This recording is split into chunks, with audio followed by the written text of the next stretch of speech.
What's going on, everybody? Here we are, finally live. Sorry the stream went a bit late tonight.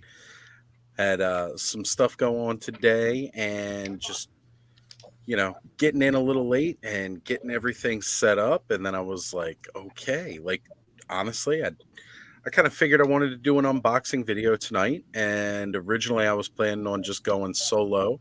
But I realized a little bit earlier, you know what?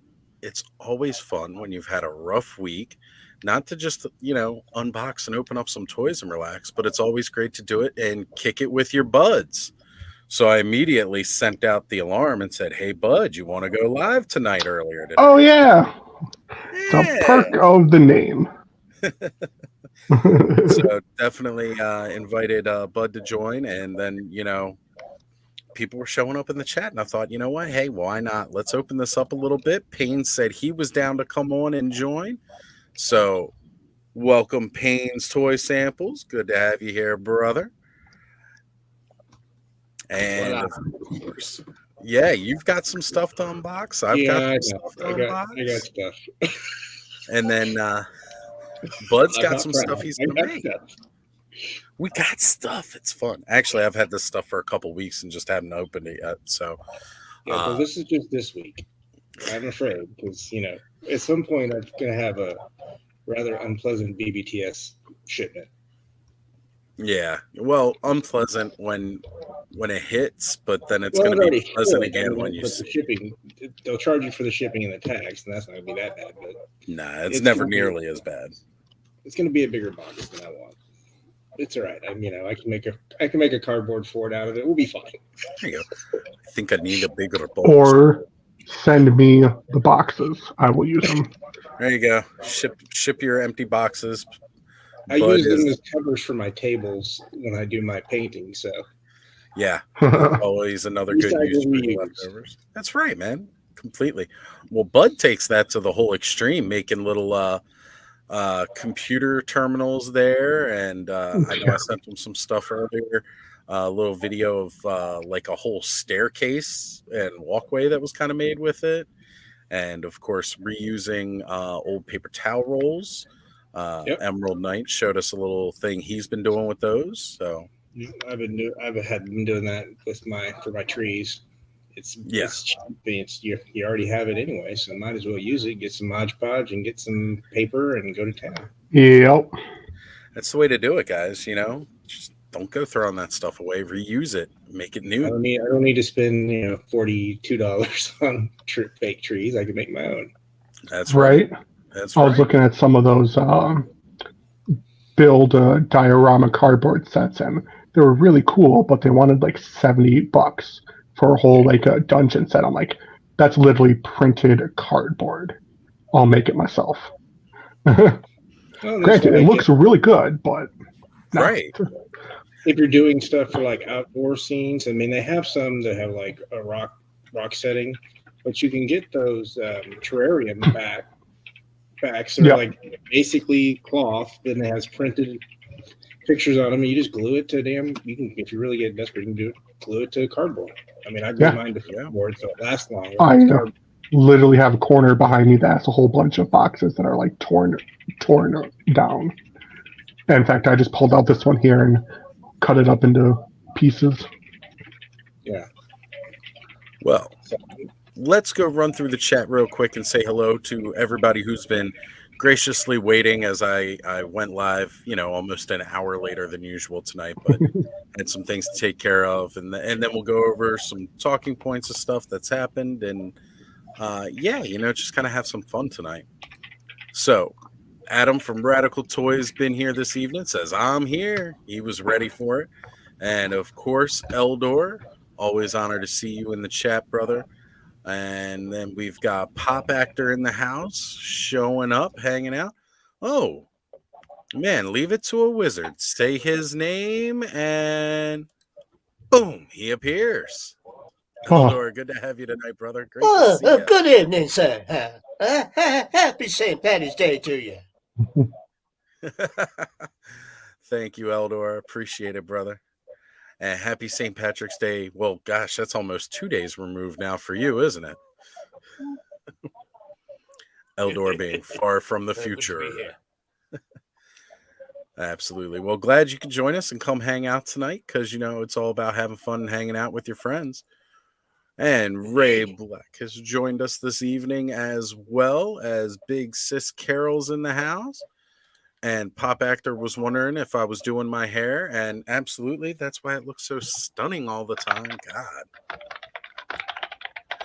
All right. And let's see. I'm going to pop back through here. Going to come back to a question I've just seen there. Thanos Copter is here with us as well. Scott Baker, what's going on, man? Good to have you both here. And Nolan has joined in with the fray as well tonight. Nolan? So I am so glad that you all are here and joining us this evening. It is great to see you. And right here, one of those talking points I was speaking about here is Ray Black was asking about Dawn, asking how she's feeling today, Oz, and that, she was thinking of her earlier. Oh, yeah. Well, Ray, she has been recovering well. She's out of the ICU now. They're still keeping her for observation at this point. She had a couple of new symptoms pop up today, a bit of swelling in the legs that they want to keep their eye on. She's ready to go home, but unfortunately, they're just going to keep her a bit longer. Spoke to her briefly right before coming live tonight, and she was just getting to bed and resting. She had been asleep, and then she woke up, and so I talked to her for a little bit before coming live. But, hey, that's why it's good to be here and hanging out with everybody tonight, because it has been a pretty stressful week. So Just make sure you send her our best. Oh, she loved seeing all the messages from everybody on Toy Frenzy. So thank you all for that. She sends out her love as well, guys. As a matter of fact, she said, I'll tell them I love them all. So Yes, in case you catch up there, I hope you're feeling better soon. There we go. Absolutely. Eldor is going to cast some healing spells, and they're going to traverse the universes and come over. So we've got Vintage Motu. Bobby's in the house saying, hey, y'all, what's up? Good to have you here, What's up, brother. Bobby? And Bobby, feel free to jump in if you feel like it. If not, dude, totally cool. But we'll always happy to have you on. Because I have to, we got the beautiful, blushing Bobby.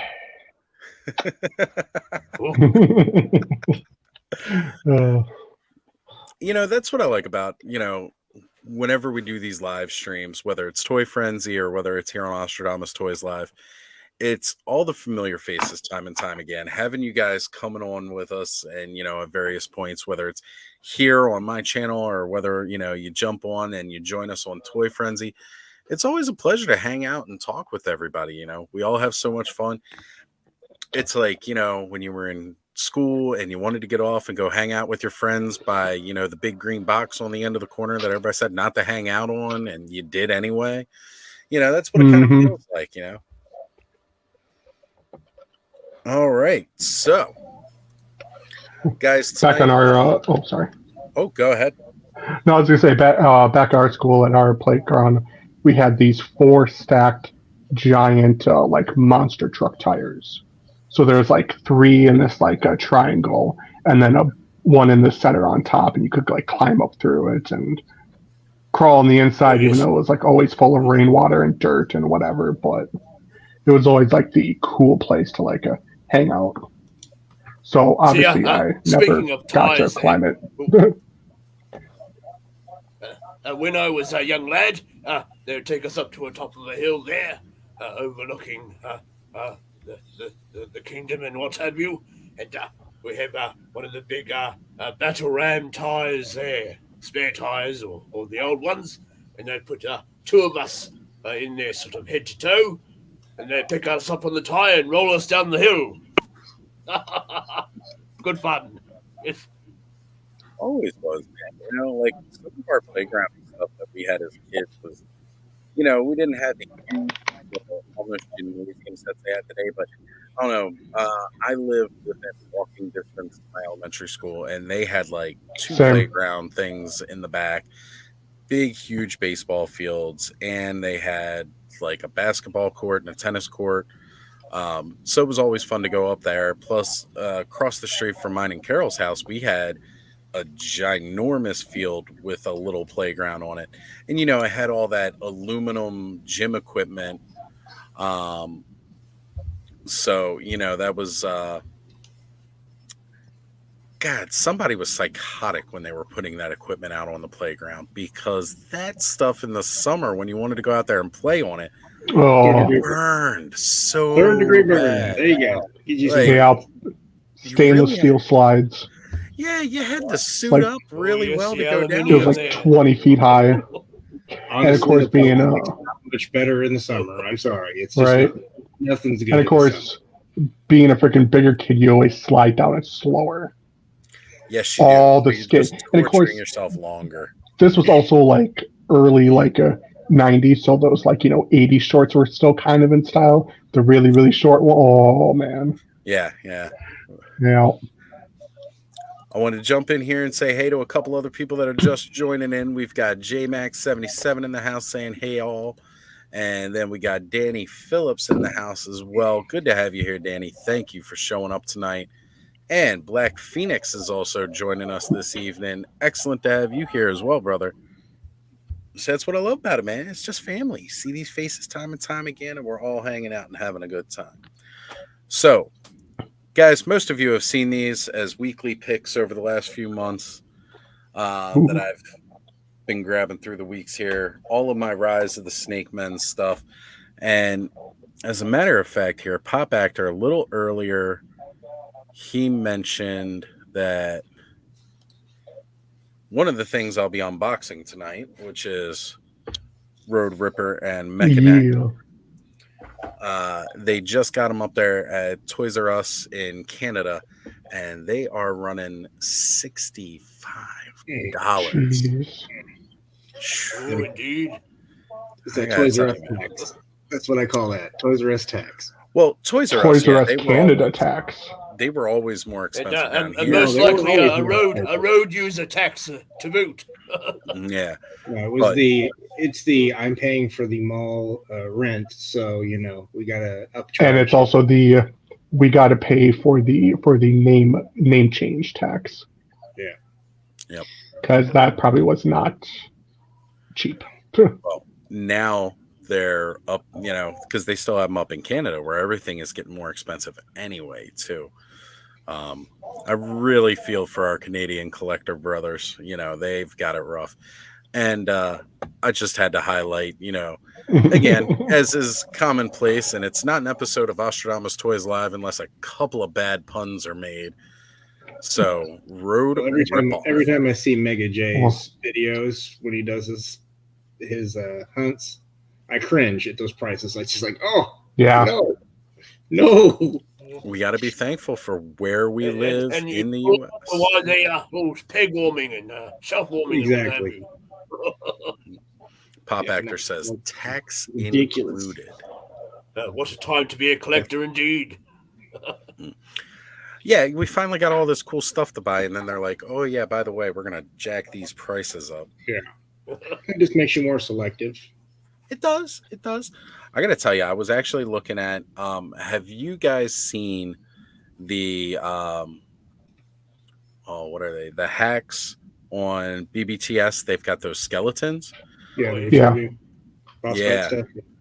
Yeah, as a matter of fact, Dan Larson actually just put up a video about them today, looking at them. And I got to tell you, they're going to go great with all that Necronominus stuff that's on the way. But their 6-inch Mhm. ones are about 30 a pop themselves. So Yeah. that's something to take into consideration with them. But these are at least, they're not the 4-inch scale like they usually are, because they got a lot of really cool stuff that Boss Fight, Studios is putting out right now. They've got a lot of really cool stuff, but it's all like 4-inch. So if you're not doing the 4-inch lines, it's like, man, it's really great, but it doesn't fit with the rest.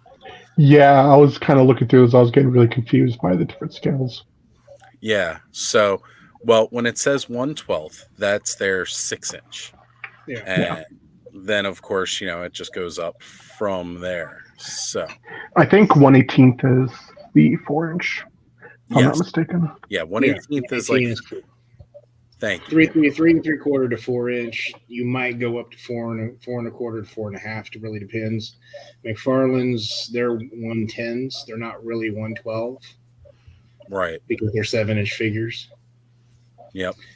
And then you got the standard 112s, which can be anywhere between 5.5 inches to close to 7 inches, depending on the company. Right. Absolutely. Roll up and down across the board there. Yeah, it's that whole. That's why they keep just saying 112 because it makes it a lot easier scale wise. But if they say 6 inches, but the figure's not actually 6 inches, it's 6.5 tears them to inches. shred. Yeah. No, it's like these guys. These are supposed to be 5.5 inches, but you know what? Every one of them stands closer to 6.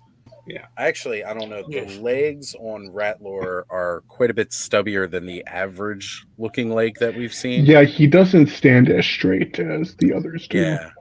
So with So it his looks like they probably legs, fit that more into the body though, because his body Yeah. it's custom. Yeah. It doesn't look like the standard sculpt. right? Yeah, he is definitely got a lot more tooling involved. But let's go ahead. Oh, go ahead. Oh, I was just gonna say he stands a little bit better if you tuck his tail under him. So you tuck the rat apart up by his butt, because otherwise that tail kind of gets in the way. Especially if you have like a, acrylic riser stand. There's only so much space you have.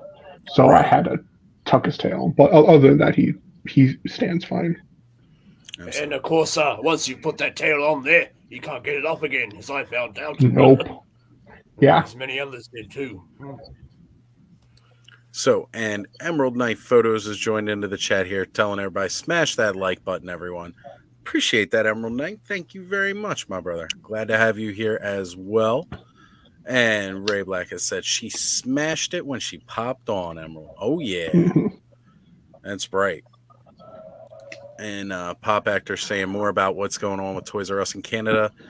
Still Wave 5 Masters of the Universe Origins. The prices went up to $24. Why not bring down the price?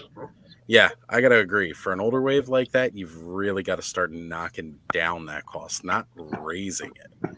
Yes, they had them at 24 Eternian over this way, but we're still stuck on the Wave 9 there. What's crazy is every once in a while on Big Bad, King Randor will like pop up, but when he pops up, he's $37. Yep. Yeah, they'll do that. That is just insanity. Yeah, Because I think around the time Origins landed on BBTS, they're around the $17 mark, and then they slowly rose up to 18. Now they're $19.99 now. Yeah. Well, it started off because they were $14.99 retail. And, they always have to have that $1 or $2 more that they get than the average retail price. So they were always $17.99. BBTS, they like to put the mark up there. Yeah, just a little bit. Because of their shipping, I think. Because of their flat rate shipping. That's part of how they cover it. Yeah, I mean, Well, see, with the BBTS shipping, they also charge us the Eternian import tax on top of their shipping. So you're paying that as well. Indeed. But it's understandable. Yeah. I mean, they're not a major retailer. They don't have 1,800 stores to sit there and offset the cost on those. Suppose, so yes, you're right. You're paying for the convenience. I call that convenience fee, because they're gonna have stock most of the time. You're not gonna, if I go walk into my Walmarts in here, I'm not gonna find jack. I go walk into my Targets. Good luck. You might find something. I mean, I was shocked to find the Usagi the other day, but it's not the one that I wanted. So, I mean, it's hit and miss inside the store, but, if I go to BBTS, I know that if I pre-order it, I'm going to get it. Just might take a little longer. They usually arrive in good nick, too. They wrap them up pretty good in the old airbags there. Yep. They're always good with the extra airbags. I've had more damage from Hasbro Pulse than I've had from BBTS, so.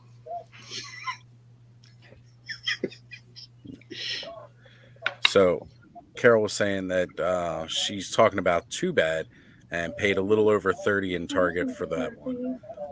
And you're right. Or unless she was talking about, because she was referring to what Uh, Pop Actor had mentioned about the price of this guy. That's what she's talking about because she's the one that found Yeah. it for me.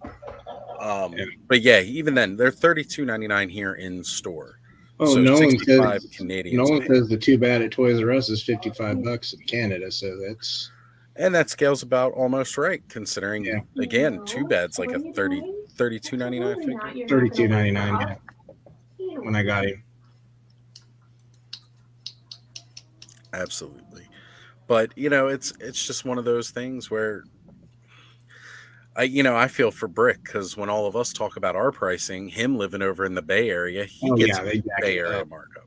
Oh yeah, that's You know. that's an extra ridiculous price. I looked at some of those prices from those Bay Area collectors, and I'm just like, no. I'll go online before I go. Right. Yeah. I'll go online before I'll shop there. I would not sit there and go buy something at a Walmart or Target for more than I would have to pay BBTS with shipping. Yeah, exactly. Well, it's not just that, that you can go on, you can buy it directly from Target online for cheaper than you can buy it in the store. Absolutely. Now they'll price match them in the store, but still, they will. It's just absurd that you have to go through that at a major retailer. Well, especially when you could just order it online from the same retailer at the normal price. Exactly. It's like, why would I ever shop at a store in the Bay Area then? I'll just go ahead and buy it online. Yeah, I can't imagine what groceries are like. Oh, man, I would definitely be getting those delivered.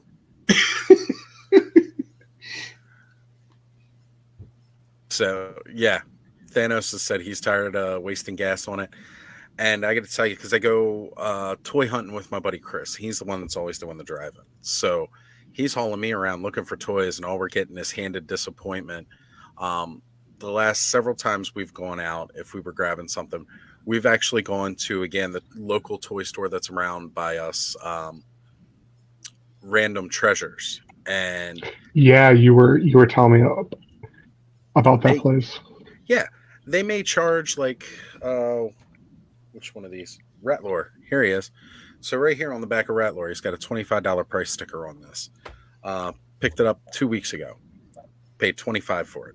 Guess what? I'm paying about the same if I go online and pay for shipping. Yeah. Yeah. That's not terrible if you're just paying for that with shipping. Yeah. I was looking for slides today for my Thundercats. I'm like, I think I'll just wait till they do the LJN inspired one. There you go. Sure it'll be a different color slide. It'll be the same slide. They'll just do it a little bit different. Oh, yeah. It'll be a couple of minor things that'll be different. It'll be fine because if you look at the monkey and both of the monkey ends look really close except for some shoulder pauldrons and some colorations, but it doesn't matter to me which one of those would go on my shelf. Absolutely. I mean, I did order my product, so he should be in next week sometime. So yeah, £54 on Amazon UK for Too Bad. And Carol, giving a shout out to Bud, said found another toy store in Indianapolis for her to visit, and that was from Pixel Dan's toy hunt video today. So Grayskull Collectibles. Yep. Yeah, that was pretty cool too. Watching that, man. Today's been a day of watching. Go ahead, Pains. Thanos needs to be prepared to pay about $70 for a slide if he really wants one. Oh, because you got 55 plus usually shipping between 10 and $15 is what I'm finding. I'm just not doing it. I'll just wait. I'll play patience on. You will, because at worst, what's going to happen? You're going to end up paying about the same as what you would be paying now, or it's going to come down slightly, and you'll get away with saving a couple bucks. Well, I mean, I got my Jackalman for $40. Hey, there you go. I know Ultraman for $42. So right, but if you go on Amazon, slides right now is like $88. I'm like, I don't think so. So Thanos is covered. He picked him up a while back. Okay. So that's good. He just hadn't realized that he had sold out, which, I mean, it's slide. When it comes to main villains on Thundercats, you had Mumra, and even when the mutants came around, it's like you remembered Jackalman's name and you remembered Slide. And I can't remember most of the other ones' names. Sadly. When I initially was really didn't want to spend that kind of money on the figures, and then I keep finding them for decent deals, so I got a few on decent prices, and I kept going. So, Adam's right, exactly. I wish they would start trending like the turtles, and start going down a lot more. But I mean, I'm not going to pay $70 for a we got 45 at most. The sad part about that is truly it's as popular as the Thundercats were. Turtles became like entire pop culture icons through the 90s. Yeah. Indeed. And it's had more to it as well, more TV shows. Right, yeah. That I can count. Thundercats, unfortunately, never did have the big following. So, Well, for me, when I was a kid, I had 3 lines. Joe was number 1, Motu was number 2, and number 3 was Thundercats. I had everything that I could get for all of those lines at one point. It was ridiculous. I had a flag, I had a cat slayer, I had Snake Mountain, I had the slime pit, I had everything that I could possibly want. Well, not that I was spoiled, because I wasn't, but I had to work for that stuff. Yeah, exactly.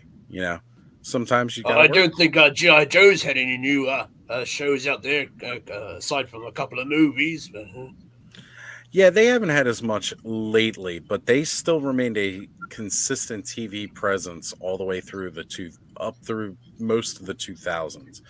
Like you had the Extreme like mid 90s, and then after that, in a couple of years, there was like the Valor versus Venom. And you also had Sigma 6 come out too. I mean, these were completely different styles of the cartoon. Completely like G.I. Joe Extreme was nothing like G.I. Joe 3 3.25, and then the Sigma 6 went up to like that more almost 12-inch route again. But they had those cool footlockers that you could put all their weapons and stuff back in that I always enjoyed, and it was part of the packaging and how they were put together. But again, it was very reminiscent of like the old G.I. Joes coming in the Foot Locker box too. So Bobby here saying, see ya, have a good one. Bobby, it was good to have you here, brother, man. Thanks for stopping in and watching everything. Hopefully maybe he'll be back, we don't know. And Thanos Copter here saying he only grabs the cats, Mumra, and the mutants. On the fence about sitting on Allura. Kind of do want the Lunatics. I mean, you really want everybody that was in the series, overall. Like, that's really who you want. Yes, with unlimited space, absolutely. I would want everybody. Yeah. Oh, yeah. But with limited space, I'm limiting myself to the main cats, which is Lino, and Panthro, Chitara, Tigra, and Wily Kit and Wily Cat. Not worried about getting Snarf. That's kind of ancillary to me.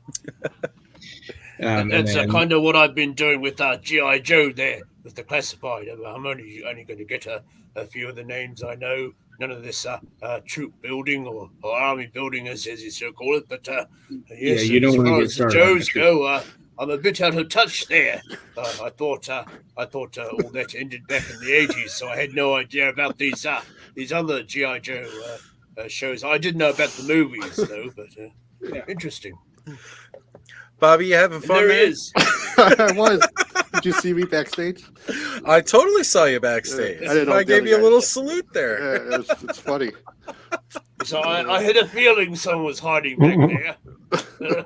Right. The other guys couldn't see, right? It was only you that were able to see, guys? No, only us. You should know by now. Eldor sees all. Oh, okay. Even if not indirectly. That's why I started cracking up, though. I was flipping odds off. He was. I was just waiting for a good time to pop in. That's all. Well, it's always a good time for you to pop in. How you feeling tonight, Bobby? How's your weekend been so far? It's been busy so far. Yeah. It's been. I can't believe it's already 7:00 my time here. So yeah. Chat's exploding again right now. Well, here we got the Thunder Tank is still sitting in a pile of loot because he has no idea where he's going to put it. Scott, there are many people who feel that. I mean, you get it, you unbox it, you kind of put it together, and it becomes your toy ottoman. Because, like, it is a piece of furniture. But, man, is it gorgeous, though. Speaking of which, you might have to buy a new coffee table there, a bit of a glass top, and pocket underneath that. There you go. That's exactly what you do. Just put the glass top right on top of the, Thunder Tank and new coffee table. The wife will never notice. It'll all be good. Of course, put a bit of a tablecloth over it. So I'm going to go ahead and start unboxing here a little bit. And, man, yeah, I've been excited for these for a while, and I've been holding back from opening everything, waiting for a good time to do it. And other shows kept kind of popping up, and I was like, oh, that's a better idea. That's a better idea. So I've held off from opening these for quite a while. And as a matter of fact, the one Saturday when Connor came over and was just like, Dad, we're going to unbox these. And he had all the Ninja Turtles and versus the Cobra Kai. That was my original idea for us that weekend, was we were going to go ahead and pop open some Snake Men. But he came over with a better idea that we hadn't talked about yet. And it was something that he bought for the idea of unboxing on the stream. So I was like, you know what? Kid's already thinking. Show ideas, Do those geese come off the turtles? Yes, they totally come. Because, like, that's the only thing that's kind of weird about the figures, but I like that they all have black masks. Right. Yeah, no, they. I've been looking at some 6-inch turtles that I definitely want to get to pair along with my Masterverse. Well, I managed to find, as you know, you a set of 4 of those vintage playmates, so you'll have those to add to your collection. That's awesome, man. Thank you so much. I totally missed them when they're here. Like, I saw Raph and Mikey once, like, last year, but I didn't see the other two, so I was like, oh, I'll pass for now, and then never saw them again. They had been shelf-warming for quite a while at the Ware's house over my end here. So my ears perked up there when you mentioned you had trouble finding those. Oh yes, I saw them there the other day. Absolutely. Toy Connections in the house, saying hey to everybody. Ken, what is going on, Ken? Good to have you here, brother. Good evening. Thanks for tuning in. Let me know if you want to join in on the fun here. Seriously, anybody hanging out in the chat, if you want to join in, give a holler. Let me know. I'll send you the link. And, we'll have some fun tonight.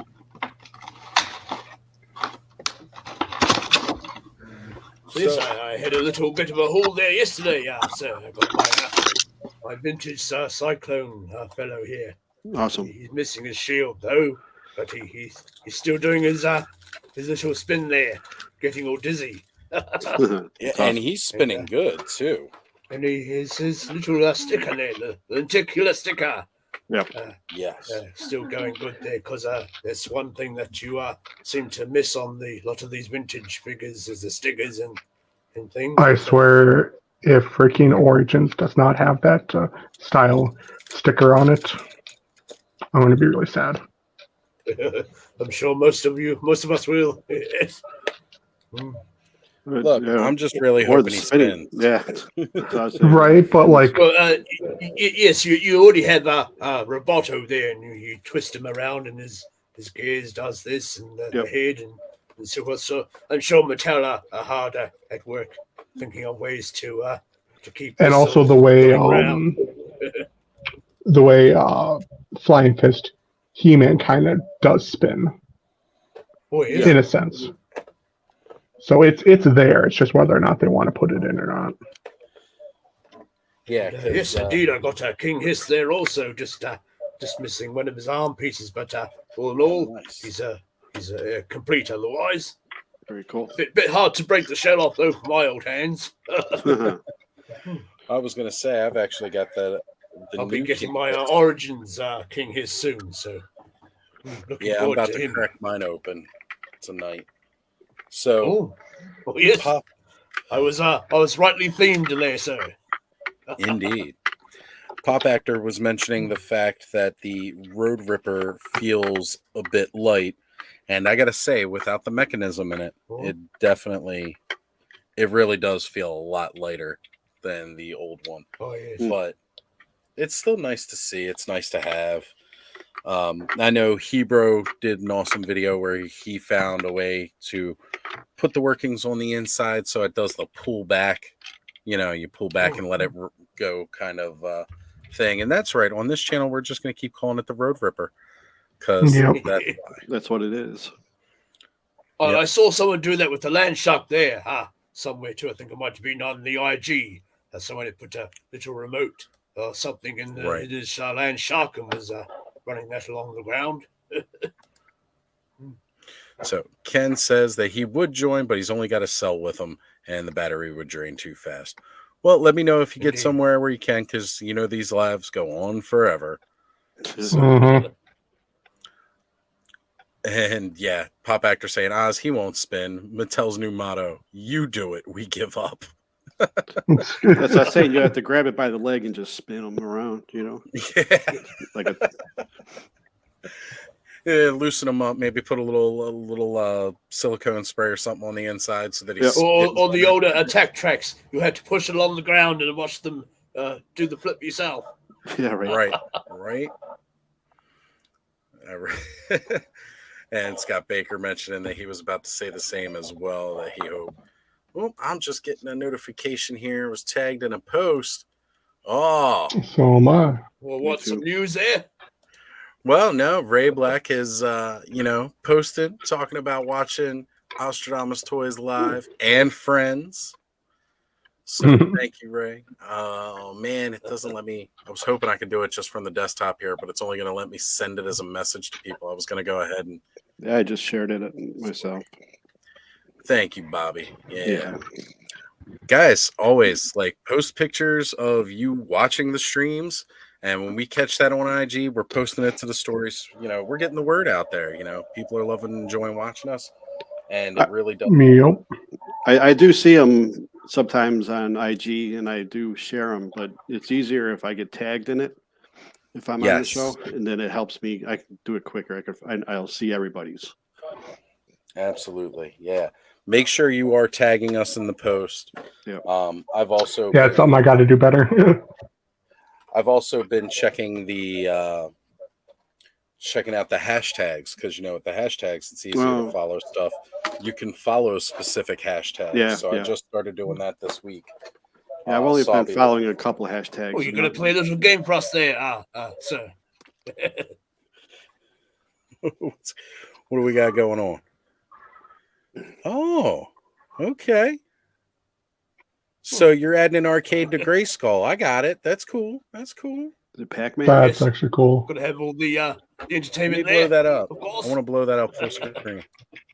Oh, Payne, you had the floor. Oh, it's Fortnite. Okay. Fortnite in Mo 2. It's eventually going to happen. You need Pac-Man in there in Grayskull. Right. Two 80s icons, He-Man and Pac-Man. Absolutely. I completely agree. We're all unboxing stuff. Well, what have I got here? I got nothing, so I don't have to. Box of the Mythic Legions, I think. There you go. Yeah, go ahead, crack it open. Unless you were planning on doing an unboxing on your own channel. I'm certainly not. Wit there. God, man, those are great figures. That's cool. And I do enjoy this resealable packaging. Yes. Right. We need to get Bobby some Toys down the box. Yeah. Oh, indeed. I wish we could do it kind of like the Camo Con night where we were all tossing it around. Yeah. That was funny. The back of these are little hooks for like an armor rack or for a gun rack. Oh, okay. Pops back in, and you can turn this around and turn it into a gun rack. Very nice. Fortnite always has some cool stuff like that. Like they had a Yeah. shark that came out that was a storage case for all of the weapons. Like, come on now, that's awesome. This is why I paid the $8 is for this gun. Wow. Hold on, just for that gun, $8 Just for for a this gun, gun. guys. Okay, no, I see that. Little like almost similar to a BAR, and it's got actually it's got the scope on there. That's not like the BAR. I needed a good sniper rifle, so I needed a couple of them. So Yeah, I had gotten the McFarland gun pack that they put out a while ago, and those work really nice. I'm gonna have to repaint that grenade. It's a little too technicolor for me there. And I'm not sure on that one. Yeah, I don't know. I don't know what I would do with that one. Perhaps when you have to plunge the toilet on the go. Yeah, right. But yeah, no, Definitely something for like It's a bit of a Orco or bit of a call-out something. for you. yeah. But there's a guy online that does Kyle Robinson Customs. He does stickers that you can replace the sides panels. You can replace this sticker, this sticker. He's got like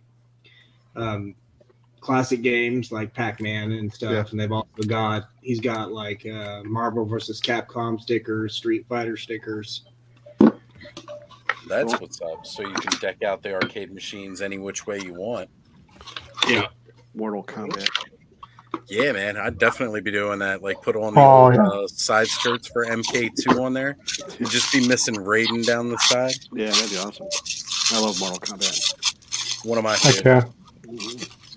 Bobby, have you looked at the Storm Collectibles MK series?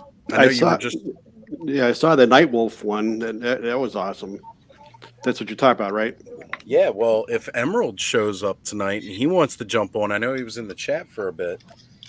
If he wants to jump on, he could show off the ninjas because they got like the classic pack ninjas. Yes. Yep. Oh man, those are so good. Hold on, Eldor, I'm bringing it up here. Yes, he's That's a load of bull. it is indeed a Red Bull, you might say. Oh, you better go But- get some wings. Does it come with wings? Oh, damn. No, the Varg did, but there's alternate heads there. Now, when you picked up yours, Eldor, did you get the unknown one or did you just go for the one? I can't remember. I remember we talked about it a little. I never got an unknown one. I do have an Alithia coming though next month. That's always The good. same, the same seller I got this fellow from there. He's holding on to it for me. Jolly good of him. But yes, a few parts there I'm going to switch out with the mark there. We're doing my Hudson custom from Gargoyles. So, Hudson wears a bit of pants. So I'll take the pants, legs off there. Maybe the belt pieces. Oh, sure. And definitely the head too for Hudson there. But I have to paint him a different color. What are you going to find for his chair? His little recliner chair? What's that, sir? Oh, I was asking what you were going to do for his recliner chair. Oh, recliner. Oh, bit of comfort there. Oh, I don't know, never thought that far ahead, I suppose. Like, that's one thing I was hoping they would do, like a big accessory pack that had that, his TV, some other cool little items. Well, I see. we all know how. Well, I'm going to use a tail that came in this figure also to plug into Hudson there. So it looks like I'm going to have to remove the whole crotch part as well because the crotch has the port for the tail there on this figure. That's right. So we've got Sergeant Slaughterhouse in the house. Zazel, how's it going, brother? Good to have you. I know. So he'll be going on live with me next week there to talk about a bit of G.I. Joe and Sergeant Slaughter. Absolutely. Oh, carry on the Oz. Sorry there. Well, I was just going to say, you just went live with him and on that No Tuesday earlier this week. Oh yes. It was a. How do we talk about the the powers of Grayskull, which indeed we had talked about on Toy Habits earlier today. And then yes, Which hopefully Monday. Go figure worked out my action figure there, so it was jolly good. And on my birthday too, no doubt. What a celebration. Right? And That was awesome. Yes. I was going to say, also last night, figuratively speaking, went live talking about the powers of Grayskull with, well, that's unfortunate. I go to open them and pull them out, and all I got was a set of legs. Uh-oh. Well, like, It's kind of funny that everyone of late is talking about powers of like a great Grayskull, and all of a sudden Toy Habs is like kind of hinting like, geez, it'd be great if, that announcement Monday, we got that card back. Like if the future of, Origins goes like into that. It's just weird hearing it so much over the past week. I'm just like, I really hope. I really hope. well, hopefully. Indeed, we did get a lot of that teased on Khan's Yep. folding out card back. A lot of the mounts too, the Bionatops and Tyrannosaurus, and I don't know if we saw the Turbodactyl. But, yes, The reason I got the this other- figure. As had a cool few as of the those other, would be, characters like Eldor, of course. Who's that Eldor? Right. fellow?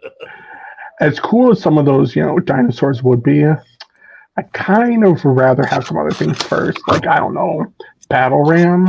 Or Well, the accessory packs. Still waiting on those, Mattel. It sounds like it's going to be a big announcement because Pixel Dan and others are making it seem like Yeah, it's going to be something huge.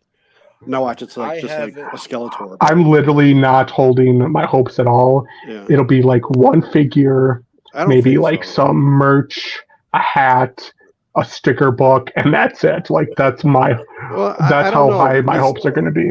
There seems to be a lot of those bigger guys who are saying that they know what's coming. They've all saw it.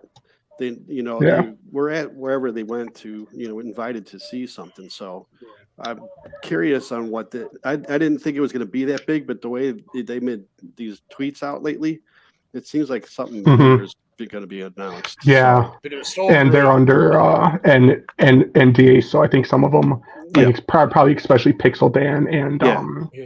Jay, like or not like Mega J, but Yeah. Geek That Life. They Right. know what it is, and they're just having to keep quiet. Yeah, they can't say it. Which I'll be curious this next week. A certain video from a certain someone. See what they have to say that now. makes you think because Dan did say right away that video was Yeah. BS. So he Right. knew probably back then because obviously they didn't just Yeah. hear about this recently. So And It's, also, that's kind of around the same time Jay was sent to like Germany, so maybe he has seen more there too. I'm sure. Yeah, You know, they probably yeah. have a ton of stuff announced. I'm assuming. Oh, I am opening Tigra, but she's not going to stay Tigra. She is fodder for my Pythona. I actually thought about getting one of those and customizing her into Beastman Tribe female, Right? because on the back of the new Eternia figure, they actually showed the art for her, and I was like, "Oh, they need to release that." Yep, absolutely. But So- I needed her feet. I needed her hands. Now I just have to do, the head. I'm popping that one off. I've already got the head for it, an Aura Singh head that I painted already. So Nice. Here is one of these cool details that I am digging about this Road Ripper. They put stickers on the alternate head. So this was the head that we never had before. Right. And they went ahead and had the forethought to, not just make it, but we're going to make decals specifically for it. We still never you found out remember about with the that. spy sled there. Also, you can flip the side panels out there, and they indeed come with new stickers to make it either the evil or a good spy sled, as well as the alternate headpiece. Yeah, you had the Sky Sled, and then with the alternates, you can make it the War Sled, which is really nice. And I'm hoping at some point in time we'll actually get a not just the Wind Raider, but the Storm Raider that Axel drew on the box. And Storm Raider was his name, not mine. He He said he called it the Storm Raider, but I really dug that too, and I was kind of hoping we would eventually see that. You can buy, and actually this is a perfect time to bring this up too, because Thanos Copter was mentioning Rebel 3D are the ones that do the 3D print of the snake tail that you can buy for Origins. Yes, I saw that. On Yeah, IG you can, there. you can find them on Kenzo's IG. collections, he posted up his Ratlaw with that snake attachment there. Yeah, but you can go ahead and find Rebel 3D on Facebook and on Instagram, and he's the one selling the file so that you can get those. So definitely check him out. Yes, it looked rather good there, I thought. Yeah, I thought so too. It's looking real nice. I definitely like the idea of being able to add something extra that never really kind of had an option for before, which is why Mattel needs to hurry up and start selling some Snake Men parts. Well, you do know they released King Hiss there on the CGI line. He had more of a tail rather than legs, so Yep. I don't know if you're able to pull that part off or not. But, Oh, they definitely could. You know. All right. So next up on my list of opening here, now that I finally got the Mechanic unboxed, is I'm going for Snake Armor He-Man. Because, again, I was a big fan of the 2000X. So I'm kind of glad we got an alternate 2000X He-Man. They didn't just put it on regular He-Man. But, of course, we all know I'll just go through and add the head for the normal one on there anyway. And, of course, we got the Boltman mini comic here. So definitely going to crack open into those and see what more story they bring with that. But I'm going to wait until after I get all my figures open. Yeah, I've been missing out on the recent Origins figures. I haven't been getting any. I hear you, Bobby. Well, are you still going to stay pulled back from it a little bit, or? Yeah, I have to. Yeah. Yeah. Well, I at least try to get one of each wave just so I have the comic. Oh, okay. Even if like all the figures are like some I'm not really into, like I think the newest wave, obviously I want Randor, like he's a must. Yeah. But the others I can kind of wait on. Gotcha. That Tila, she's cool, but I'm kind of not digging the thick black lines that they kind of use on her. Okay. I get it because she's not, sculpted. But to me, it's just like it looks a little too cartoony compared to the rest of the figures. Right.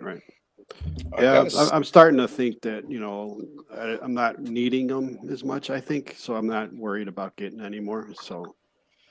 Yeah, I totally understand that. Unless they come out with like a Filmation character or something, I might grab. But I'm happy with all the vintage ones I got. So.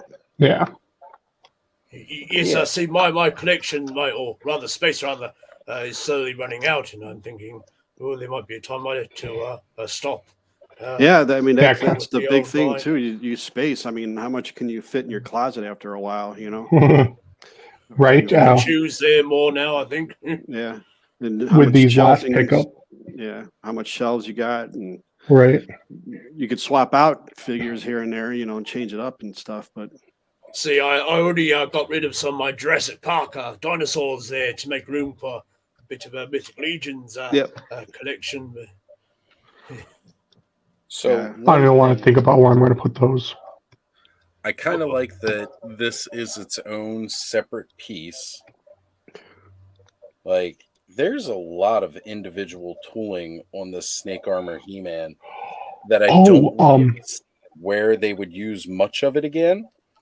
I mean, I could definitely see parts of this being used for Extendar, because he's got that more knight look to him with the pauldron, and God, I even like the fact that they went into detail, kind of washes out and you can't really see it. Let me see if I can blow myself up and put that up there a little bit. Well, make sure you were able to clean it afterwards.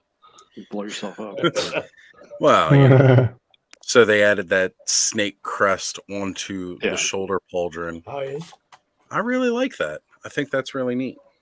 I know probably a lot of people have already seen these, but I think the base arms and legs could probably be used for Extendar. Yeah. Like if you take all the extra armor parts off. No, I was saying I didn't even like when the original variations of He-Man and Skeletor from the 2000X came out. So I wasn't too thrilled when I saw those coming out this time. Well, I don't really like that Origin Skeletor one. It looks weird. The head does look weird. Yeah. The snake armor version, though, at first I was totally going to pass on it, but I thought of a really cool paint scheme to do with it. So it's like now I kind of want one because you I want to paint them. I don't, so I'm stuck with whatever I get, you know. So it's just I'm not too thrilled with it. Whatever you get, if you don't like paint, just send the cover shipping. I'll fix paint anything. So, Payne, can you get them to focus? Oh, sorry, Payne. Ooh, yes, red is the theme tonight. I'm digging that sculpt on the red skull. It is. I love the. I have the one that's got him in the green jumper from a couple years ago or whatever. Right. Year and a half ago, whatever it was. This one is so much nicer. And he was on the warehouse sale, so I got him for like $14. You gotta love that. So I mean, I'll buy it at 14. 14, yeah. Right. I'll buy it 25. Yeah, I think I'll wait for their 4 sales a year and then go crazy. Brushstroke has just joined into the fray here, and he's saying, "Ooh, dolly lolly ya, everyone." And he just got Mechanic and the Ground Ripper at Target on shelf, which is great. That was actually, I just unboxed mine a little bit ago, Brushstroke. So let me know if you're interested in hanging out tonight. You're more than welcome to jump on with us.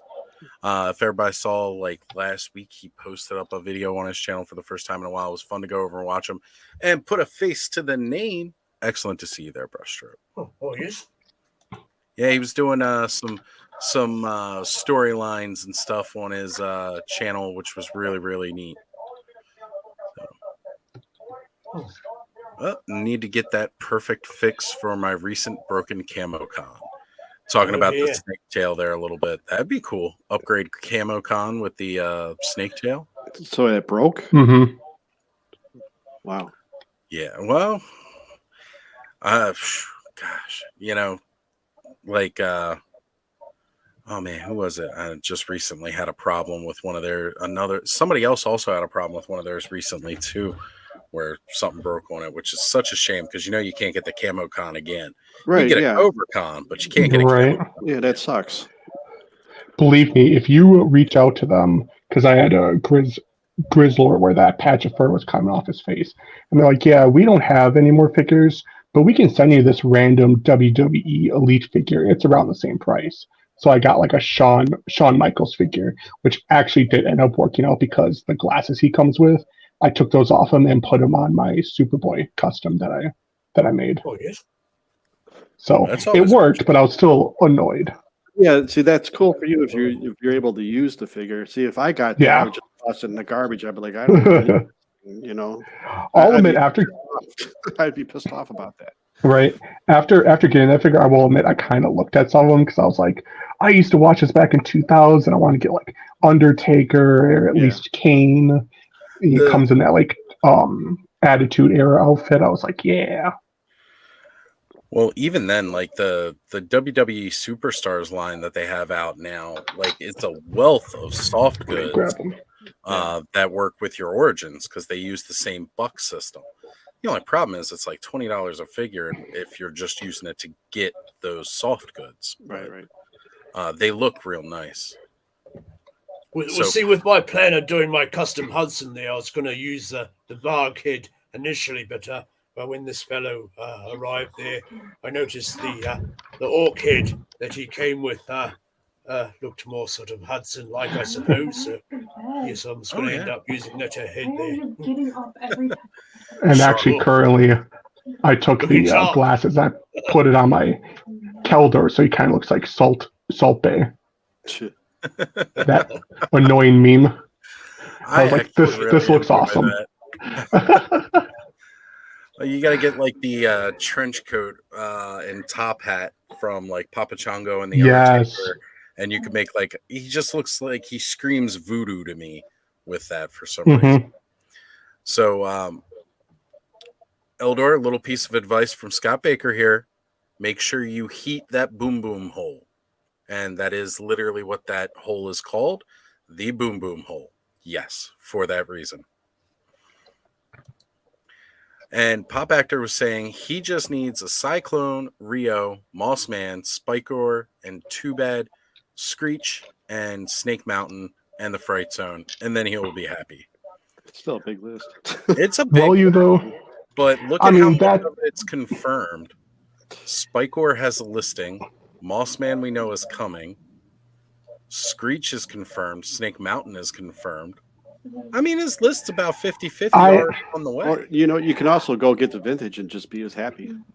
That's true, too. There's nothing honestly, against going and buying vintage. The more I see a vintage castle, the more I actually want one because of the different spray paints on it, and not all of them are the same. And I kind of miss the one I used to have, which sadly that one's long gone. Yeah, the vintage, anything vintage is good. Yeah. But I'm biased on that, but that's, Right. I mean, I don't ever knock a vintage. I mean, I used to have it myself. Yeah. But being a person that likes to customize and build, this Origins line is just perfect. No, I get that. Although I do go back and I repaint because some of the figures to me are too bright. Mm. Oh, the new ones, the Origins? Yeah. The plastic's different. Yeah. The older ones were definitely a little bit more muted. Yeah. And that was kind of nice too. Yep. So, but some of them are actually good too. Like I do like that Leech comes with that extra head. Oh no, that is awesome. Classic style. Yeah. Yep. Yeah, I like that too.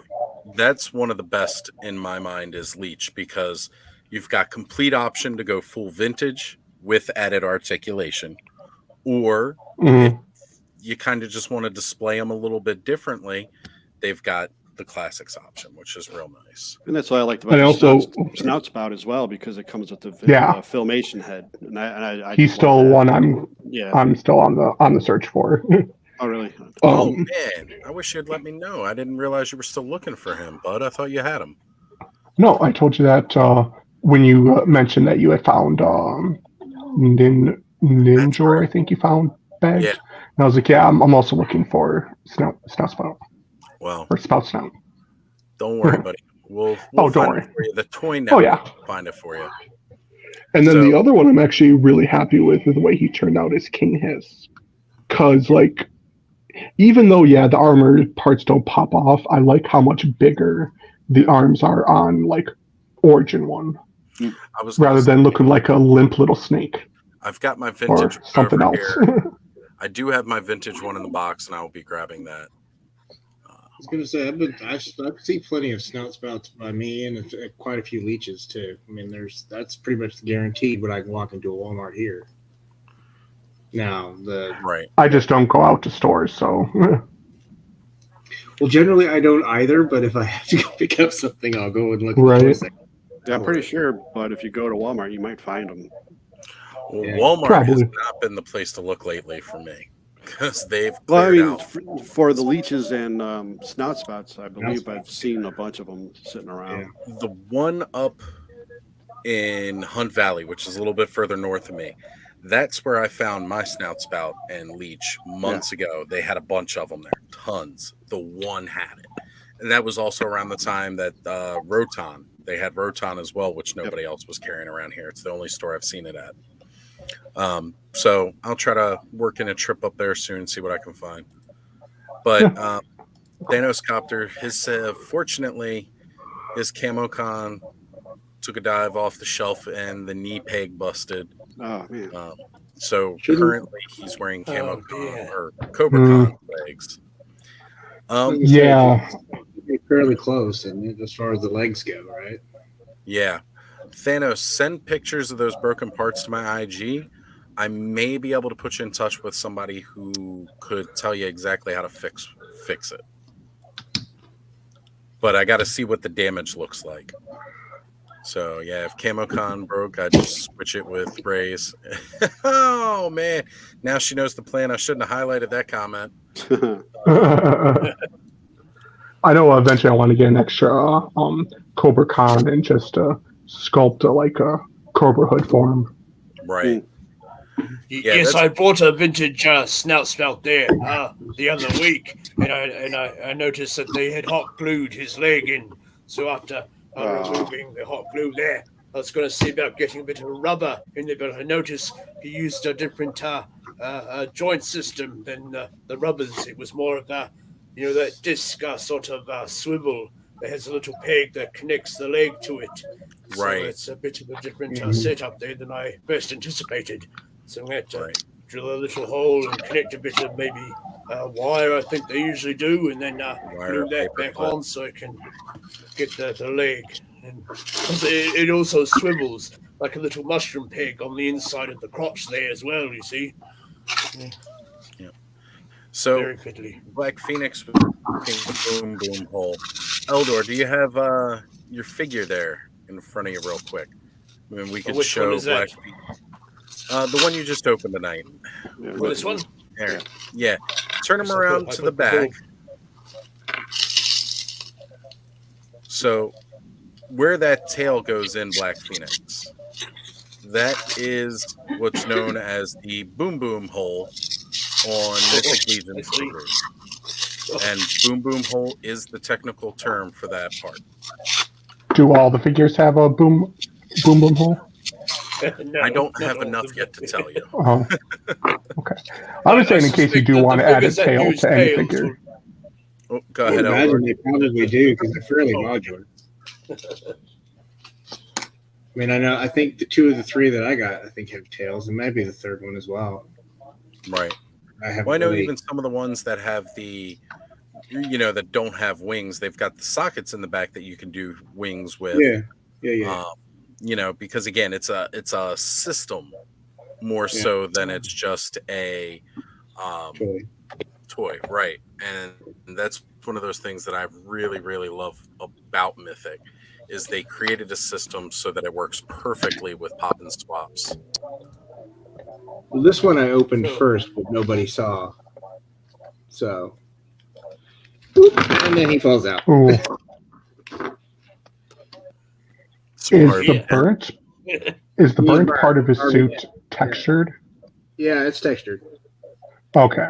If it was smooth like the other side and just painted, I would totally buy a bunch of those for like if you want to make a Clark Kent, if you want to make like a Bruce Wayne. You can do the Constantine one. Oh, there you go. Oh yeah. Well, that one's more of a trench coat. Yeah, but you can still cut it down. Yeah. It's really easy to cut. It's not that hard of plastic. So, Thanos Copter coming in with talking from the vintage earlier that vintage Grayskull is a masterpiece. Got to agree. It is. Set the bar for a lot of people on how a playset should be. And mind you, by the time we got Grayskull, we had some cool play sets with Star Wars. Yeah. But Grayskull. I don't know. All the play sets with Star Wars, they love those damn cardboard play sets. I had 2 or 3 of those when I was younger. Sandcrawler and the Hoth. Which was the same exact one. Yeah. With different color plastic and a different cardboard back. But it was the same setup because it even had the elevator. Yeah. But I can remember those. Those were kind of the first play sets as a little kid that I can remember playing with. Now, the first year that Motu came out, I got everything that was available. My dad, divorce, those weird things to people. They go, trying to buy you. So that was the year my brother got all the Joes, and I got all the available Motu. Right. Nice. Well, I mean, nice that you got the figures, but divorce, not nice. Well, I think I'll dip out there now. My internet is on the fritz there. It's a bit of solar flare activity currently above Eternia there, so it's starting to get a bit warm outside as well in this room. So I might leave it for someone else to come on there. All right, later, Eldor. Thank you for having me on, sir. Thank you for joining us. We really appreciate it, brother. Good journey, all. Until next time. See you. Good journey. Bye, Elder. Wow, you just heard my Oklahoma accent just rip right in there. Yeah, we did. That's all right, though. I'm building a box. All right, so Thanos sent me a picture of his camo con leg. That is definitely something that can be fixed with a pin vise and a paper clip and some hot glue, or not even hot glue, but like some super glue. You just got to use the Loctite gel glue. There you go. That stuff works the best.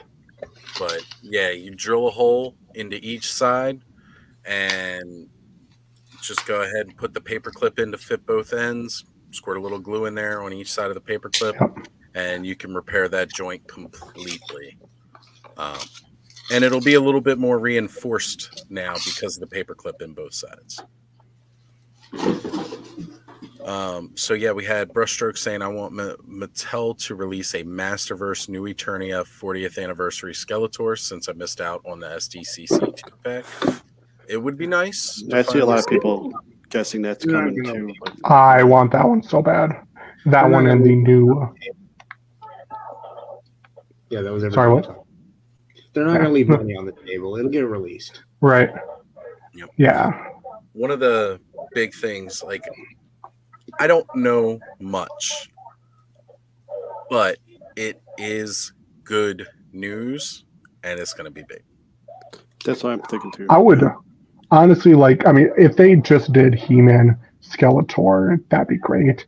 But honestly, I kind of like a whole subline using those bigger bucks for the chest. Like, I'd want one for Trapjaw. Beastman, they can kind of keep what they had with the new Eternia, just do a new face, new armor, but like do one with all those bigger chests. And please do a more classic Battle Cat. I do like the one we got with like Revelation, but I do kind of want that more classic count. Makes sense. Yeah. So I was going to say, Honor You 83 has stated Snout Spout's peg warming by him in Kentucky. So Honor You, if you're on IG, if you're on any of the social media, please reach out to Bud and see if we can help get him a Snout Spout. And Ray Black saying, now that she knows Nolan's plan, she's got to watch her toys a little bit better. Always. And Hillian Dread has joined in the fray as well tonight, and he posted a pretty decent haul today on IG. I don't know how many people got to see that, but he got quite a bit in, so it's good to have you here. Thank you for joining in with us, and man, it was really great to see all the epicness you had. Oh, and Nolan's saying the Toy Snowman has Snout Spout for $40 in Canadian, so it's not too bad. That's right. That shipping tax. I think I'll pass on that. Oh, that's true. So it's busted right at the top of the peg, connecting to the knee, and yeah, that's exactly where it's at. So you could heat it up and probably pull that out with a bit of needle nose plier action. It might make drilling a little bit easier, but definitely it's fixable, dude. Still sucks that it breaks like that easily. Yeah. I've also seen, now granted there's still plenty of these, but people that got the He-Man 4-pack, the arms off of some of the He-Man figures were like breaking off. Yeah, I saw that. At the elbow. I think it was the CGI figure. Yep. Yeah. Man, that's rough. I don't open them. Which actually, that one's kind of the cooler one to me. I like the New Adventures one the best out of all four. Oh yeah, I love that one, but I kind of wish, like, the vac metal weapons are cool, but also pack in the original, because like the fact that sword is all silver, or I don't know if it's gold or not, but that bugs me so bad, and the shield is like not energy based. Right. I agree, because I'm digging the Masterverse one. Yeah. And I could definitely see about doing a head swap with the Origins head versus the Masterverse head. Yeah. Mm-hmm. Yeah, Skelly didn't like that one. That was fun. And Scott Baker was letting us know most Legions figures are boom boom hole less. Okay. So, getting in there, talking about the cool Minotaur, Mythic, and Cosmic Legions are awesome. I agree. Super pumped about all of them. Yes, Cosmic Legion is going to drain my bank account next month. Wow. I'm going to be broke for at least 2 months of not getting toys. So, Oh, nah, we'll figure out what's up there. I mean, you work for Capsule Corp. I see the logo on your shirt. You can shave Exactly. tons of money. Just go talk to Dr. Briefs. Yeah. So Nolan was mentioning nice Two-Face. He's picking up the 66 Two-Face. Those 66 lines, great to see. Bobby, have you got into that at all? Were you a fan of the old Adam West Batman? No, I was not. I'm not a big superhero fan at all. Right. Like I said before, I like more like when I got into the comics, it's more horror-based comics, and I'm a big Hellboy fan. But I didn't get into any superheroes or anything like that. Batman kind of bores me, so. Well, he's just like a Dick Tracy with a cape. Well, I mean, it's basically it's all the villains. Everybody's interested in the villains. No one cares about the main character as much. Well, I mean, in my opinion, but No, totally the understand. main character has got to be a little bit more than just a fragile kid that I don't know. I'm not a Batman fan. I don't blame you. Batman sucks. No, I'm just kidding. Oh, I wouldn't go. It depends. In the pot. It depends the era. Like there's 70s Batman, 80s Batman. Yeah. Like definitely when they went originally in the more darker tone, especially after Dark Knight Returns, that was cool. Yeah. But now they're just kind of, I don't know. I haven't really read many of the newer comics past the Dark Knights with all the multiverse of evil Batman. Okay. Yeah, that was a multiverse pretty stuff cool line, drives too. me nuts. You probably want to read So- City of Bane. That whole Right. set for City of Bane is it's incredible. As far as what he does with Bane and making him actually terrifying. Yeah. Very on par. Well, Bane himself started off as a very terrifying villain. Yeah. He showed like Nightfall line in Oh my gosh, yes. that was great storytelling. Yeah. So Thanos Copter is mentioning that all I have of the 66 line is the play sets. And Skelly did a live stream, gosh, it seems forever ago now. Because it was right before we started Toy Frenzy. That may have actually been the live stream where he was asking people to come on live with Wondar. He did a live stream breaking down the 66 Bat Cave. And just watching that live stream, I wanted to have that playset. By the time I went to the store, of course they're gone. Nowhere in sight. I will Because say he had those. his own Oh, sorry. appearance. No, go ahead, Bob. Oh, I was just gonna say, those computer consoles, they seem almost sized right and look kind of vintage-ish enough where you can toss them into the castle. That's what I was thinking too. Like, Oh, and there's of that in that playset. Yeah. It's not just a handful. There's a lot of that stuff. yeah. All kinds of that stuff could be reused for other things too. Now, aren't they coming out with the playset where it's the bat pole in the upstairs part? Well, they did the villains. They did the villains HQ. That's out. And I thought they announced the one with like the button and the piano. they did. They've got like his study that opens to the Batcave, but I don't know. Can you somehow connect that? If you can connect the bat poles, like have it up on a box and snap those poles together, I'm just saying that'd be cool. We might need you to make the floors for it, but Yeah. that would definitely be cool.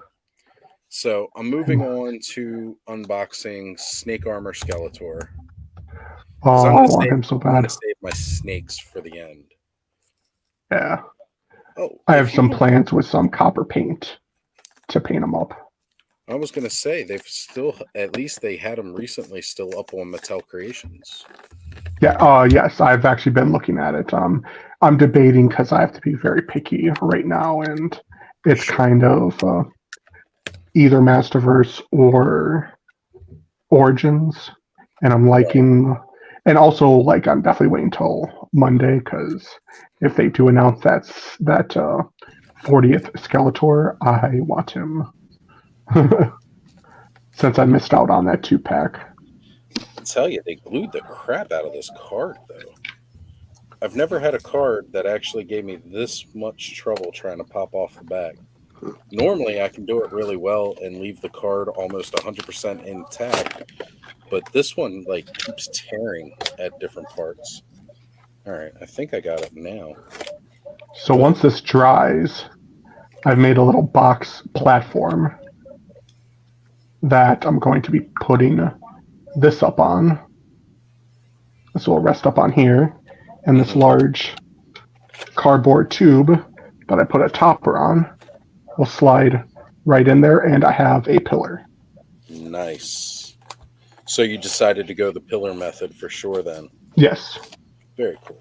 I'm not sure which style pillar. Oh, I don't know if I want to do a dungeon one or You're gonna do Attorney and Palace. No, you know what you need I to might do the Palace, maybe, I don't know. What's up? a snake themed one. Ooh. I'll show you what I'm talking about. Coil a snake going up it? Yeah, like, and you can make it out of stuff you already have, but I'll show you what I'm talking about. So, I know we talked a while back on Toy Frenzy, and you go check it out, that there were a couple of play sets for Harry Potter that worked well. One of those was a... Hang on a sec here. Let me open up a new tab, pop this down. Go ahead and blow this up. All right, so let me pull this up here. There's been a couple of play sets that I need to pick up that I've been holding off on, and maybe I should start getting them now.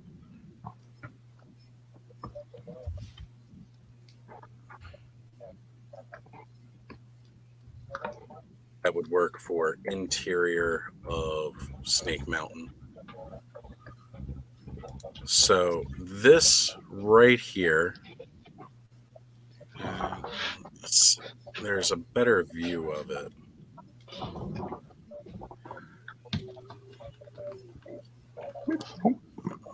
Maybe if I go under.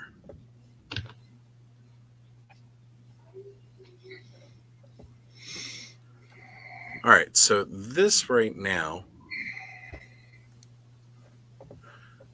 $40 on Macari. Let me share screen. Hopefully we don't all get disconnected here. But Bud, I'll click on some of the pictures so you can check this out.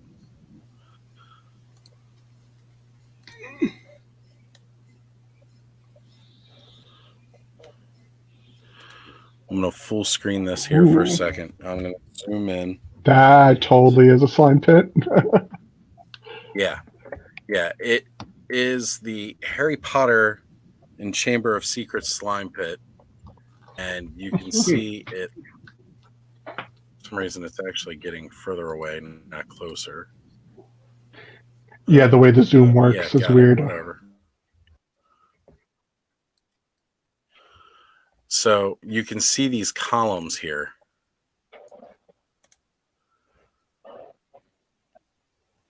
Oh. On that. But, I mean, again, you also notice who made this set. There's this little logo right here. So all of these Chamber of Secrets toys were made by Mattel for, you know, the Harry Potter series. And yeah, they totally just basically redesigned the Horde play set with snakes. Well, guess what just showed up?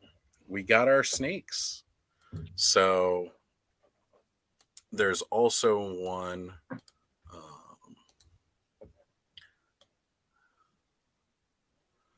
Here, let's try.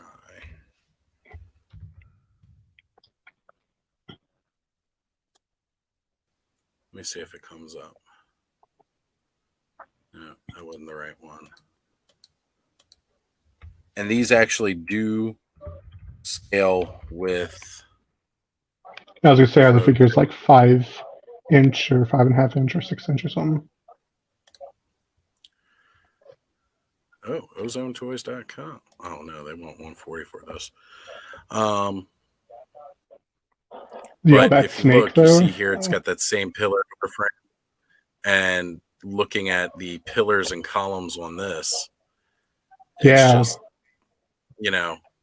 it's perfect Actually, for making an interior.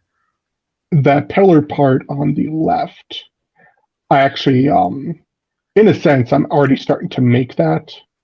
I have it back there, but I definitely want an archway with like want to attach Here's little a good look. tea lights to it. Yeah.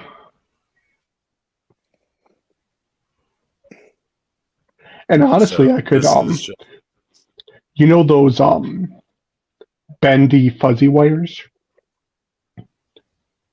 bend those around the pillar here, glue them on, and then put glue on the outside of the fuzzy part and just kind of slowly rub it in. And then when it dries, you have like a, yeah. I'm kind of deciding if I want to leave the shape of the column like this, or if I want to make little strips to go around it so it's a little textured, or do a thing I saw Emerald Knight was saying with these cardboard pieces, the way they kind of have that little wavy part. If you peel one side back, you can then it leaves that like wavy texture on the cardboard, and then you just wrap that around, and you get that actual like how like pillars have those like multiple like lines going all the way around it. Yep. Yeah, so I was like, oh, that's kind of cool. But for right now, I'll leave it like this until I decide what to do with it. Now I just got to make a second one. Definitely. Yeah, so our very own Emerald Knight is actually going to be going live on TKO tomorrow. Oh. It's going to be cool. So he's going to be hanging out with Ken tomorrow afternoon for me, but morning for most of you. Oh, that's not cool. What happened? I may need to find another Snake Armor Skeletor. Uh-oh. What's up? Right out the box, white stress fracture around the handle. Oh. Just heat it up. Pause. Heat it up. It should go. It should be all right. It's got a crease, but really good. All right. Boily. Yeah, I'll definitely heat it up. That weapon is really weird. Yeah, it's kind of. They don't leave the spacing in the blade, and it looks like one of those. It's like some English sport where they have little, or actually, we used to kind of have these as kids. Those little cup and ball thing where it's a curved scoop, like that. And you catch the ball and then throw it. Yeah, that was fun. Because the shape of the scoop, it would like those things would fly. It's like a Tron. They used that. Yeah. Yeah, they had that sling kind of deal. Mm-hmm. Well, one of the things that I always liked about it, to me, and I can't think of the name of it, and if somebody in the chat can think of it, though, to me, it always kind of more reminded me of more like it's kind of looks like a cricket bat, but it's got all along the sides and like the tops pieces of obsidian glass. Oh, and tonight joining us live, we have Adam from Highly Articulated. What's going on, buddy? Hey, Adam. How you doing? What's up, kidults? Oh, man. Feeling good. Glad to have you here. And he's gone. No, just kidding. Yeah, right. We don't kick people out for foul language. I'm right. for one tall can, and then I'm out. Bobby would have been gone a long time ago. Right. I didn't swear yet today. Not coming in with the first 8 seconds of fuck this. I had to do it yesterday or Thursday. Oh man, it was too good too. And like I was just like briefly on that video this morning checking out the stats. Yeah. Well, because like you sent the updated stats to us. I was like, what? Yeah. No, I didn't even see. So Went to go look at it, and that popped up was just you coming in with that, and I was like, ha ha. Yeah, it was funny. All right. So, Adam, what do you got going on tonight? Well, just got the kids down for bed. Always fun. There was a puppy running around in my office just before I came on here. So not much. Nothing that takes up any time. Sure. Yeah, no, nothing like having a puppy running around. It's not my puppy. It's my in-laws' puppy.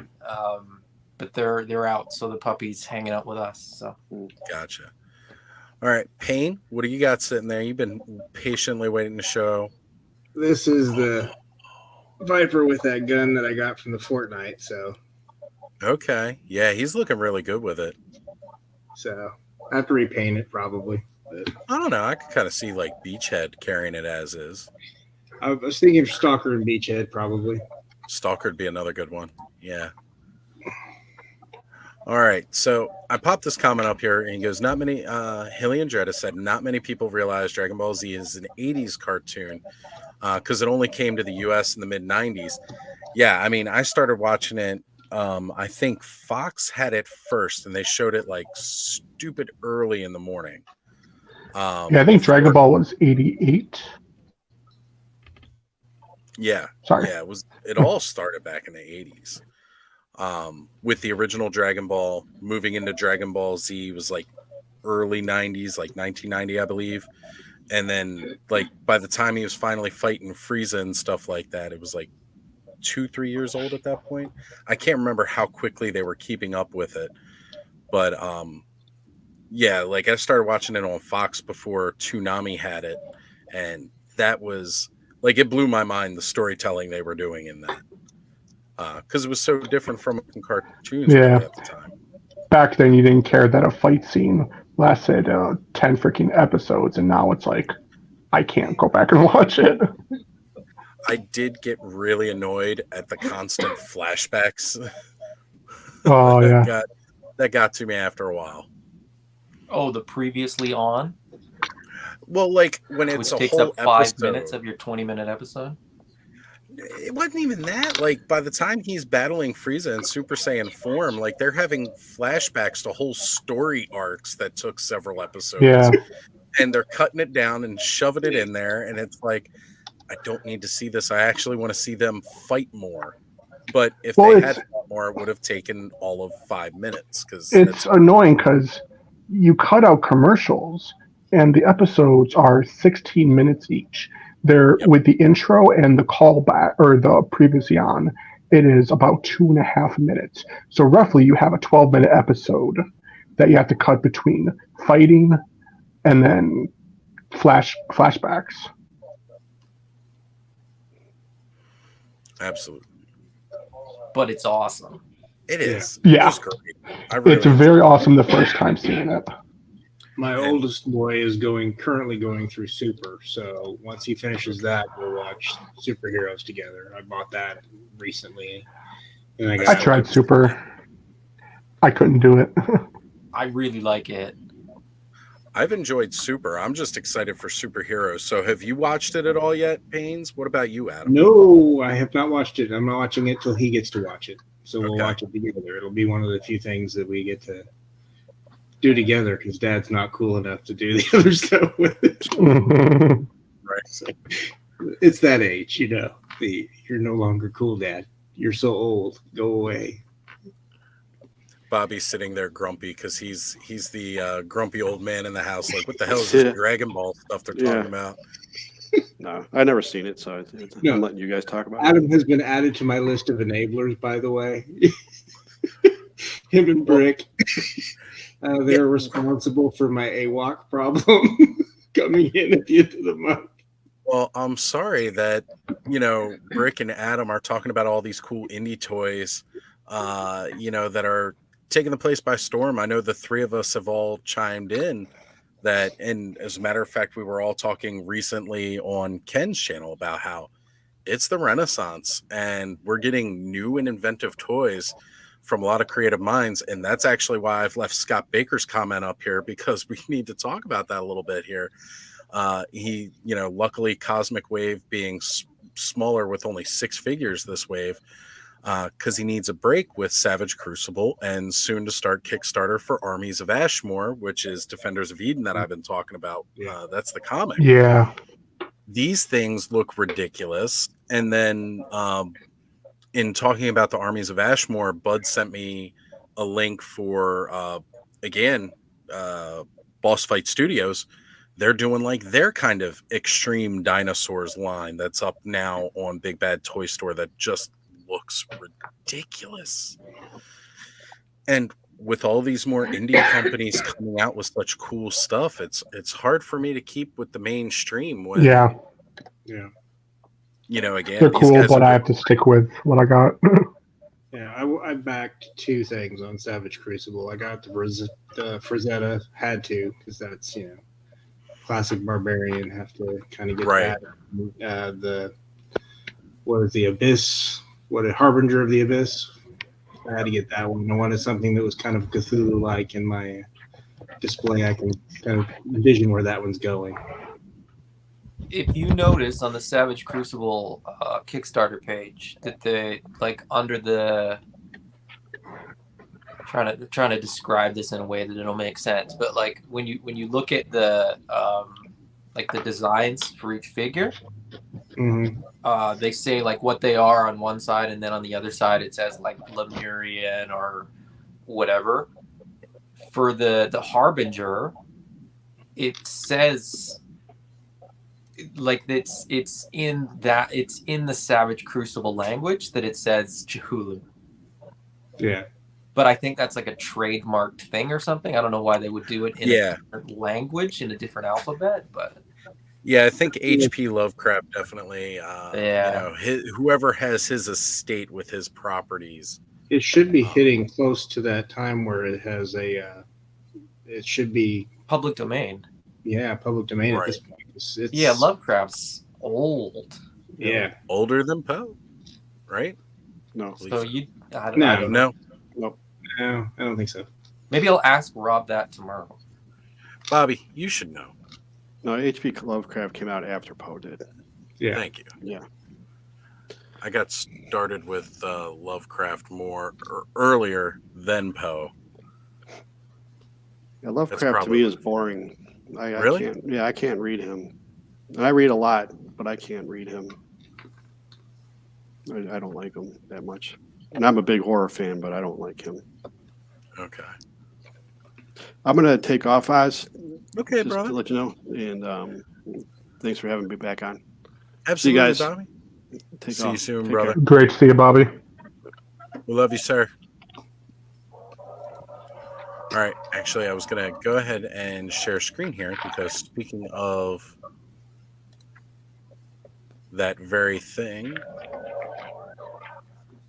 here we go. So I had to pull up the Kickstarter just because we were talking about it, because if you guys have not been checking out Savage Crucible, I don't know how. With everything, everybody's been talking about it right now. I mean, God, these are gorgeous. There's a Cthulhu looking guy, and then there's a Lynx looking. Jaeger.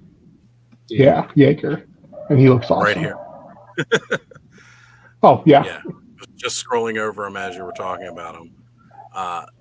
Absolutely outstanding detail, and love that. So here we go. Warrior with ball and chain. This is our Frazetta, and it says licensed from Frazetta, as it's named after. Oh, that's cool. Yeah, so can totally understand why you're backing for this. It's kind of and funny. again- The first human character you see is human. Kind of makes you think He-Man a bit, but it's human. He was further up, actually. Yeah, I Then think it's it's like the like- first one. That There you that go. name comes from the comic book, though, and if you read Oh, really? the graphic novel, it makes sense. It makes less sense if you Oh. don't. It looks like He-Man, but if you read the comic book, it's a poor translation into like a foreign language of human. Oh. or a poor pronunciation of human. Right. Well, because I've done it quite a few times where I say human instead of human, because I'm a bear and I don't like humans. But you guys are cool, so. But yeah, here is exactly that right here. Human. And I really like that they lean more into the like angry faces. Right? No more smiling barbarians. Oh God. Like leave that for smiling Prince Adam figures, like a specific smiling He-Man. But every figure just has this blank, soulless look. I'm excited for the fish people. Those actually look really cool. They look cool, but I have no place for them. So it's just like, Yeah. if I don't have any place to really put you, and I don't really have you fitting into anything. Do you have a Masterverse Merman?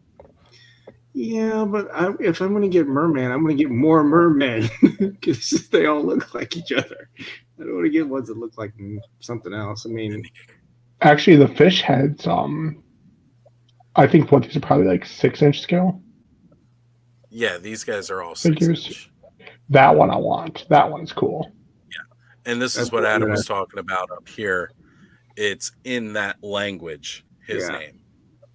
But so with that hood, is there another face in there, or do like the horns pop off that head to put the hood on? Look, you can see it better in detail here with the blank looking slate figure style. The horns will wrap around. See how wide apart these are? They are going to wrap right around that piece of cloth. It's harder to see on this one because of the black. That's cool. But if you scroll up and you just see the 3D render model here of it, you see that detail that the horns are going to go wrapping right around this. So is it going to be like cloth goods or? No, that's going to be like going to be like a type of plastic. Okay. It'll probably be like a softer durometer plastic, so that it's a little more flexible. Something more spongy, like Snake armor, Skeletor's armor here, like real soft. But again, it's just everything coming from this, and they're not afraid to put out a head pack with accessories right on the back here. Like, you want to start customizing? That's awesome. I love this whip because it totally gives me Belmont feels, which what's his name, Boojiboo or whatever on Instagram. He just made like a Belmont figure for Origins, like a pack that you can buy and put on your figure to make them look like it. I love having these in here. The trophy skulls. Like, all these little stretch goals. Why would you not want to get into this line? Right. I'm sorry, I'm enabling everybody right now, but really, when you're getting these kinds of awesome things, look, they're like, oh, you don't like gauntlets and stuff? Here you go. We're going to make some bare arms that you can add to your character. So you can make like a fully naked style one of these guys. Yeah. I love this. They're making the stuff that they're taking the chances that big companies won't take. Right. Yeah. And it's kind of a zero risk for them in the way that, well, first off, the project has backed. So now you're just looking at stretch goals. Because they've cleared all the waves. And as people are getting more and more into this, look, you get a grappling hook. Look at that. Web store, eat your heart out. Here we go. The Jaeger alternate head. This one I love because the eye patch. Like, I love that head. Oh man, he's just looking so good. Need a little. Look at all the tinkers and stuff. Like, I just want to build a bunch of that stuff to like attach on to like a Mythic Legion figure or heck anything. I feel like this is like Skyrim, the action figures. Yeah. Just with all the different little weird things that they're putting out as stretch goals and stuff. And showing you the system on the breakdown of the figure. That's a lot of joints. It's awesome. It is, but they show you that You guys probably Meanwhile, my Zip left for the house for like a week because they have $2 in the bank. 2 weeks. All right. I had to stop sharing because otherwise probably would have lost connection at some point there. But hopefully now everybody ran and did, yeah, go back. I'd love to, but I hear you. It's tough to Yeah. get involved with the more lines you stretch yourself across, it's the less you have to go around. And you Exactly. gotta pick and choose. And it's tough to do that.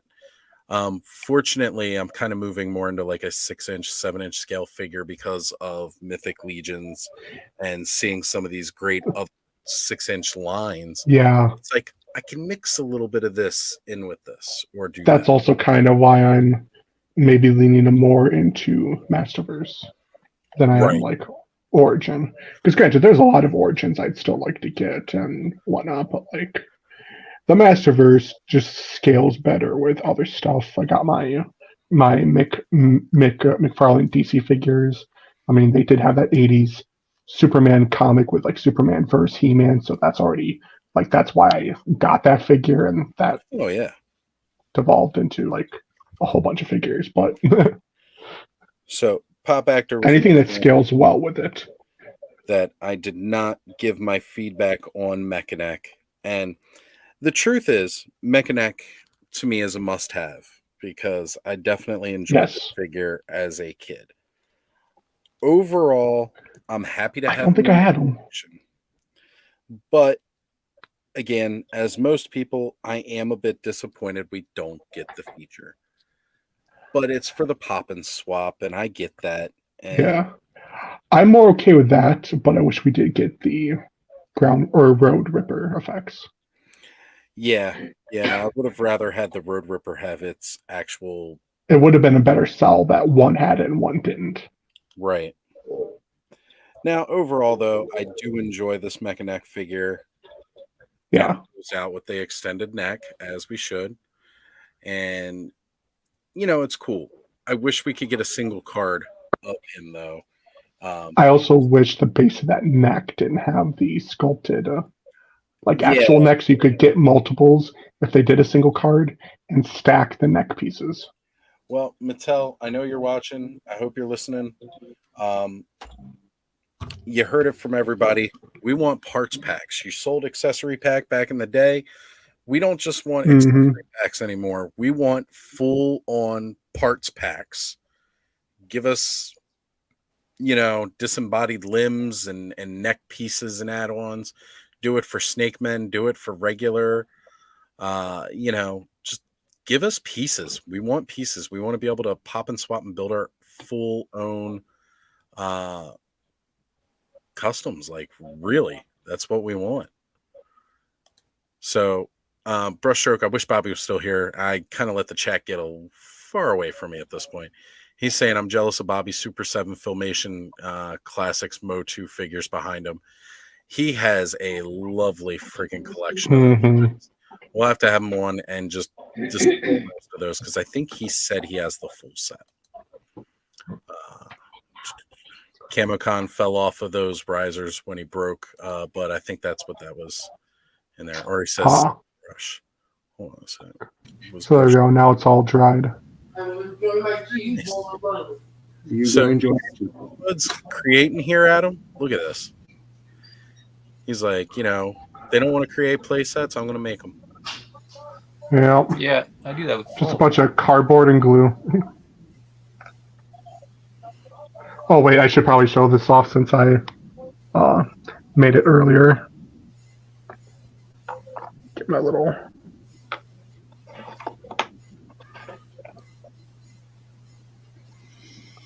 Made a little computer console with, you can swap out these screens. Just a nice little pop and swap, so I got my logo in there. I still got to finish the backside here. But yeah. He's not just making play sets, he's adding the play features. Yep, and then there's going to be a part that inserts into here and it'll be a little bit of like a riser so that it fits not only with like Origins, but it adds a little height so you can use it with like Masterverse figures. So I want all my parts to have, or all the pieces I make to have inserts that I can just pop in, like plug in, and it'll make it so it's usable with both. Absolutely. You know, and that's the fun part about it, because you can add your own modularity when you're making the stuff yourself. So it's something that Lego caught on to a while ago. I was just talking with my buddy Corey earlier today, visiting him, and he mentioned his brother Charles said it's kind of a shame that the Ghostbuster house set, when that came out, doesn't actually have the pieces to make it go into the Lego City sets that they're putting out now. And it's like, yeah, but they sell all the blocks you need to make it fit in yourself. You don't need to, you just buy those individual pieces to add on to it. A lot of people have modded that set. Mm-hmm. Yeah, it'll totally work with the new stuff. And Brushstroke was asking if, because I had the slime pit thing up earlier, asking if the slime washed off. It did wash off, but also Pop Actor mentioning putting spike ore underneath the slime pit was a bad idea. It was very, very hard to get all the slime out from in between his spikes. Grizzlor too. Grizzlor was never a good idea to put under there.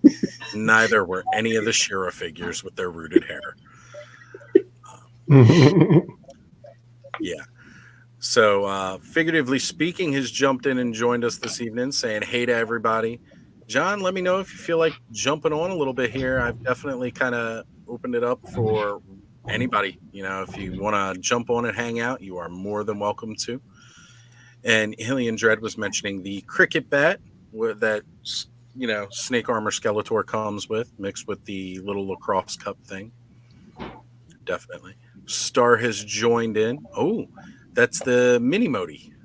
Hold that up. Yes, it came with a little loop because it was originally supposed to be a part of like a, you know, earring or something, but I shaved it off. Well, that's cool because now you have baby Modis. Very carefully with a hobby knife. But yeah, this Modi is really small. In fact, to size them up, this is the glow in the dark one. And put the baby Modi in the mama Modi's mouth. Sadly, I was supposed to have a fourth one coming. I won in a giveaway from a certain someone, but I have been ghosted. Right? I have been ghosted, so I am not getting that fourth one. Well, that is definitely a shame, sir. I'm sorry to hear that that happened to you. But yeah. Star has jumped in. One of our yeah, it is. New friends who joined us after last week's Legions class. Star was all over Cosmic Legions and talking it up with us last week, which that was a really, really fun episode to do.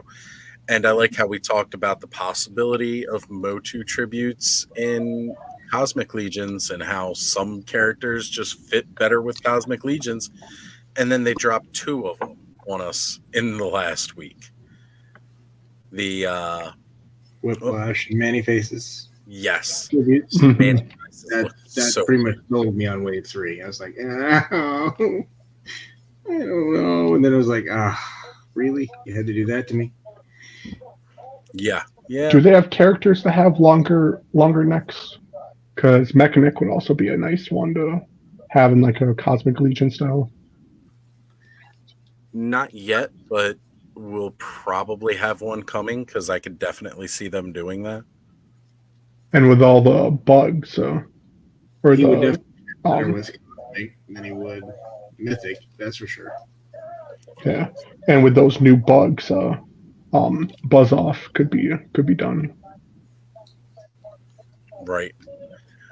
So Thanos Copter mentioning that he enjoys that Armies of Ashmore is purposely delaying. And I got to agree, you know, it's always best to make sure that you're as ready as you can be when you're trying to put things out. So, I mean, you got to realize there's only so many dollars for us from us adults that play with toys.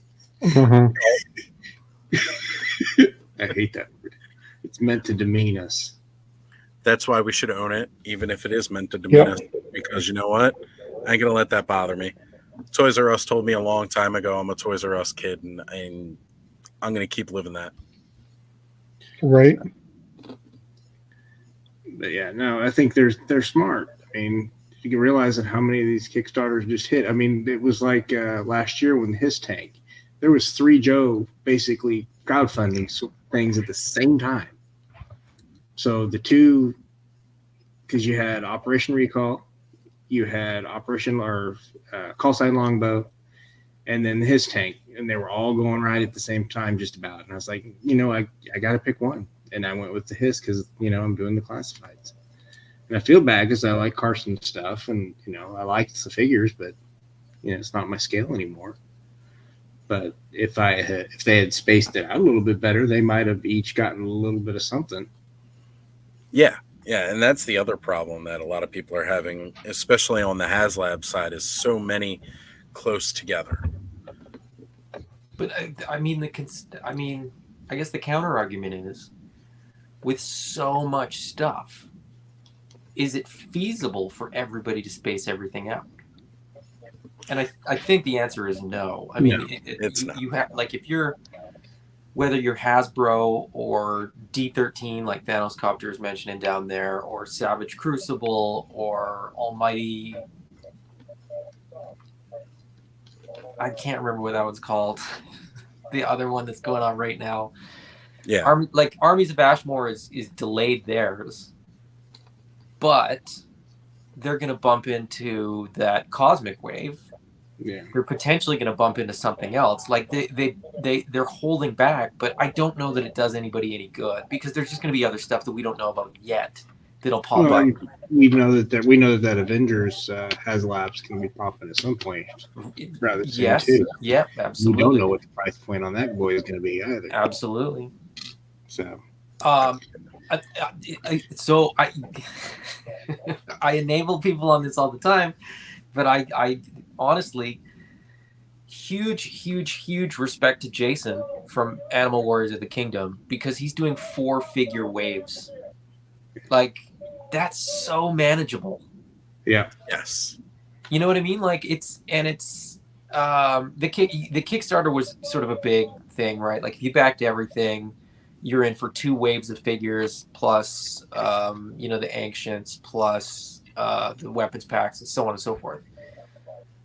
But going forward with 4-figure waves that are quarterly or so, you can almost like budget for it in a way that.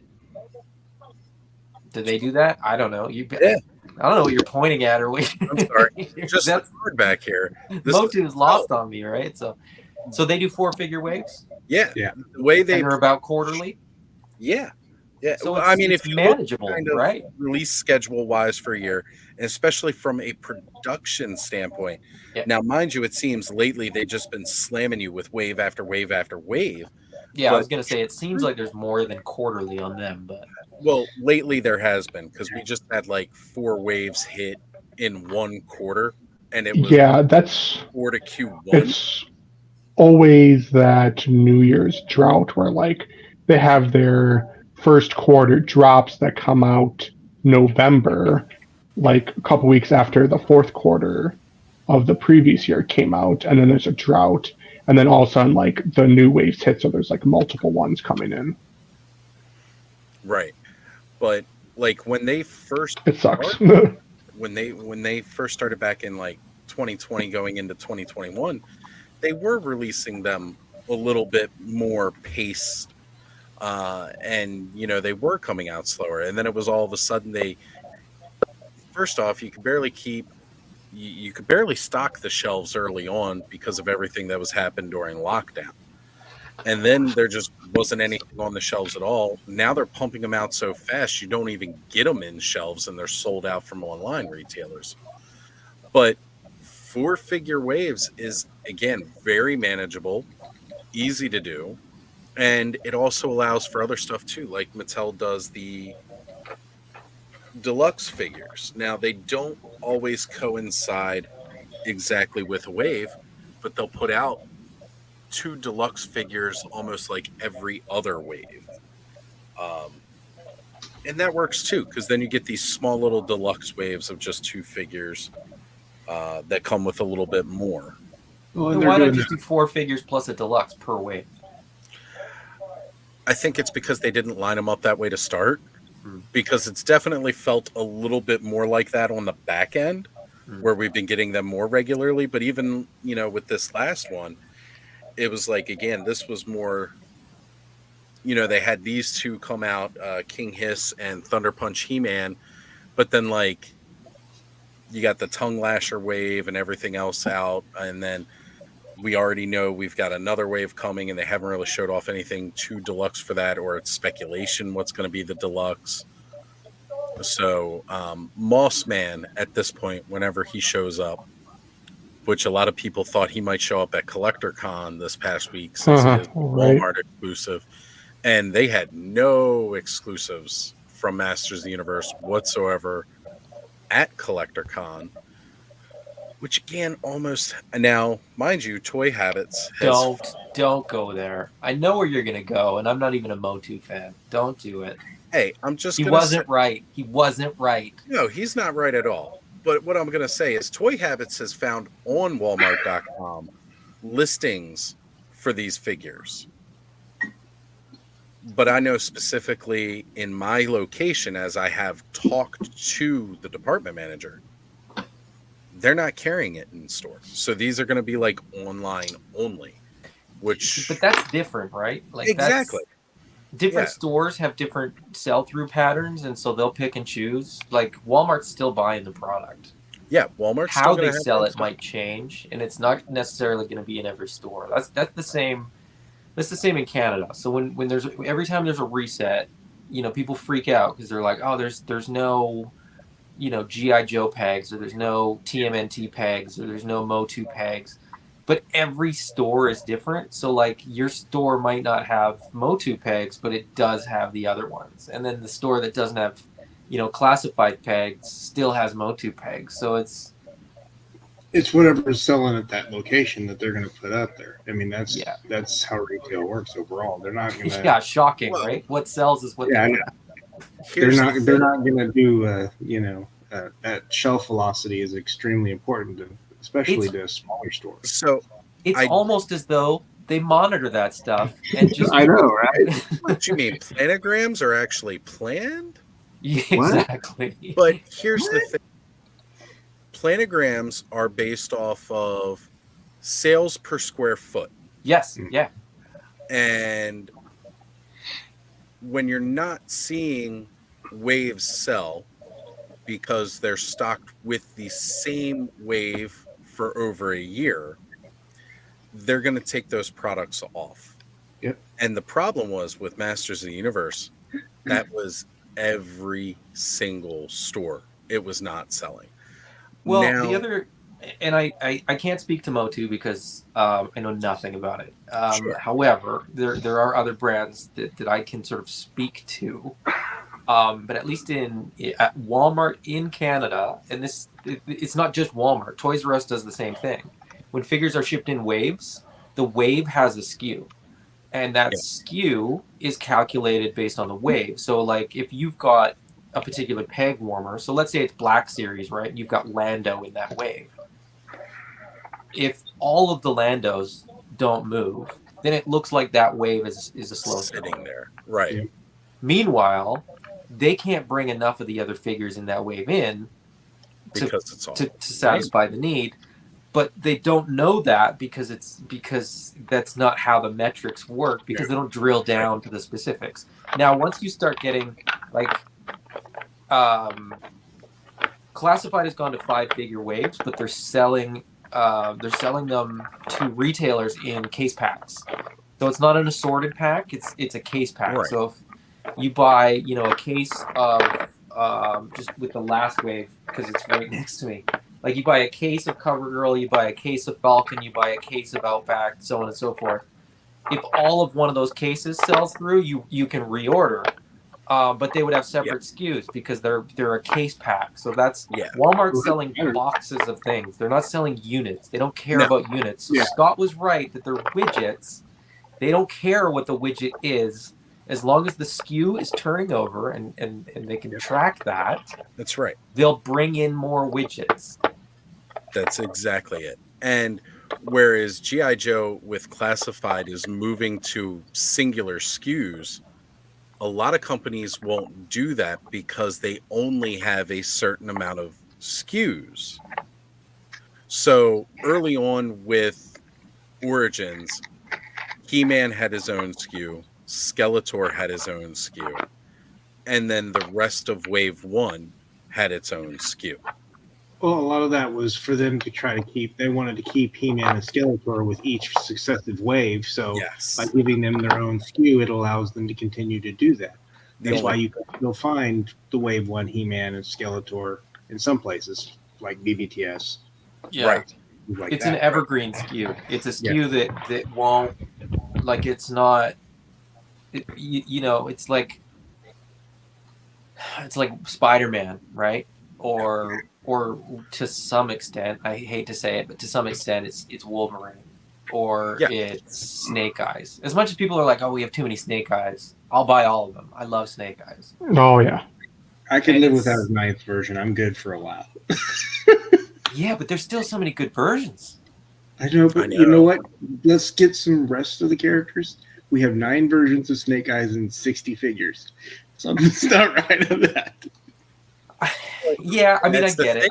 I understand it. I mean, I understand the argument, right? But I also feel that there's sort of a misinterpretation of that in the sense that people are like, people kind of get the sense that like he's taking someone else's spot, but that's not really how that works either. It's Like, reused for the tooling, and they can get away with a lot more because and it's a character and a figure that they know will sell. Sells every time. That's how you and- get Wolverine every wave, just about. And You know what? Wolverine in a Build-A-Figure wave, Wolverine is the character that never has the Build-A-Figure piece. Like, That's right. In the 90s Toy Biz, man, there was a Wolverine and a Cable in every way. single way. there's still versions of Wolverine that I want. That haven't touched Legends yet. That were Yeah, available. that's what I'm saying. Yeah, that the Wolverine, like the Weapon X, the black suit with the Department gold. H. Department H Wolverine. Department H Wolverine. Yeah, exactly. We got I want Maverick, that. and I was like, that's right around the corner. They're gonna give us that We Wolverine. need to have that. I kind of was It's wishing so they good, did a man. whole Department H wave, you know, Sabretooth, Maverick, Yeah. you know, and they could even introduce later characters, you know, from Weapon X, like Phantom X and all like that, and put in that wave and it would completely fit in. It would be great. Hey, But- can you pull up Star's third to last comment that he's posted? I in there? have totally lost the chat of we've all been It's near the talking. bottom, so it's the third to the one. Do you guys? That one. That one. Do you want to read it? Do you want me to read it? Why don't you go ahead and read it? I'll read Go. it because I read it and I have an answer. Star asks, do you guys think it's important for a company to have genuine love for the lines they produce, like Four Horsemen with Legions, or is it irrelevant as long as they keep producing them? Ooh. I would say they have to have some type of attachment to it. But realistically, if you're talking about corporate companies like Mattel and Hasbro, it's about what's going to sell. If it's not going to sell, they're not going to produce it. It's as simple as that. If it's an evergreen property, you've got a few of those that started really in the 60s for some of them.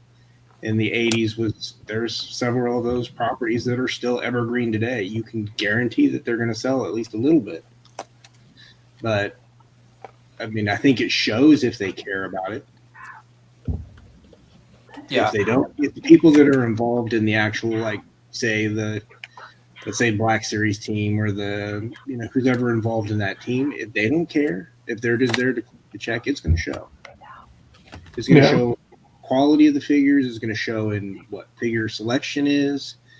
You're not going to get deep cuts. You're just going to get these peripheral characters that nobody wants.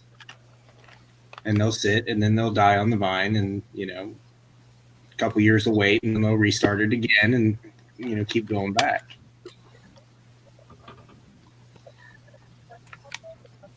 I will say, I think it is important for the company to have the right people in the right places.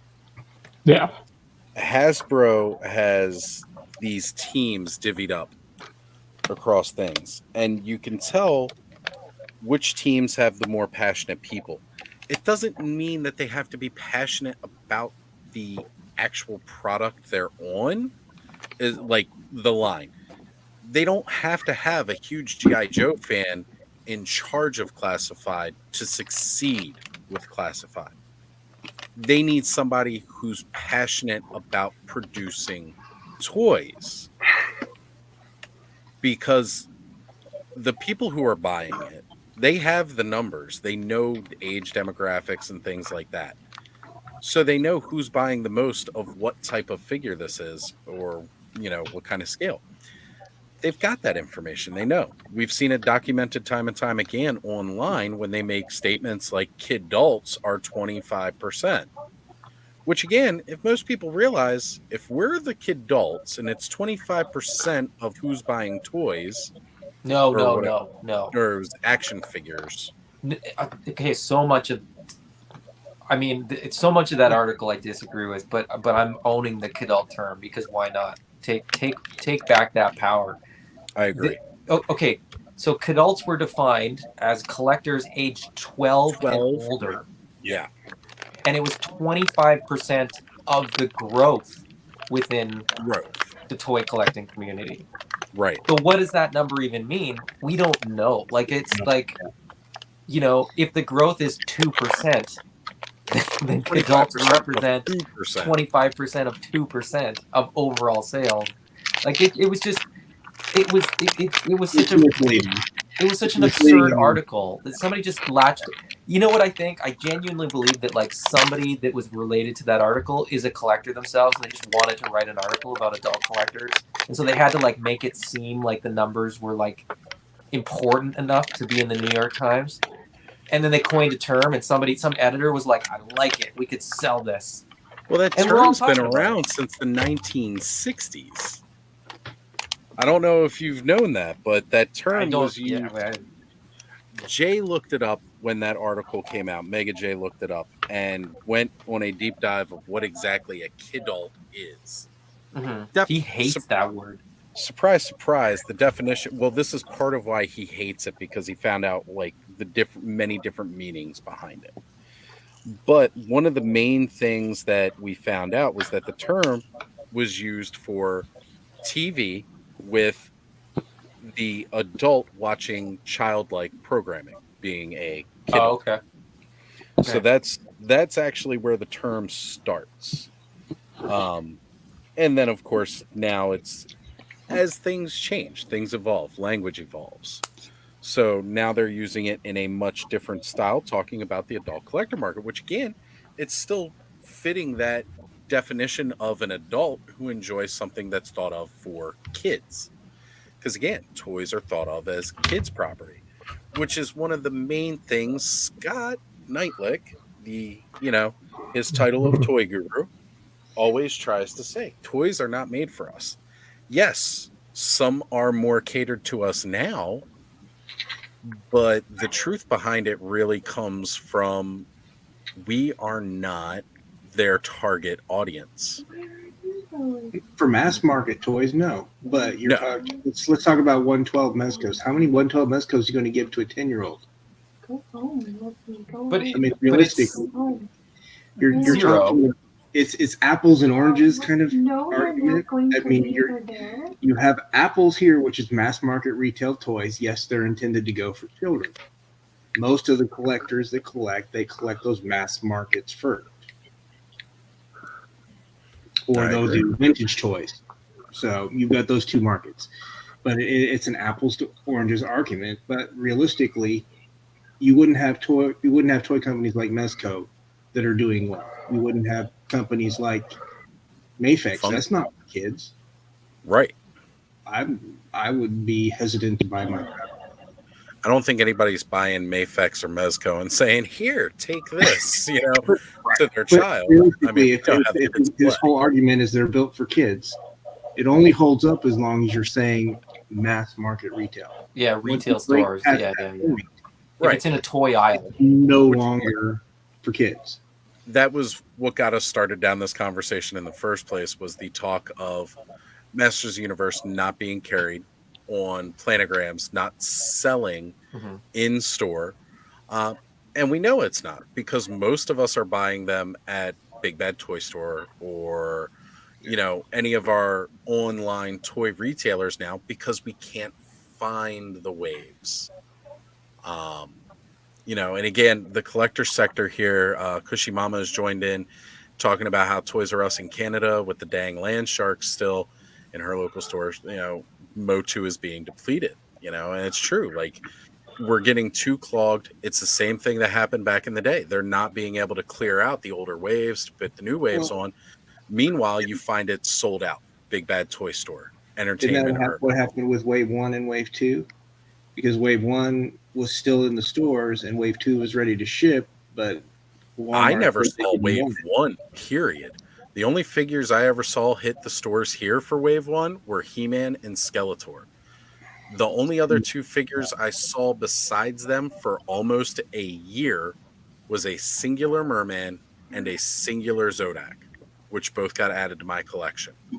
Never found a single other Masters of the Universe figure until 2021 hit. And then very quickly found Wave 5, and then it was like gone. And at the very end of the year again, found Wave 6, Wave 7, and then Wave 7 sat. Or was it Wave 8? I'm getting confused on my waves now. I used to have them all in my head. But the Naked Stratos, Mini Comic Stratos, and Buzz Off wave has sat on the shelves ever since January of last year, because that was all I was able to find. And I've had to pick up again. Most of these were from,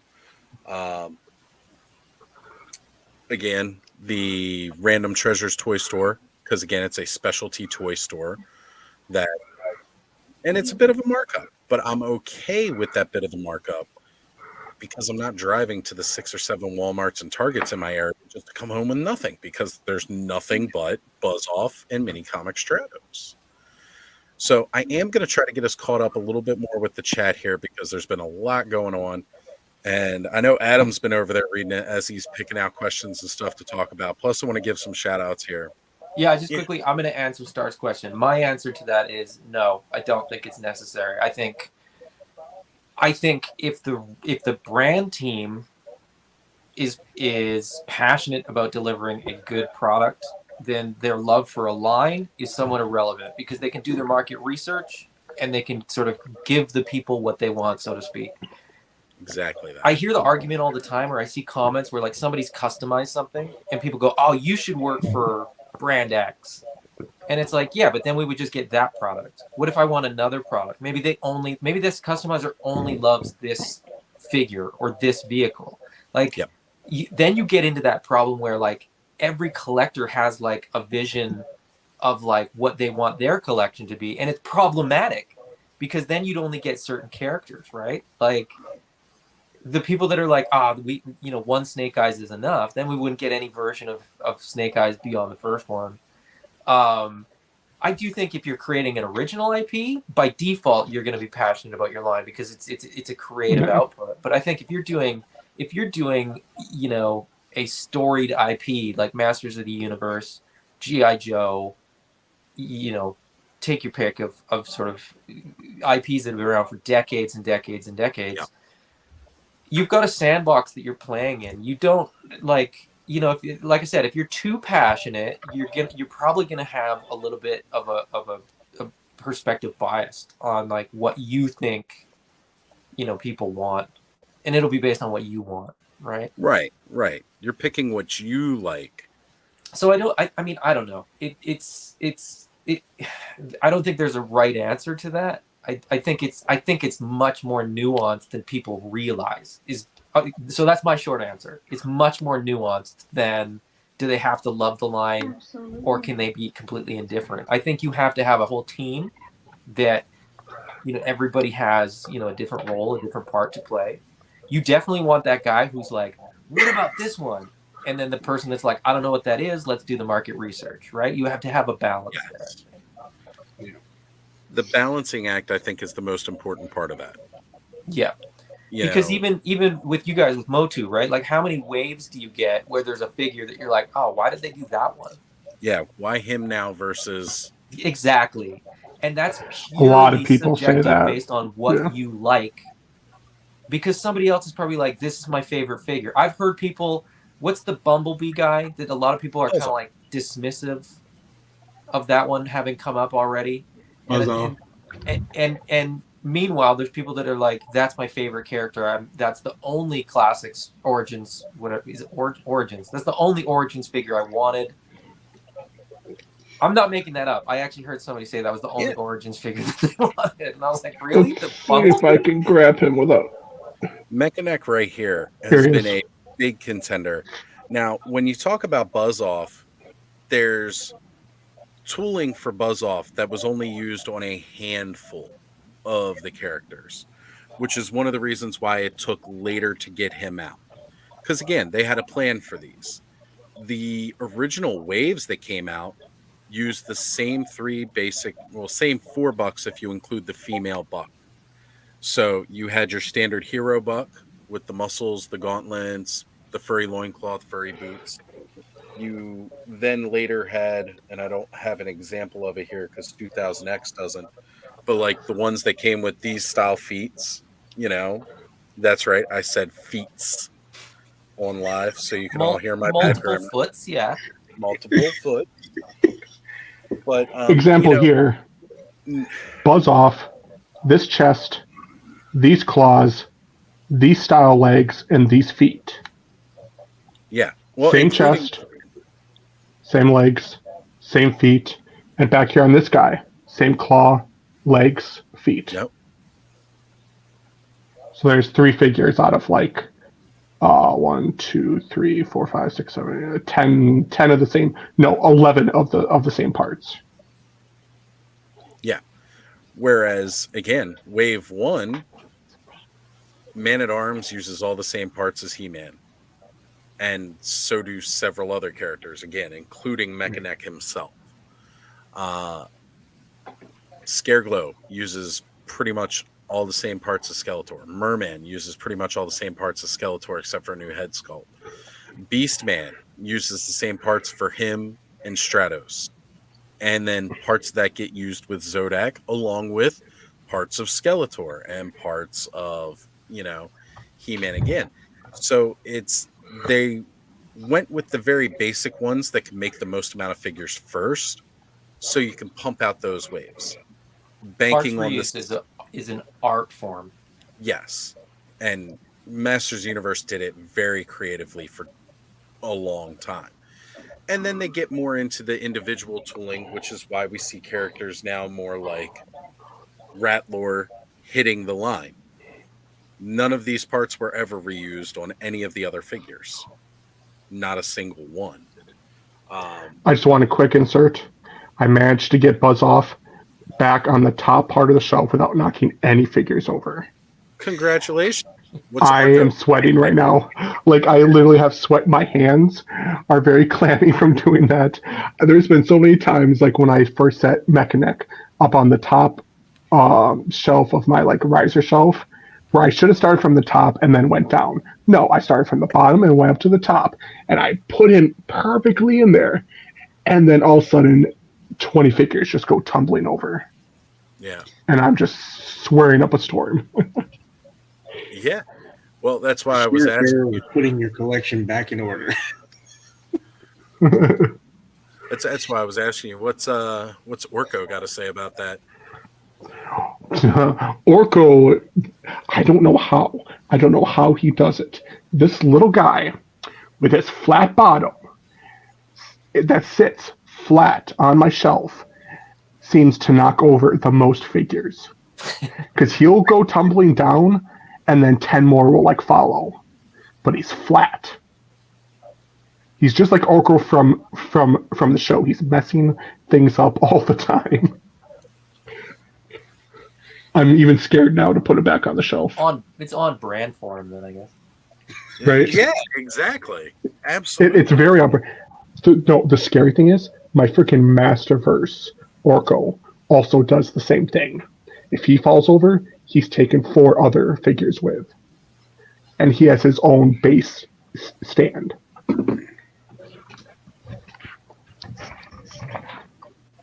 So, it's one of those things where that's a great question to really propose because, again, there needs to be a mix of passion for just making toys in general.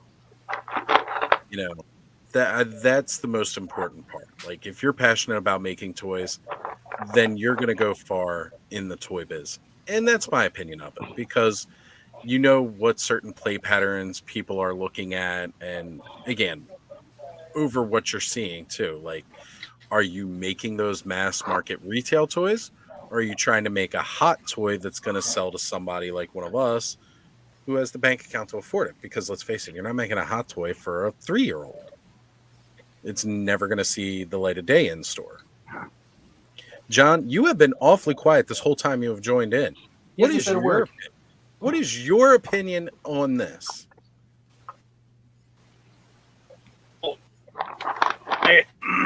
Excuse me. Because I have taken a position at my job right now, where I am now a merch manager where I'm at. So, knowing now what I did not know back then, what I've been learning from all of y'all. Again, like y'all said, if it's on a shelf, if it's going to peg warm, the store is going to quickly remove it, reset.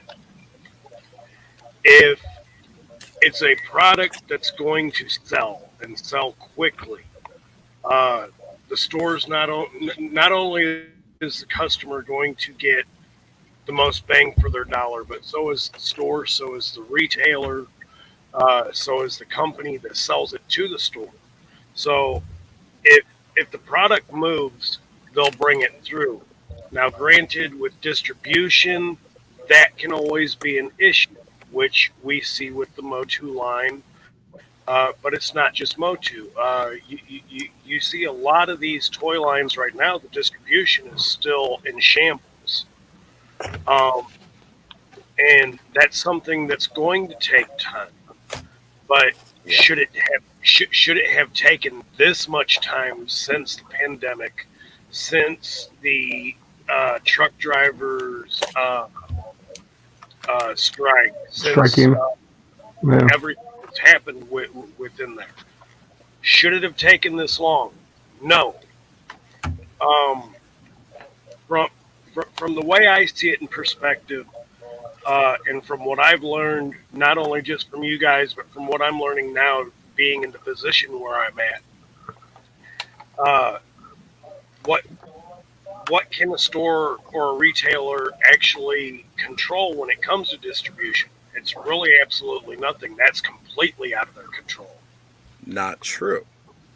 And the reason I say that is because Mattel gets the product to Walmart. It gets the product. Smaller scale guys might have less control. Walmart owns smaller scale have more control. There's more flexibility at a smaller scale. With who you would go with to distribute. But how do you not have control over your own fleet? Oh, you're talking about like once it's in a Walmart warehouse, what they do with it? Yeah, they have their own distribution centers. They have their own trucks. They have their own drivers. Right. These are not independent owner-operators. These are company drivers. And they work specifically and drive specifically for Walmart, because another part of the retail industry that I'm very familiar with is the shipping and receiving, because that's what I used to do for Walmart. I used to unload their trucks. Now, I don't know how much has changed. My information could be out of date in some ways.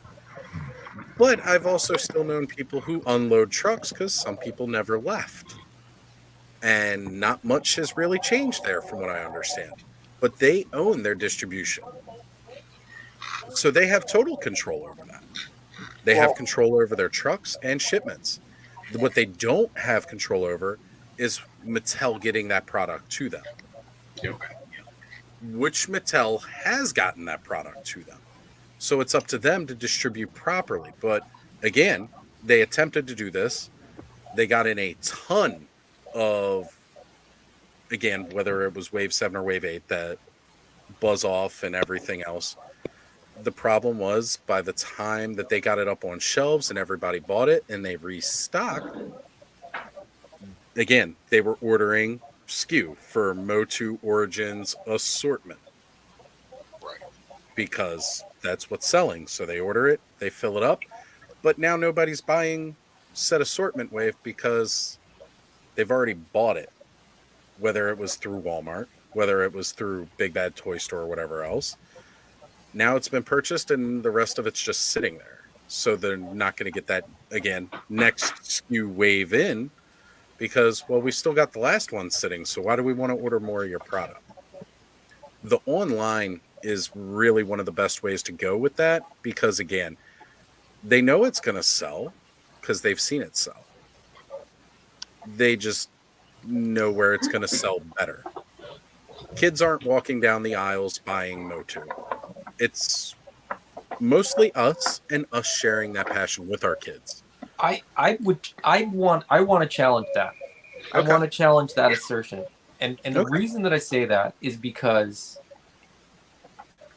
it's that perspective bias, and this is not an original thought on my part. This was sort of something that was mentioned in another video that I saw a couple days ago, that we're all I don't know how old you guys are, but just guessing based on the way that you guys look, and I can only see 4 or 5 of us, but I'm 40, and I suspect that all of you guys are pretty much in that same boat there or abouts, right? 50, there you go. 36. I was going to say, but we're the ones not only on YouTube, but on Facebook, Twitter, Instagram, all over social media, all these places where we're getting feedback about this hobby that we have, right? Mm-hmm. 8, 9, 10-year-old kids, they're not doing this. So we're not getting the feedback from those kids. But somebody in the comments said, well, I don't think kids are collecting Masterverse or Classified or whatever. Well, my kids don't have to because it's all right here. Yeah. But my 7-year-old loves my action figures. She came into my office today, and I posed up all my blue and yellow Uncanny X-Men 275 figures. And she was like, they look so good like that. Like, can we play with them? And I was like, yeah, that's what they're here for. We didn't play with them because I was too busy doing other stuff. But the point being, the feedback that we get tells us that it's only us that collects these things. But I just don't believe that that's true, because I don't see as many people like me in the toy aisle as I see, kids and people that clearly have no idea what they're looking at or for. Right. Well, here's one thing I would do. Oh, sorry. No, go I was ahead. going to quick interject. Now this is only one person, but through Instagram, I have met someone. She's 15, loved the She-Ra Netflix series, and through that got into heard of vintage, and then through that found out about Origins, and she's collecting them, and she loves them. And what was the other thing I was going to say? One thing I think that would probably help too, and I'm wondering if it's just probably filmation rights and not wanting to do it. What they should have done was brought a remastered version of the Filmation cartoon back to popular streaming services at the same time as these figures, and also in ads have little commercials like, hey, you like the show? Here's the figures they came from, and show off Origins. Well, or at least done something to like advertise them. Because the only advertisements I get for Origins are on other sites like, hey, big bad toy store, and that's only because I frequent on those sites. Right. If I didn't frequent those sites, I wouldn't know, because I didn't know about classics until the very last year. Like, I had heard about Big Bad, went there, saw they had the movie He-Man, Skeletor, and those, and half of them were already sold out. Yeah. Never heard about like classics beforehand, and had been around for 10 whole years. Their marketing kind of blows. A big part of the reason that Or like advertisement, I mean. Yeah, you sorry, go don't ahead. see ads like when we were kids because they can't. No. Because of us and our parents going to war for us, little did we know how much that battle they were really fighting. You know, again, I've said this, and it can be as controversial as it wants to be. Ryan Dole has also mentioned as much as we were conditioned to program. Yeah. If you're denying You watch it, a show, you want the toy. yes. And if you're still trying to say and deny that we were, Oh, we were totally brainwashed. I'm buying this guy 40 years after I had him Right? as a kid. The second I found out about Origins and the price, Right. and I was like, these are retail price? No way. And then I got that He-Man. In fact, he's right here. The first Origin figure I got this guy in my hand, and at the age of, I think I was like 34, so it was like, or 35, because it was 2 years, or no, 34, so it was two years ago. A 35-year-old man held this in his hand and actually cried a bit, just because all those memories, those smells you remember from, like, for instance, for me, playing on my like grandma's carpet, that smell of that hot summer vinyl nylon carpet hit me, and I was just like, I started welling up. And I was like, this is amazing. I need more. Right. You know, Star's mentioning he's 53 because everybody's commenting a bit on their age. And we're all around, you know, similar ages and stuff like that, you know, in that same kind of, you know, the tail end of Gen X, the beginning of the millennial age, you know, is around where we're all at. You know, we were the ones that went from the analog age to the digital age and have tried to keep up with technology and such so far. All of us had that same programming. Parents would sit us down in front of a TV, we'd watch TV, and we'd get sold on stuff. It works. It's market research. They've proven it time and time again. I think it comes down to, in a lot of ways, to like how many of us are out there passing this on to our kids or nieces and nephews. Yeah. I think it's Same. you know, I don't even like, but Star's comment there too, right? Like when we were kids and like when we got a little older and kind of should have grown out of toys, you know, were we still talking about this with like a few nerd kids, right? In like in the corner of the field at recess because we didn't want anybody to overhear To what we were know talking that about, we kind did. of thing. We definitely were all those kids. I think, you know, we're a minority. We always were, we always will be. And we get the impression because, you know, all the YouTube that gets fed to us through the algorithms, because it's all we click on is toy stuff.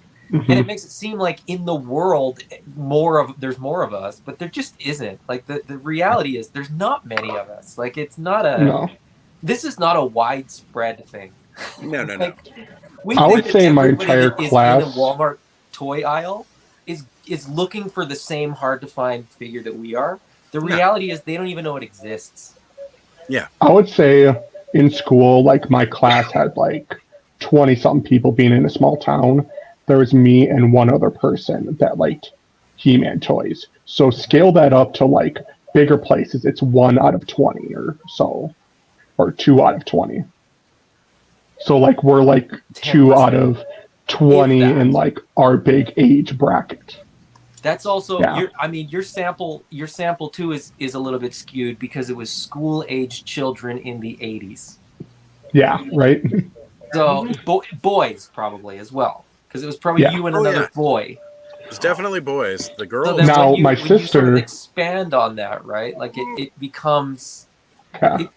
it's a My very, very sister- small number of people. Who was 3 years older than me, and this is something I didn't find out until like recently. I knew she had gotten all the She-Ra toys, and then when I was born, I thought my mom and dad were like, "Oh, well, let's get him He-Man toys." No, the original He-Man and Skeletor and a few others were hers. So she was actually getting some of those figures, and actually finding that out like literally like a month ago was like the coolest thing ever. But like we would always sit there and play, but obviously since she's 3 years older on the playground, we all hang out in different groups. So, again, a big part of this is supporting media. Because when you do see the kids down the toy aisles, what toys are they grabbing? Marvel, I can Fortnite. Go ahead, John.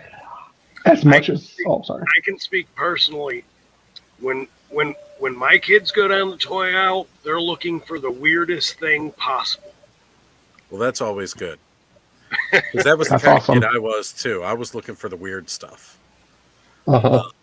But definitely, like most of the kids that I see when I'm out there, because again, a lot of us aren't even hunting in stores anymore. Most of us are buying online exactly what they want.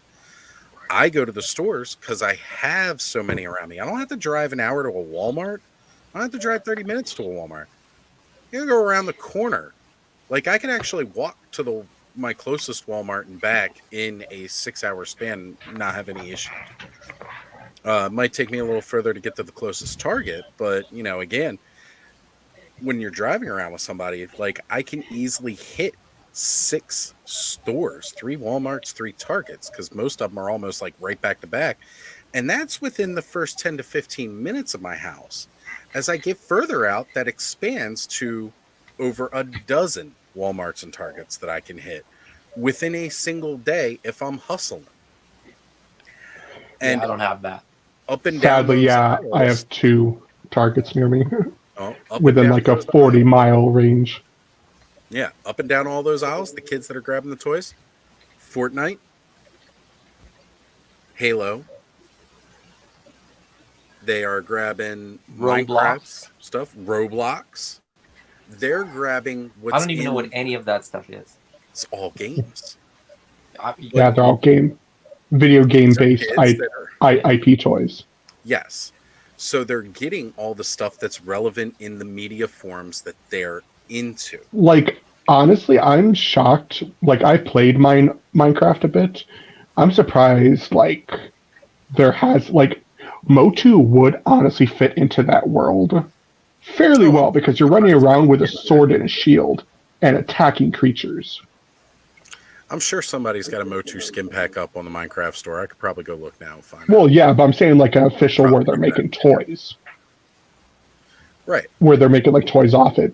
And it's as much as I don't like it seen fit into Fortnite, Fortnite would be the best way to throw like the CGI characters or something in. I mean, yeah, seeing He-Man run around with a gun is super cringe, but it would get the kids to be like, "Oh, what's that?" But they've done that. Like they did, like The Mandalorian's Fallout been in gun. there.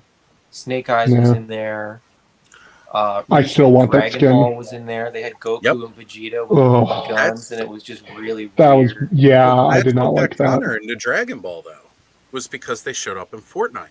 Now he Yeah. knew I was into Dragon Ball because he's seen some of my Dragon Ball stuff. Well, there you go. And then when it came up in Fortnite, he was excited to tell me about it.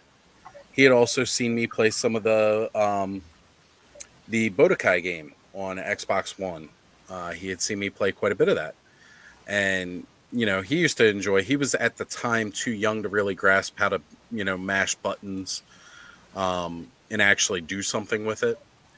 But, he really did enjoy seeing that and got into Dragon Ball. So now I've been watching Dragon Ball Z with him.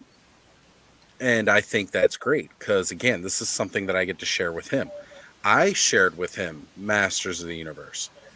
But for Connor, if he were walking up and down a toy aisle and saw Masters of the Universe there, I had no context with him, except for the fact that I shared it with him, because he wasn't scrolling through the menus and menus to see CGI He-Man or scrolling through and seeing Revelations He-Man on there.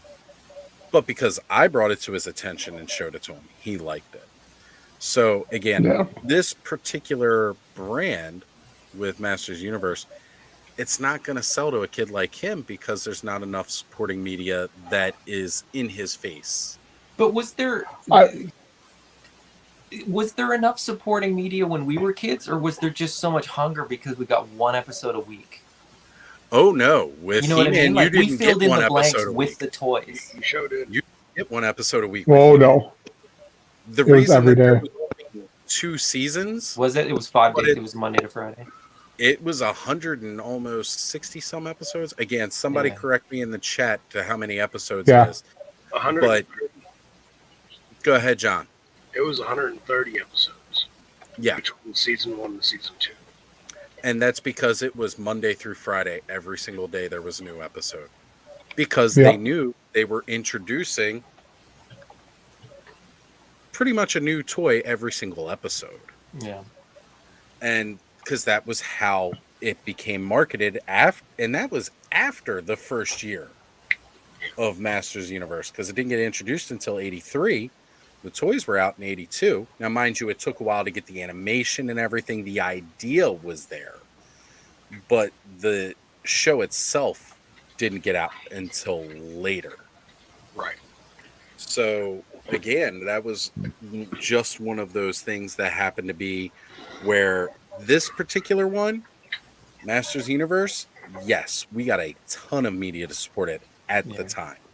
Thundercats didn't have that same order number of episodes. Thundercats has a lot of episodes, though. It does for the short time because, again, they were kind of like, okay, that's really working for this brand. Yeah. Let's go do it. I think how media is delivered has changed the landscape because, you know, even given that, you know, there was an episode Monday through Friday and there was, you know, 100 and some odd episodes of most of these shows, right? Whether it's Motu or G.I. Joe or Thundercats or She-Ra or whatever, right? Like pick your IP, Brave Star or whatever, right? Like it doesn't even really matter what it was. It wasn't on demand. It wasn't like you couldn't binge it. No, so it wasn't as throwaway in some respects, right? Like it was an event. Even like you had to rush home from school to catch whatever show it was that you were into, or maybe it was like in the morning, because I know that some people like got cartoon blocks like in the morning. Mm-hmm. You know, Saturday morning cartoons. I would get up before my parents would get up. I'd pour myself my cereal. I'd watch my cartoons. Once cartoons were done, it was like maybe I had a VHS copy of, you know, the G.I. Joe movie, or maybe I got like the X-Men VHS from Pizza Hut and I could like rewatch a couple episodes in the afternoon or something like that. But by and large, you know, it wasn't like, well, you know, whatever time of day it is, I'll just pick up a tablet and I'll just bang out however many episodes I can until I'm so bored and brain dead that I, you know, fall out of my chair or whatever. It just, and on top of that, right, the number of IPs, and the other thing too, number of cartoons was very most of the media that we binge. Well, we binge the stuff, and when you binge it, you don't really have most of the stuff that I watch. I don't have ads on the stuff that I watch. I'll pay the little bit extra not to have ads, so that experience has kind of changed too. Right. So dealing with, you know, you had the cartoon, which was really a 30-minute ad, and then in between that 30-minute ad, you had 2 minutes 30-second ad. You know, 2 minutes total of another, you know, ad for 4 different toys, possibly even the toys of the cartoon that you were currently watching. So it was. You had the ads of the other cartoons. Yeah. That were going to be a 30-minute advertisement for that toy. Exactly. You didn't even need a 2-minute advertisement for the toy. You had an advertisement for the next 30-minute advertisement of whatever toy it was you wanted. You know? So the way we consume the media now is so much different. than it was It really for is. kids, because it wasn't. It was like he's saying, is it was an event. It was after school. It was before school. You got up. You made special Yep. time for it. This was the time that you had for it. This was all the time that you could get for it. You might get lucky and get a VHS, but the reality was no, you weren't. You had to schedule it, right? Yeah, like now- you had to make time now- to watch it. I can pay $5.99. Boom, there it is in front of me, and I don't have to mess with it no more. I'll go pick it up whenever I want to. It's not. We have become the regularly scheduled programming. Yeah. But there's a replay. You can watch it after the fact. That's right. You can watch it whenever, because I know there are tons of people that don't actually catch me go live, or don't even want to sit here for a 3-hour long discussion on this, but they'll break it up and listen I was to kidding. it over the week. I know Damon, who is a toy photographer I follow on Instagram.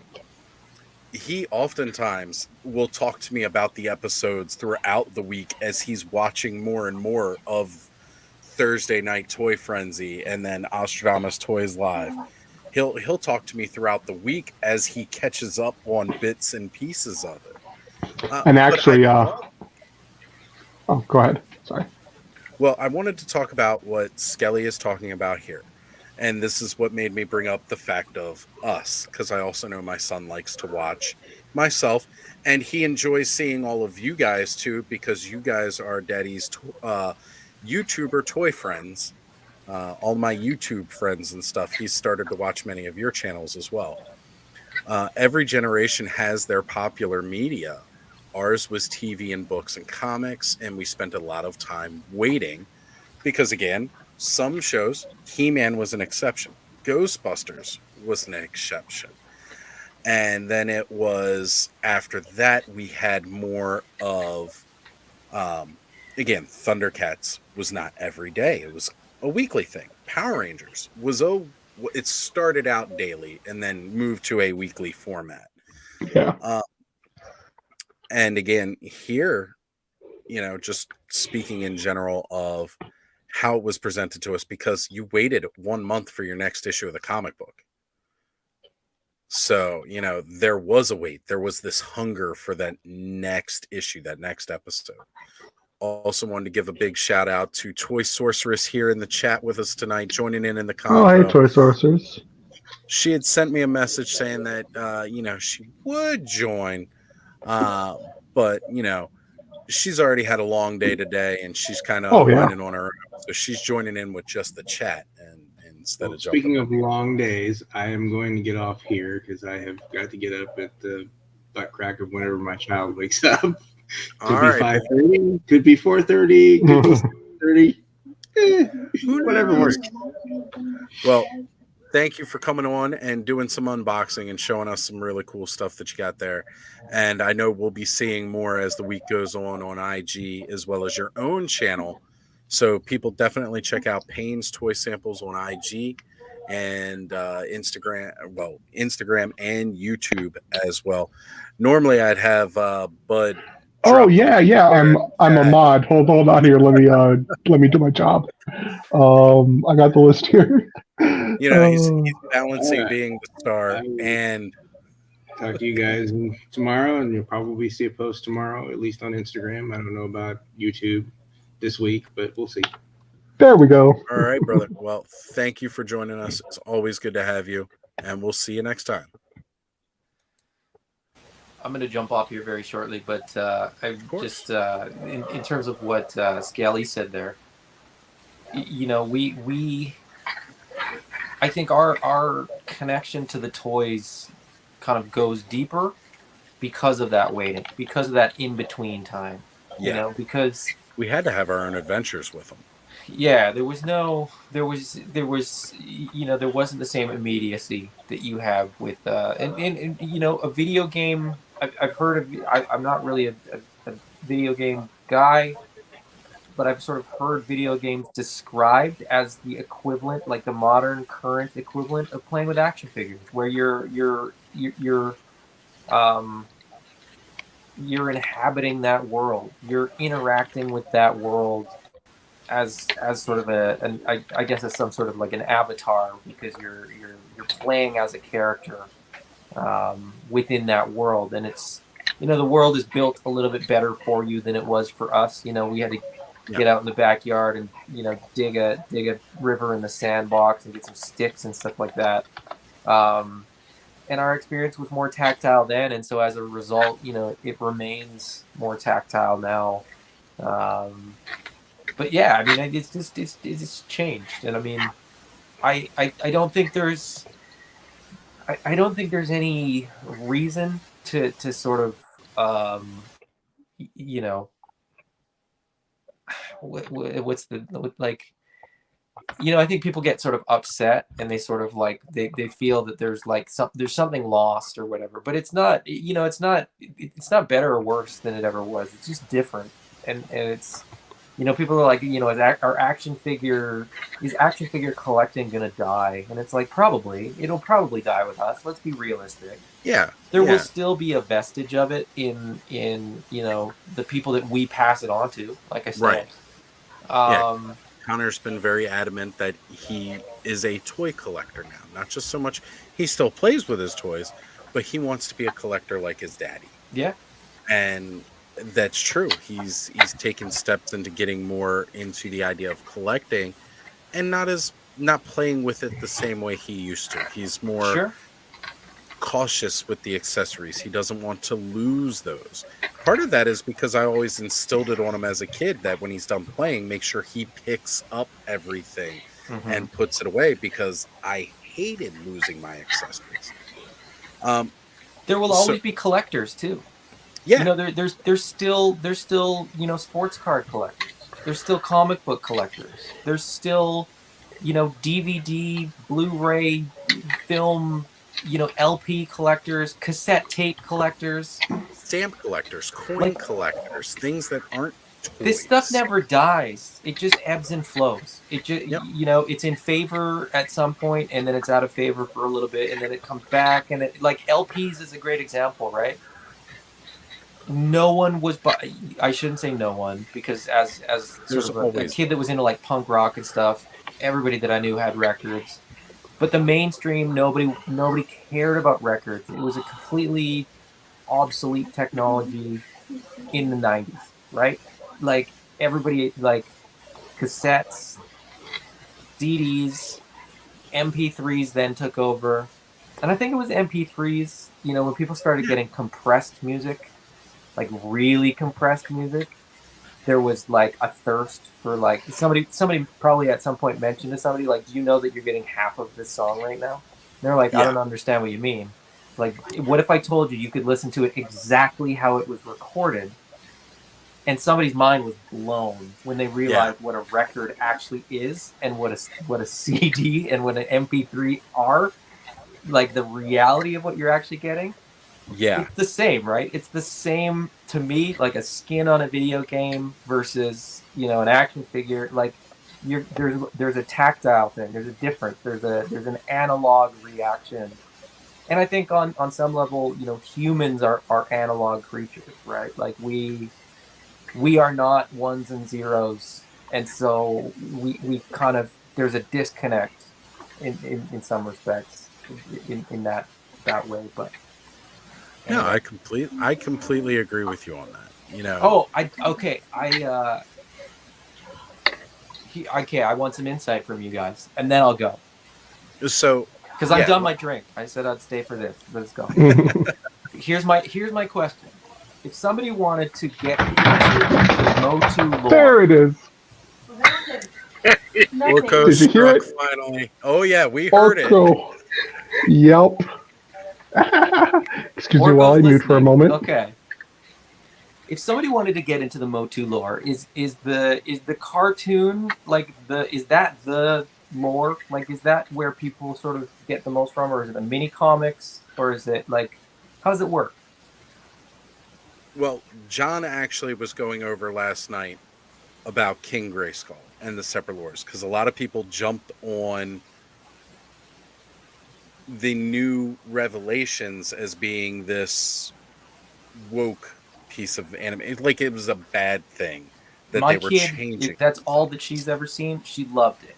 And so I got my local library has season 1 of He-Man and the Masters of the Universe on DVD, which I have. We haven't watched it yet. We took it out of the library, but Okay. The new CGI He-Man I fell in love with. It's different and it's new and it's helping to evolve it. So if you want to, that's a great place to get in, having no previous attachment to it. It still gives you all of the themes, but does it better. One of the big themes with the original, this dude has the power. Now, all of his friends are still masters of the universe in their own right. But the one who had the power was this guy. So with the new CGI, everybody has the power. Everybody has a conduit that they can tap into the power with, which is great because it helps it relate to more kids. Because to be honest, I know Skelly and I have talked about it before. I had dark brown hair as a kid. I did not have blonde hair and blue eyes. Skelly didn't have that. So necessarily relating to this He-Man and having the power for ourselves, yeah, we wanted to be He-Man, but we didn't look like He-Man. I know Brixie mentioned again that, hey, that Wondar He-Man with the dark hair and the slightly darker paint app, he looked a little closer to what some of us actually looked like. So it was nice to relate to him, but he was such a rare figure. I didn't know about him until years later, like when GeoCities was a thing. And I could see that on some Masters of the Universe, fan page 3 hours after starting to download that picture. I was going to say, you hit the download button, you went and had lunch. Totally went and had lunch. It still wasn't ready. Nope, went outside, jumped on a trampoline a little bit, came back a little tired later, and I was like, oh, that's cool. Oh, I forgot I hit download. So, just hoping nobody called in the meantime and my mom picked up and interrupted the whole process and then I had to start it all over again. But yeah, I mean, that is one of those big things of, it's nice that this new version can accept that. And like with Revelations, they changed King Grayskull completely from looking like a more barbarian-esque He-Man to, again, this, he's a man of color now. How he looks, how he carries himself, still very regal in everything, but yet not the savagery that you think of when you think of King Grayskull from, say, the 2000X version of He-Man. Not a lot of people got into it. So what you're saying is just watch all of it because it's all different. Yeah. Everything. 2000X is different from Filmation. The backstories are different. The storyline it follows itself is different. And that could be what you like. You might enjoy that. You might enjoy Revelations, which although was originally said to be a continuation of Filmation, it's not really. Oh man. My buddies is relating the devastation of the Orko attack of his figures. 10 figures. Any breakage. I'm counting here. Let's see. And this is why I collect Origins over Vintage. Vintage 10 figures would have, they would have shattered. Yeah, these are built to last. That's right. So Thanos Copter says exactly it. I like different versions for different reasons. There's not a version of He-Man out there I don't like. Some I like more than others, but in the end, I like them all, but for different reasons. And again, the mini comics, the lore and the backstories with those was different from what Filmation put out. Other comics that have come out since then have tapped into that multiversal idea, which is good, especially when it comes to Anti-Eternia He-Man, who wasn't even an original concept in the US, but was created for drama in a book on tape drama in Germany. And not even a book that you could hold, but just a recorded audio drama in Germany, where the only way we knew about, Castle Hellskull as opposed to Castle Grayskull was through descriptions. There wasn't actually any representation or drawing of that until more recently when they've dove into that a little bit more. But that's the great part, because you don't have to stick to any one version of it. You can enjoy all of it. And you don't have to enjoy all of it either. You can enjoy just what you like. It's not like, a new version of He-Man hurts your memories of you watching it eating Right. cereal as a kid. Yeah. A new show that comes out that you don't like, your version is always there to watch. Yeah, That's yeah, right. yeah, exactly. I've said that about other IPs too. Like With some people, I don't get that. a that new much like a new hate. version shouldn't make you love what you love less. It's just another opportunity Mhm. to sort of spread that love around a little bit more. Anyway, on that note, I'm gonna duck out. I'm gonna go watch Dragon Ball Superhero for the third time. Ooh. I watched the Japanese last night. I'm gonna watch the English tonight for the second time. I saw it in the theaters with my 7-year-old. We're gonna watch it again. I'm gonna It's have to pick that fantastic. up. All you guys that are waiting to watch it, it's really, really good. Well, maybe I need to go back into my digital video collection here and add that to it, because I've got all the rest of the Dragon Ball Super movies downloaded on my computer. I might as well grab that one too. Yeah, I would say watch Super first because it does Oh, kind of I've take seen place. that. Oh, then you're fine. Yeah, I've just downloaded the movie specifically, but I've seen the entire series. It's cool, man, because they actually pull like so they pull in from Red Ribbon Army from like Dragon Ball, like not even from Dragon Ball Z when the androids and stuff Dr. like Zero. way back, like Even Magenta, who is the son of Red or whatever, right? Like it's so Perfect. good. It's so good. But there's like new stuff that oh man, it's so good. It's so good. But there's people that didn't like it because it was CGI. So there you go. There's always somebody, there's always somebody that Somebody's gonna doesn't like hate. something. But yeah, I got to go watch that and prep. I've got Rob from Savage Crucible on my show tomorrow at 2 p.m. Pacific. You guys I'll want be to tune in catching for that? I'm going to try not to ask him the same questions that he's been asked for like every video that I've seen for the last Have you been able weeks or to keep whatever. up with the videos to get all those No. questions? I know, No, but he's been everywhere lately. Exactly. Which is why he's doing my rinky dink show, because he apparently doesn't check what he's signing up for before he agrees to do it. So, Well, I better get to him soon before he catches on. but anyway, it's been a pleasure. I'll talk to you guys. Talk to you guys soon. Absolutely, Adam. Good to have you here, brother. Thank you for jumping on. See you. Bye bye. Later. And then there were the three amigos. So Danny Phillips is also bringing up the fact that Netflix She-Ra I look at as a multiversal version. It's Yeah. not his She-Ra, but he still watched it. And I agree. It's not the same She-Ra that I grew up with. None of it is. Just even these toys, they're not the same toys I grew up with, because yeah, I could do some pop and swap on my old He-Man toys, but I couldn't do all of it that I can now. These really aren't those. Look, we've got That's Beastman awesome.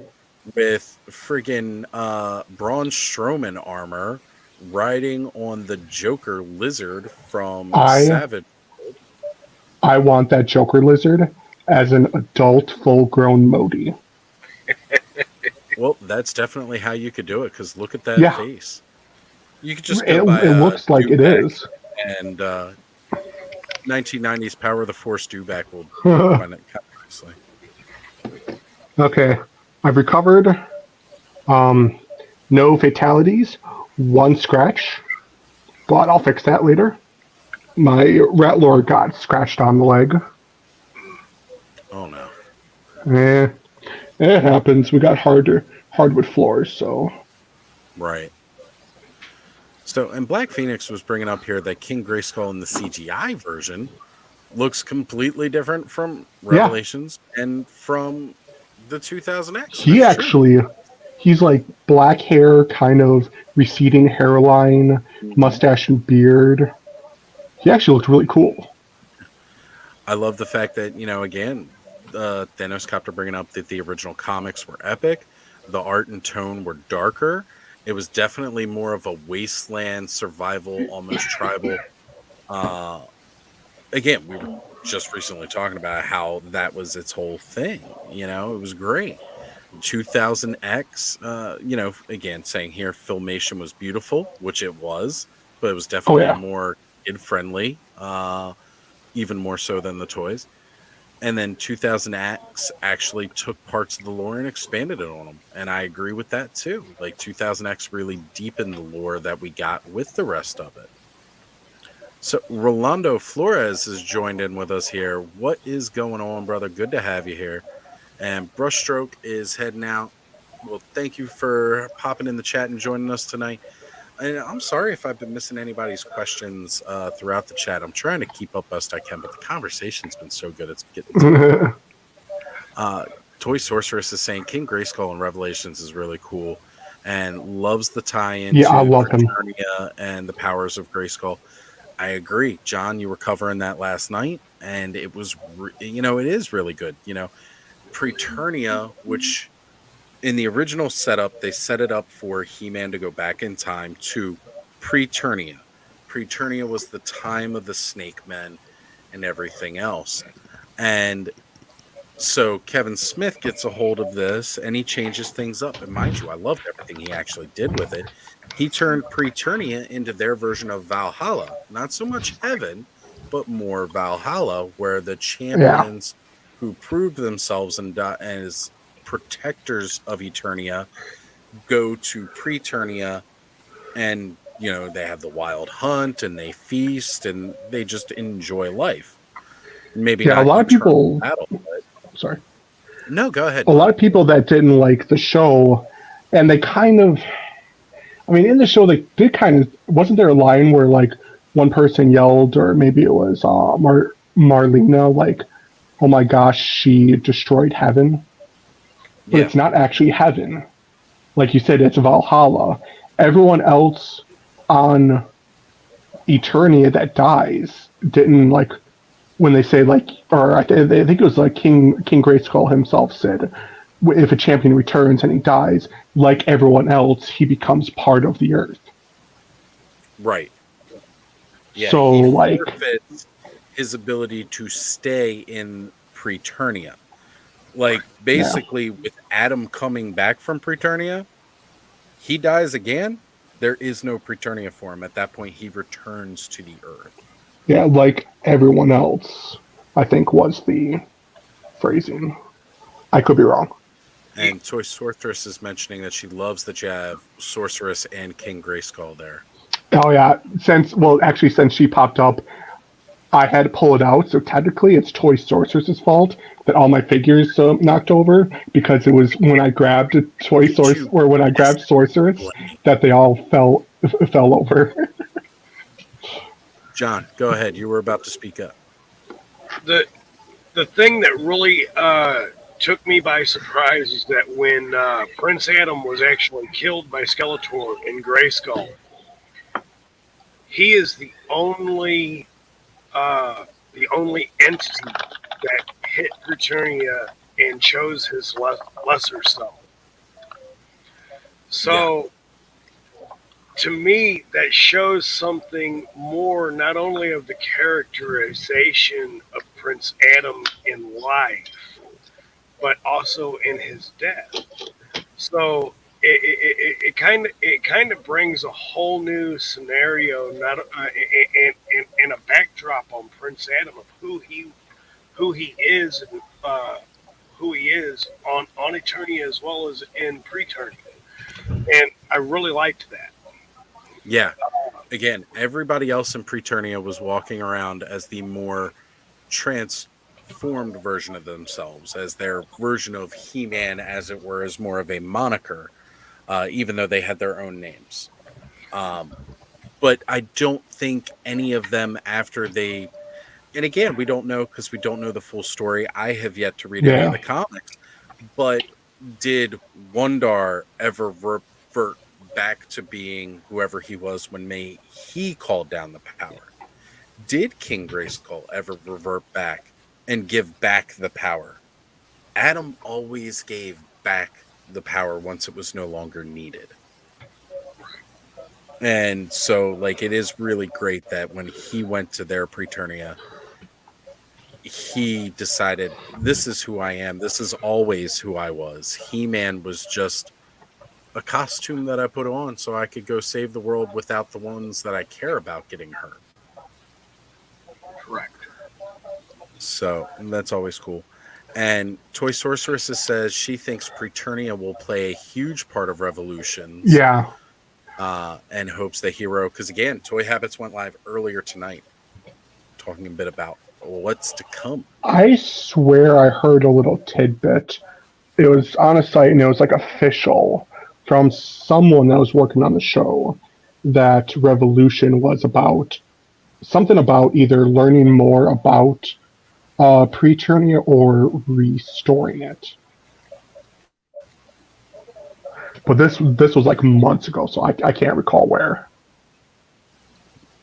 Right. I think that's what Revolution, Masters of the Universe Revolution is actually going to touch on. Yeah.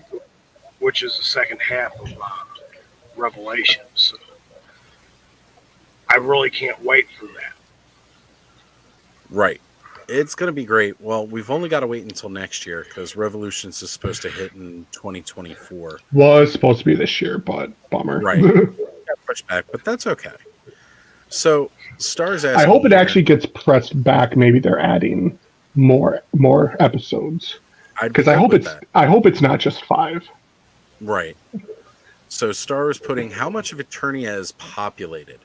Again, if you go by the original Filmation, it almost seems like one small area and not much of the rest. But then again, if you had to think of ancient societies, there were big cities and then long sprawls before you came across it, where you may get a couple of small villages or nomadic people. And that's kind of how like that Eternia was. And then you have 2000X series, where it seemed much more full with a lot of different kinds of people. The Avions, who always had their place in the original Filmation as well, had their big city, but then you also learned that the Adrenads, Buzz-Off's people, also were kind of in that same area, and that's why they were all flying. We have Lord Carnivorous with, his like lion tribe of people that we never got to see. Oh, I'd love to see those in Masterverse. I really want some more of them to come out, period, and be used. Whiplash's people, again, Revelations took Subternia and turned it into hell for Eternia, whereas Subternia in 2000X was just what they called their subterranean Eternia, really. It's exactly what it's named. Where we're all underground with that species. Who else was in there? Gosh, because there was a couple of different species around. They introduced a whole new bat species, not to be confused with Hordak looking like a bat, but they were part of it as well, which was really cool. So there was a lot more fleshed out, again, lore of Eternia and culture and civilizations throughout, which was great. So Wundar received, of course, the cosmic power armor from Zodak. So he was like the mini comics He-Man when receiving the power sword and armor from the Green Goddess. Exactly, again, more of a story that we have now.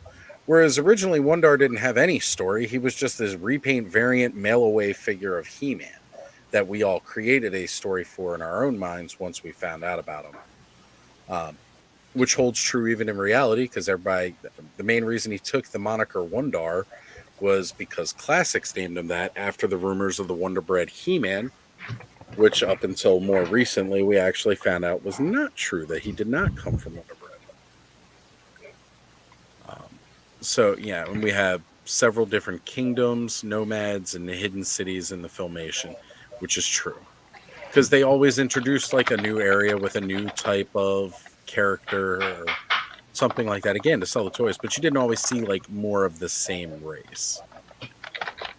So, Toy Sorcerer saying, we are hoping that the Motu announcement will involve the rise of the Snake Men segueing to Powers of Grayskull. look at CamoCon card back artwork as a hint. And I completely feel that that's valid. Axel Jimenez has hinted that that was telling a story. And I'm hoping we do see more of that story. And I'm hoping they find new ways to introduce other figures and characters that we haven't received in the line already into that. You know, again, because we got characters like Rio Blast, who has not shown up yet. I know Toy Sorceress is a big fan. Pop Actor's a huge fan of Rio Blast. And I think that that would be a really, really great way to do that. So, yeah, there's so many. Yeah. Well, even just like Rock On and Stondar. Like, yeah, like I actually would perfect. I read that mini comic because I bought the digital version so I can read it before I go to sleep. So I don't have like a 30-pound book on my chest. But I was reading the like Rock On and all that, and I think the first time you see them deals with the Horde and I think the Slime Pit, if I'm not wrong. I do believe so. Yeah. I don't have my old mini comics to tell me anymore, but I do agree. So I see, of course, you and Toy Sorceress were talking more about more of the Princess of Power, and I think that is something a lot of us have been wanting to have. Because like if next year is Powers of Grayskull, and this past year was the 40th anniversary, 2 years after He-Man came out, wasn't it She-Ra? So She-Ra would technically be 2025. Right. Yeah. If the line goes that far, which hopefully it does. Yep. So Cobweb's late to the party, but he's here enjoying it. And Scott Baker is mentioning how powerful your typing is. As we could all hear you clacketing away. But don't be conscious about it. It's totally worth it. And Danny Phillips talking about Rock On, Stondar, Granita should be a 3-pack. Absolutely. I'd be down to buy a 3-pack of the Rock people. I'd love to see them. And again, another 3-pack that would work is Seahawk. The 3 Star Sisters in She-Ra. I forget their names. No, it's like Crystal something Star, and then there's like one other. The colors are like blue, yellow, and red. My She-Ra knowledge is a lot like less than my He-Man one, but I'm slowly getting into those comics now because I finally finished the last of the Motu comics. Sorceress mentioned that the Rock people rock. Absolutely. And I'm sure they will roll off of my shelves all the time. Haha. Well, the moment that Orko hits them, they certainly will be. Oh then my they'll god! Be the bolder. So you had brought up about Seahawk, and Toy Sorceress was agreeing with you. Why not? Let's get some. Let's get some Eternian pirates in the mix here. Come on now. I want a play set of a pirate ship for this, and then more of Merman's people because they'd be the perfect villains to go after it because that would be great. Like give us some beast people and like I always said like I wanted a Avion 2 or 3 pack and add in the extra harness so you can have the red wings and the blue harness without having to get that darn Ray Mysterio or get a classics figure. Yeah. So Danny Phillips, I knew he'd be able to chime in. Yes. And get you Starla, Jewel Star, and Tall Star. Absolutely. Agreed. And they look really cool, and the classics versions of them was also really cool. Merman's Guppies. So, and I wonder Star if the site has... was who he was thinking of, and Black Phoenix wants them in Origins as well because we need them. I think we need more of the female characters to help really flesh out this line. And Thanos Copter is mentioning that the Rock people had that flat base because yes, when you folded them all up, it was a very flat, sturdy base. that they were well supported. Plus, they had the gun in the middle too as like an extra support, which was good.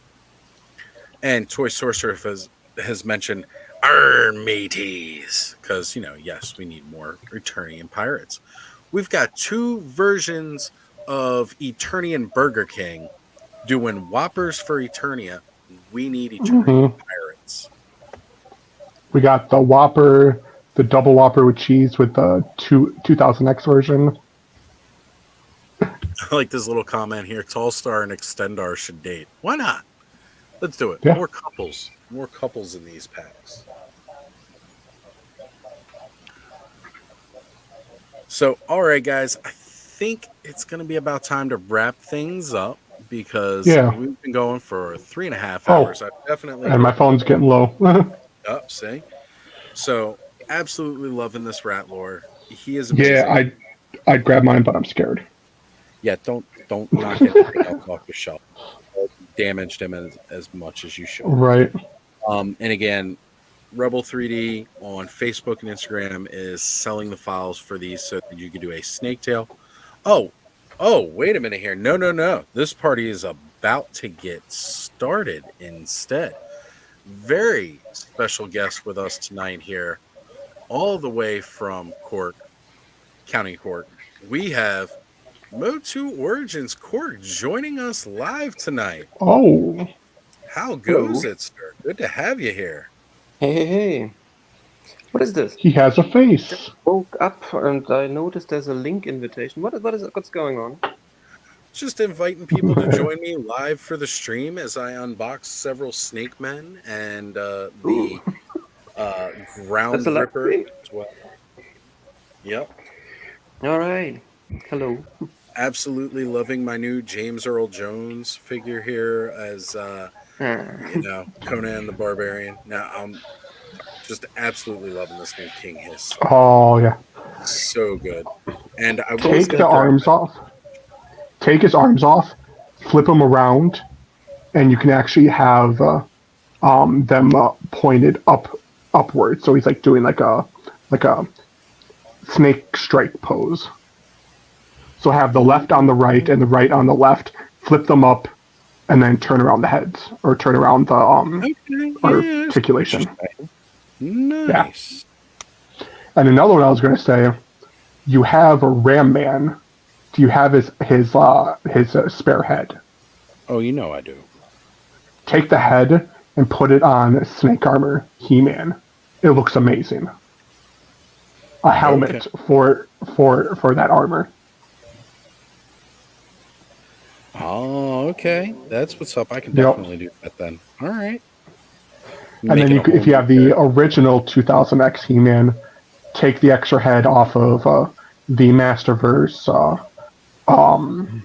bar or the Viking He-Man, the one with the helm.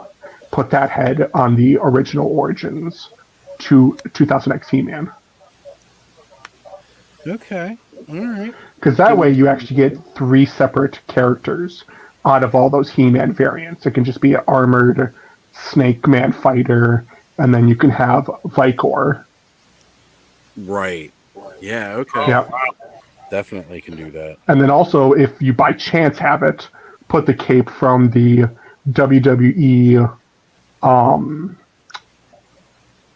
Ultimate Warrior that comes with that red cape with the bones.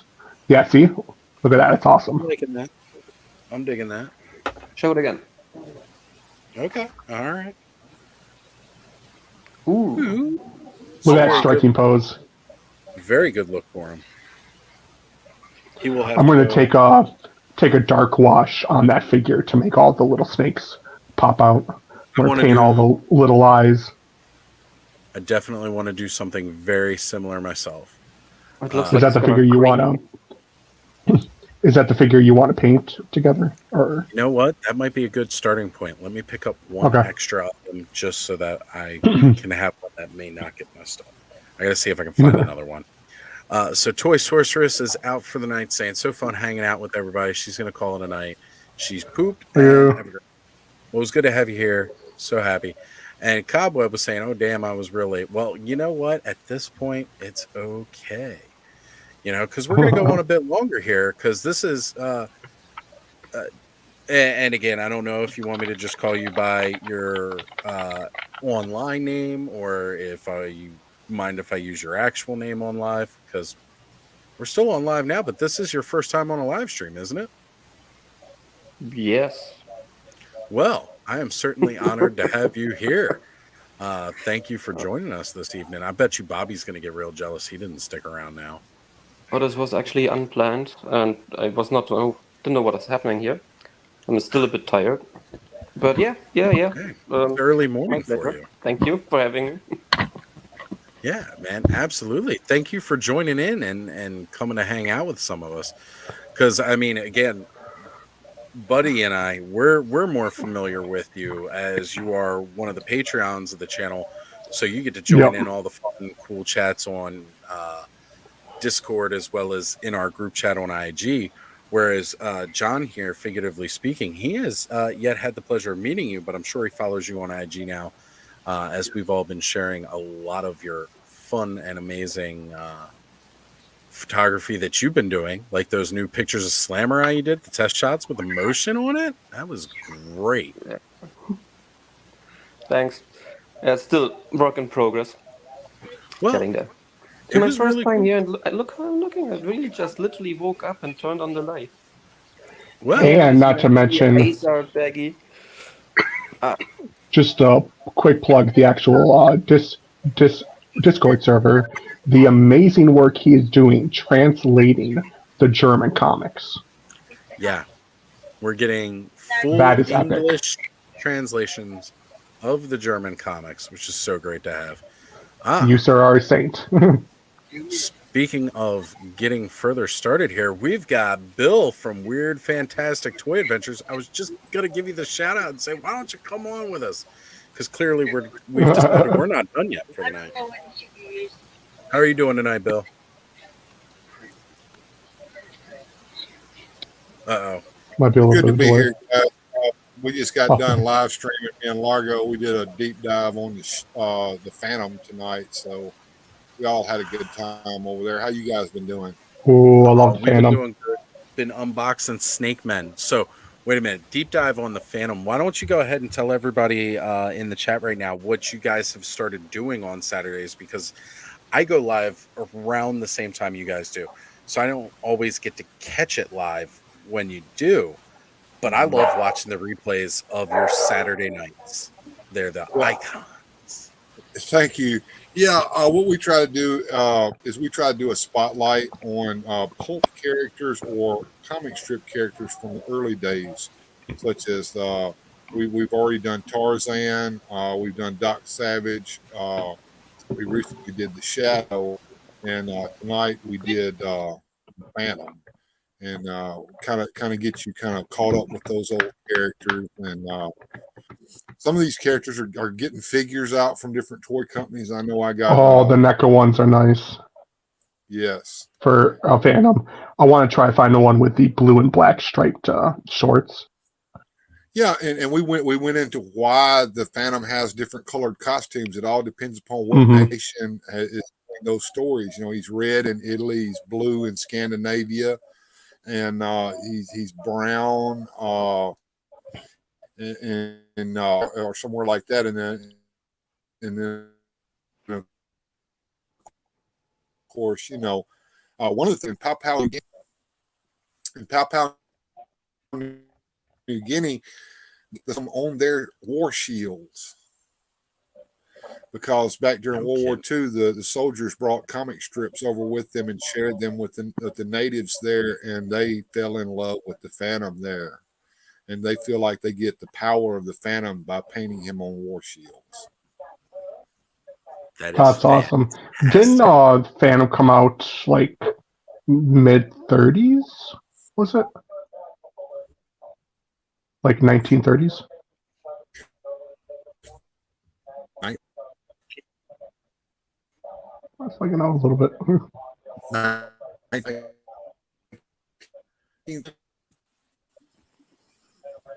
it's about 1936 or 1937. Oh, okay.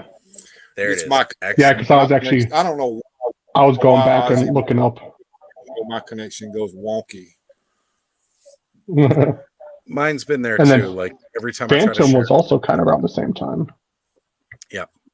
Or not Phantom, the Shadow. You know, the The Phantom is actually considered the first costume superhero. He's the first Superhero, yeah.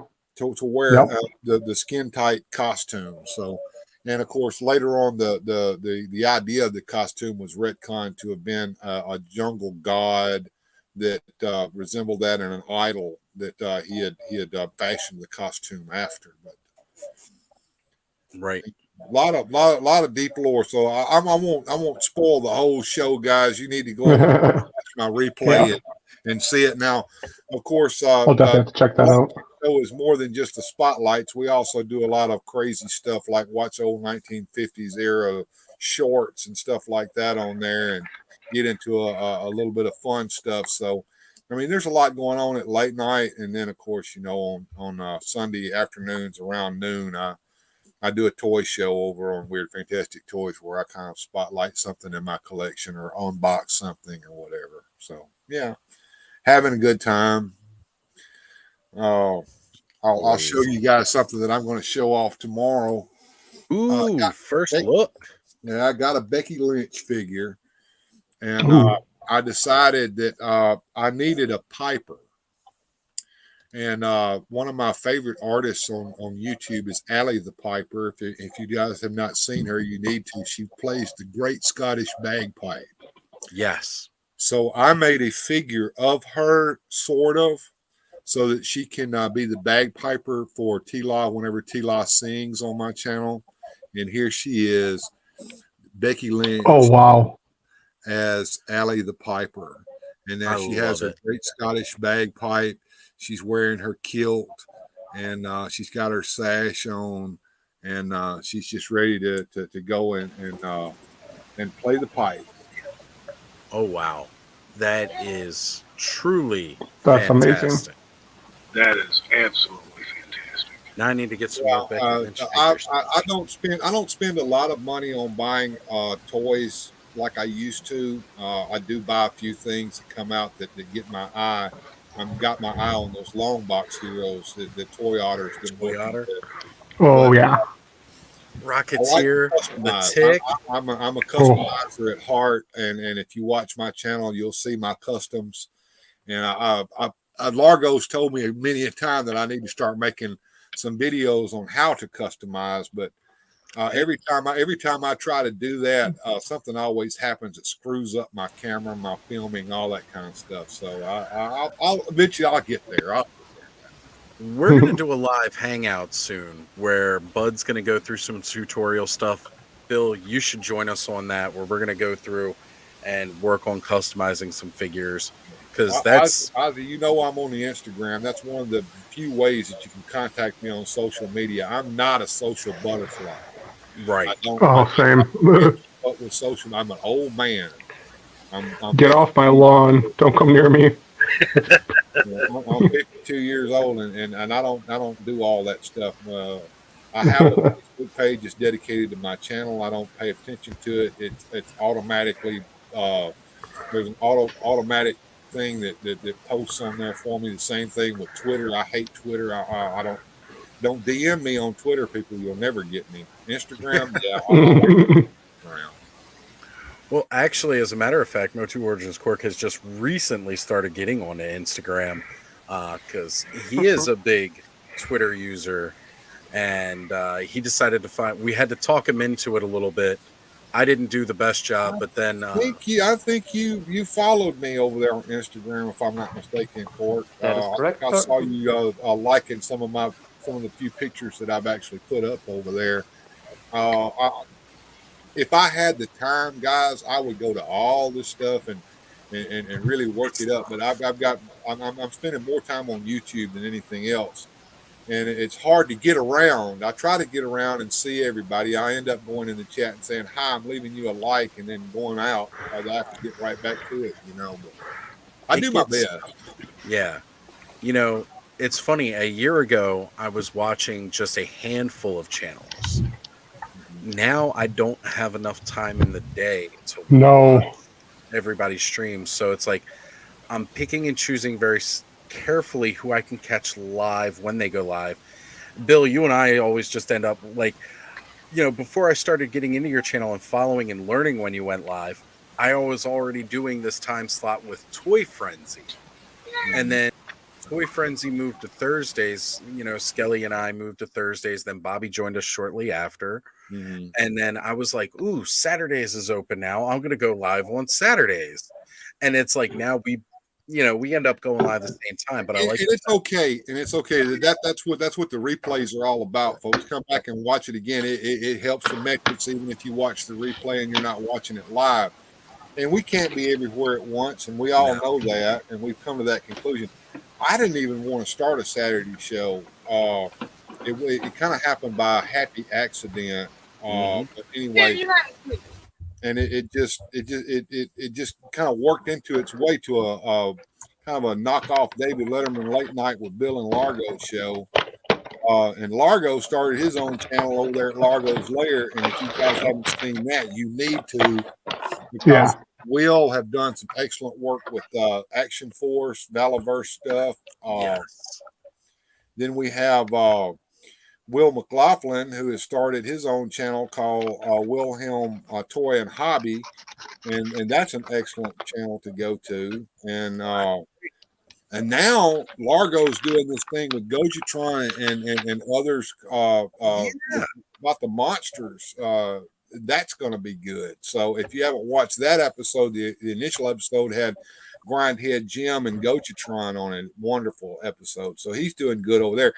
Matter of fact, he's gotten so busy now that his co-hosting duties are kind of going to be Saturdays only. He's going to be so busy tomorrow he won't be able to be on the hangout with me. But hey, I've done the show by myself before. He was my co-host. I'll have to do it by myself when if he's not sometimes. But he'll stay on the Saturday show. Of course, yeah.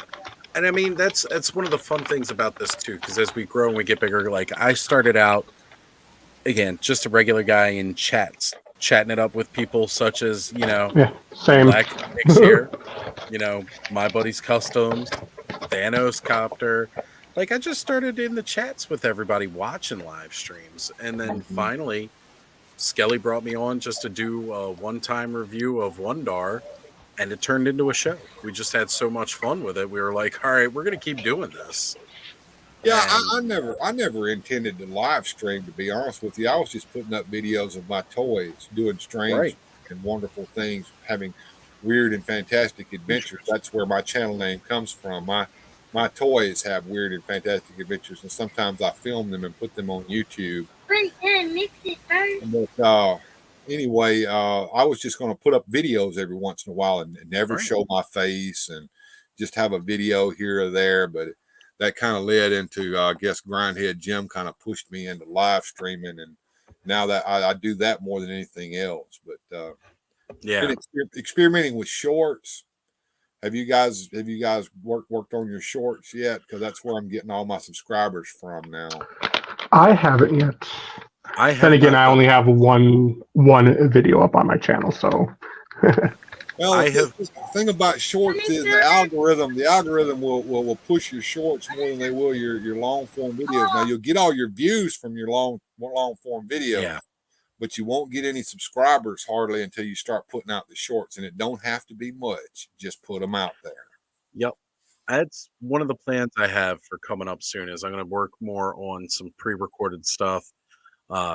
Actually, Ken from Toy Connections and we've talked a couple bits about the different ways of building your channel and how you grow. And one of the things I'm learning is I've been doing great on just live streams. I have exactly one video on my channel that is not a live stream, and it took me forever to actually record it and put it up.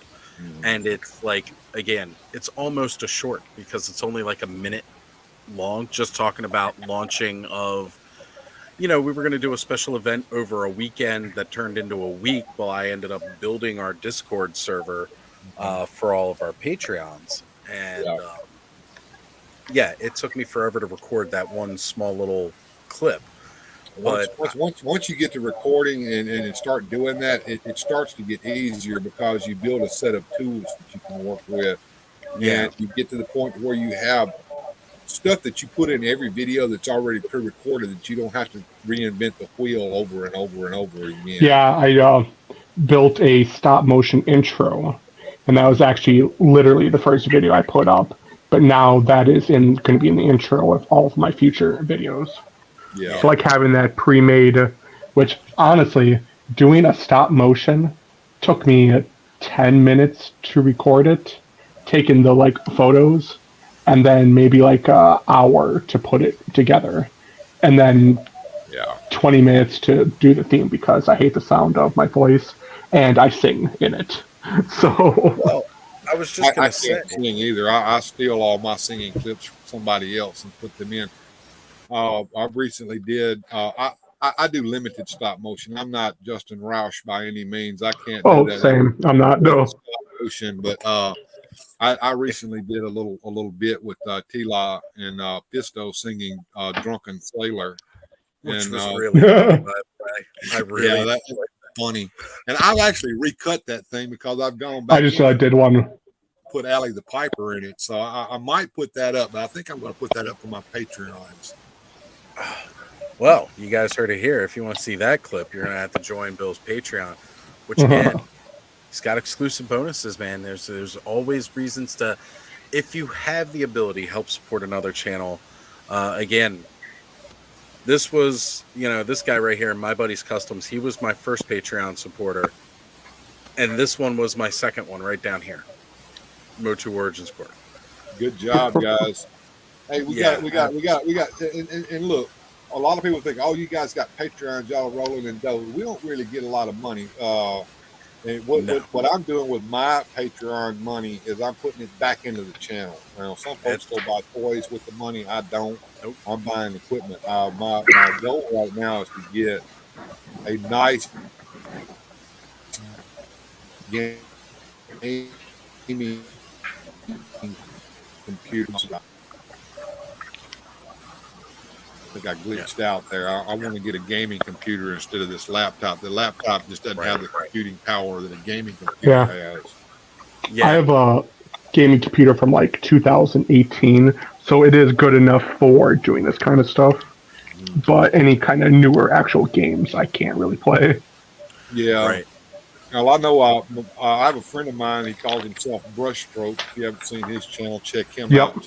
Oh, he was just here earlier tonight. Certainly Was was. he really? Yeah, I love Brushstroke. With Brushstroke, he burned up his laptop when he first started doing his videos, and he had to go buy a gaming computer. Oh man. So yeah, I was gonna say, like, as far as like where the money goes. Speaking of, we've got Night Fellas, Gotta Go to Sleep, Danny Phillips. I think Danny Phillips was probably like, again, third or fourth Patreon subscriber I ever had. So again, you guys are all the whole reason that I can do all the cool things with StreamYard that I do is because of you guys. The whole reason that I continue to do all the thumbnails and graphics for Toy Frenzy, as well as, my own channel, the way I've made the intro videos, that end credits that everybody gets included in. As a matter of fact, Bill, you included in our Toy Frenzy end credits too as one of our channel friends. Thank you so getting the much. word out there. Absolutely. Well, I've got to, I've got to Go give ahead, John. credit where credit is due.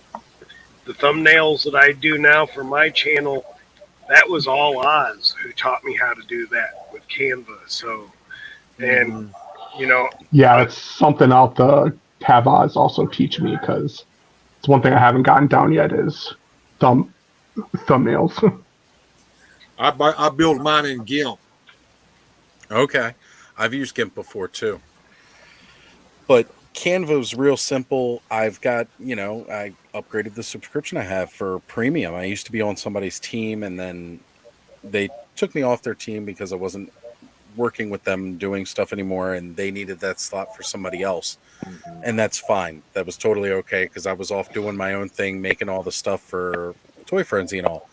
And it's great. So then immediately the next week I went ahead and signed up for my own subscription. So again, all the money that, again, just like Bill said, all the money that comes in from Patreon subscribers, it all gets sunk right back into the channel immediately. It, because that stuff's not all free. I mean, they have free versions of it, but even StreamYard. Right now, my Patreons are paying for my StreamYard, and if I could get a few more, I might be able to afford a Canva. Right now, I'm kind of leeching off of Largo's Canva for right now, but Largo's the one that's the Canva expert. He is taken the Canva just like a natural, and that's why his videos look so beautiful. It's all Canva. I'm making my videos over here with free tools that I can find, like Microsoft Movie Maker. Right. So if you see what I'm doing and you're like, why does this guy's videos look kind of not so professional? It's because I'm using the not so professional stuff. If I had the money, I might be able to get something decent. But I think I got BSD video editor, which is free, and it does a pretty decent job. I've got that one that everybody uses called Shotcut, but I haven't started climbing the learning curve on that yet. It's kind of really hard. Yeah, and that's the biggest thing. You've really got to get in and play with these things. Like, you can watch 1,000 tutorials and they're only going to teach you so much. Mm-hmm. You've really got to jump in and start playing with it and seeing what works and what doesn't work. And that's where you learn how to use everything. Yeah, absolutely. Yeah. Maybe that's what I'll have to start doing is I'll start adding that into my Patreon subscription to, I'll go in and I'll teach you how to use Canva, or I'll go in and teach you how to use StreamYard a little bit more. Patreon exclusive. I'll teach you how to do this. May have to run over and become Oz's Patreon. Me and Grindhead Jim exchange money on Patreon. I go there and give him $5, and then he comes back over and gives it right back to me. But hey, it's how it goes sometimes. I know.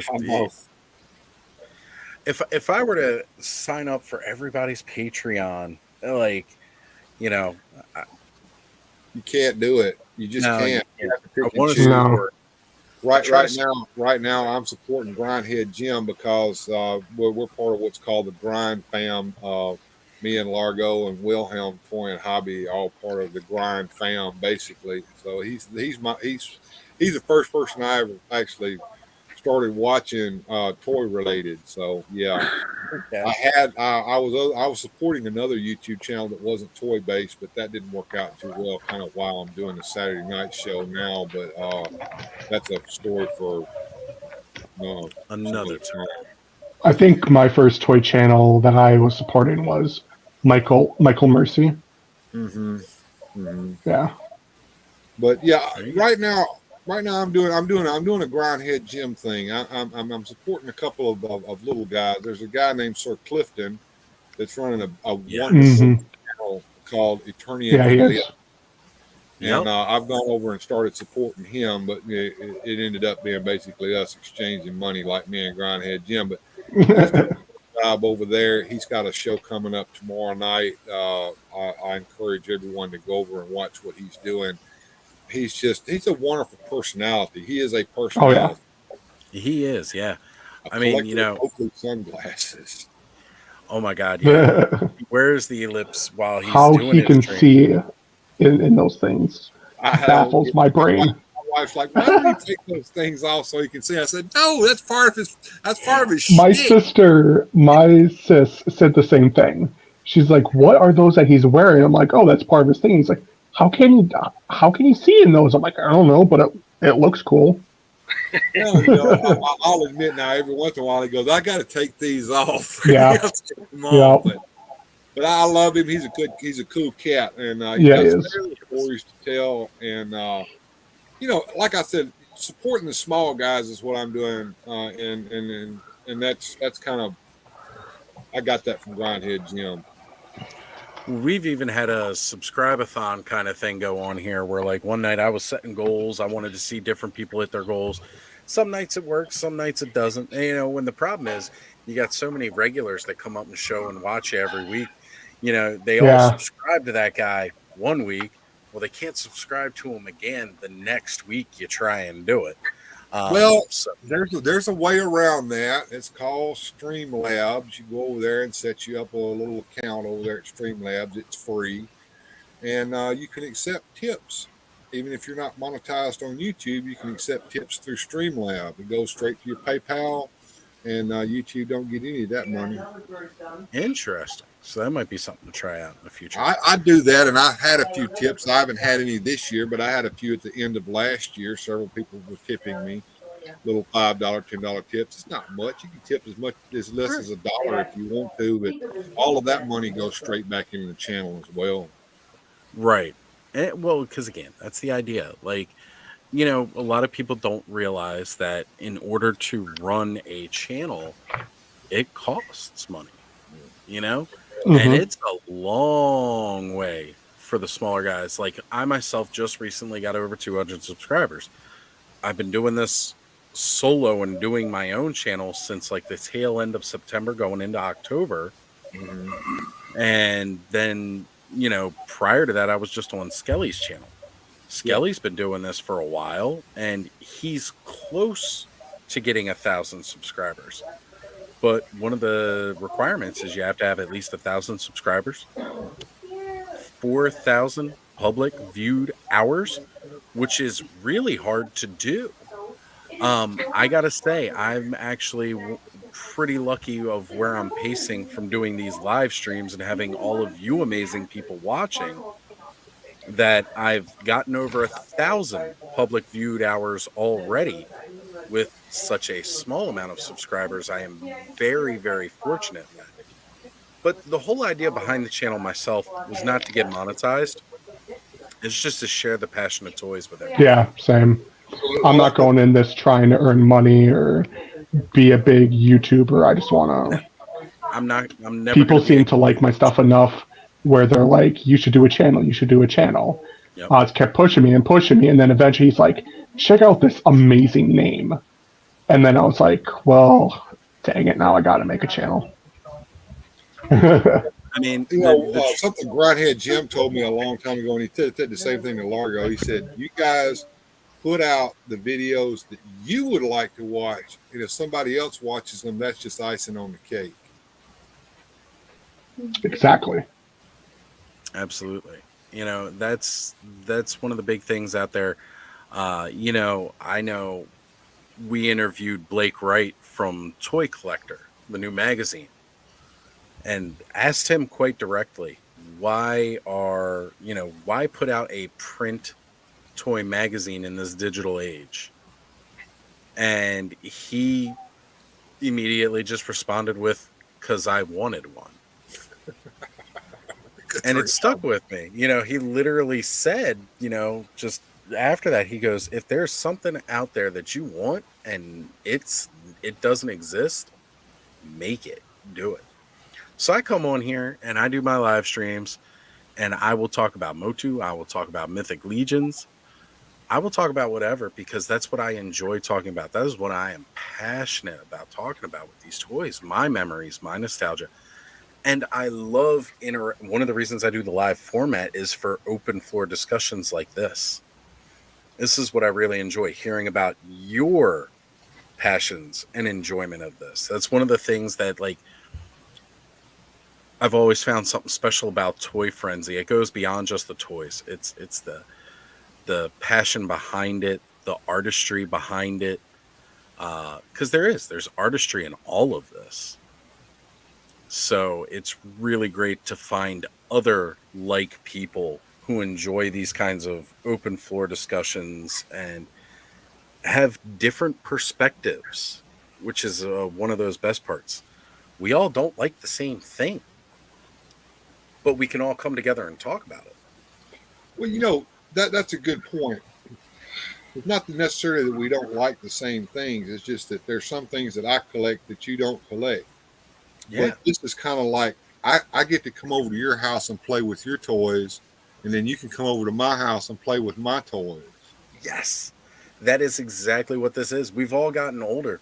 We're all from different parts of the world. Again, go to Origins Court. He's not even in the U.S. He's not in North America.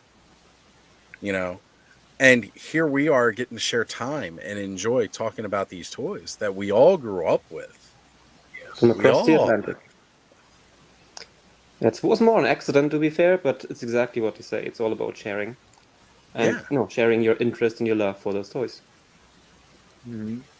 Well, I can remember there was a guy that lived across the street from me, and he had black hole figures that Mego put out. And I didn't, and I wasn't going to get them because I was collecting G.I. Joes and He-Man, but I could go over to his house and I could play with his black hole figures, and we could play black hole, and then he could come over to my house and play G.I. Joes or He-Man. And that's kind of the same way that we're here in the toy collecting community. We may not all collect the same things, but we can certainly enjoy watching somebody else enjoy in their collection. It's kind of like going over and playing with their toys. That's right. Because I don't collect Transformers. I don't collect, well, actually, my buddy's Customs got a ton of McFarlane DC, which I don't collect. But I know he does. So when I got questions or I want to take a look at what he's got, boom, there it is. I just talked to him. You know, with Transformers, G.I. Joe, we've got Zazel in Australia, of all places, you know, Sergeant Slaughter's Slaughterhouse. We've got Highly Articulated was just on with us a little bit earlier. You know, again, Brick, he's been one of the big the new renaissance of toys. Again, Brick, we had Highly Articulated Adam on earlier, and we were all talking up, you know, again, some of these indie lines like Savage Crucible, which is taking everything by storm right now. Armies of Ashmore coming out. Again, another big one on the way. There's just so many. Biblical Adventures. Whoever thought we'd be seeing toys from the Bible? That's really incredible. I saw those recently, and I was blown away by them. And I get them. I want to get them. Yeah, yeah. You can have your very own Jesus Christ action figure. And I actually like that they're also going into different versions. That was really peaked to me because not really a religious person of sorts, but seeing that, you know, they had like the black Jesus and all that, and all the different versions. I was like, wow, that's actually kind of cool. I think it's fantastic. It's beautiful to see what we are in a renaissance of toys where they are doing all kinds of these different things and pushing for things that the big companies will not do. You know, nobody, Mattel or Hasbro is never going to touch religious figures in any way. It's too much hot water. And D13 is just like, I'm doing it. And now we've got that, and that's great. So, look, Brick saying he grabbed his Kali AWOC and just posed him up. Great fig, you know. AWOC, Spiro Toys, Animal Warriors of the Kingdom. One of the coolest looking lines out there. Oh, here's the best. Speaking of Brick, I'll tell you guys a secret. He's working on a project with Largo over at Largo's Lair. Well, let's see. Earlier in the chat for people to go check out and subscribe. And let's get Brick on there too, because, you know, me and Brick, we just did a fun unboxing earlier this week, and we actually had Eldor from Masterversal Toy Hunter join us. We unboxed some Masterverse figures this week. I had a blast doing it. We had Oz Brick, which, I mean, that needs to be its own thing. You know, Oz Brick. Like, I want to see that in toy form. I bet that was an awesome show. Oh, you know it was, man. And I love the fact that my catchphrase is catching like fire amongst the toy community. There is not a live stream that I don't jump on and somebody uses that in the chat. I think it's great. That's amazing. Oh, see, Brick saying he had a blast hanging with Largo this week. So much fun. And, you know, talking about how fun it was, again, when we did it. Oh, Thanos Copter saying, make it Oz. Hey, you know what? That's exactly right. You know, if it's not out there, we've got to make it. Me and Brick got to team up. I got to talk to him about likeness rights. I can't be making toys of Brick without talking to him about his likeness rights. There you go. I could do myself all day So- long. I've already got like a billion action figures of ball-headed, well, now I don't have the beard as much anymore, but I was gonna say, like, if we ever do a figure review, are we gonna have a flocked and non-flocked version? oh, you know it. We definitely do. Beard's coming back. You gotta have a removable beanie to go on his head too. Now It's true. Yep. True. Cool, because you got to get me in my summer look too, where I have the bandana. Should be easy for you guys Yeah. to make it. Brick something as all the Legos, so you can make the mold, and then you just fill in the plastic. There we go. There we go. True story. Make the molds right there. We'll use all of Brick's Legos. We'll see what he actually has to say about that.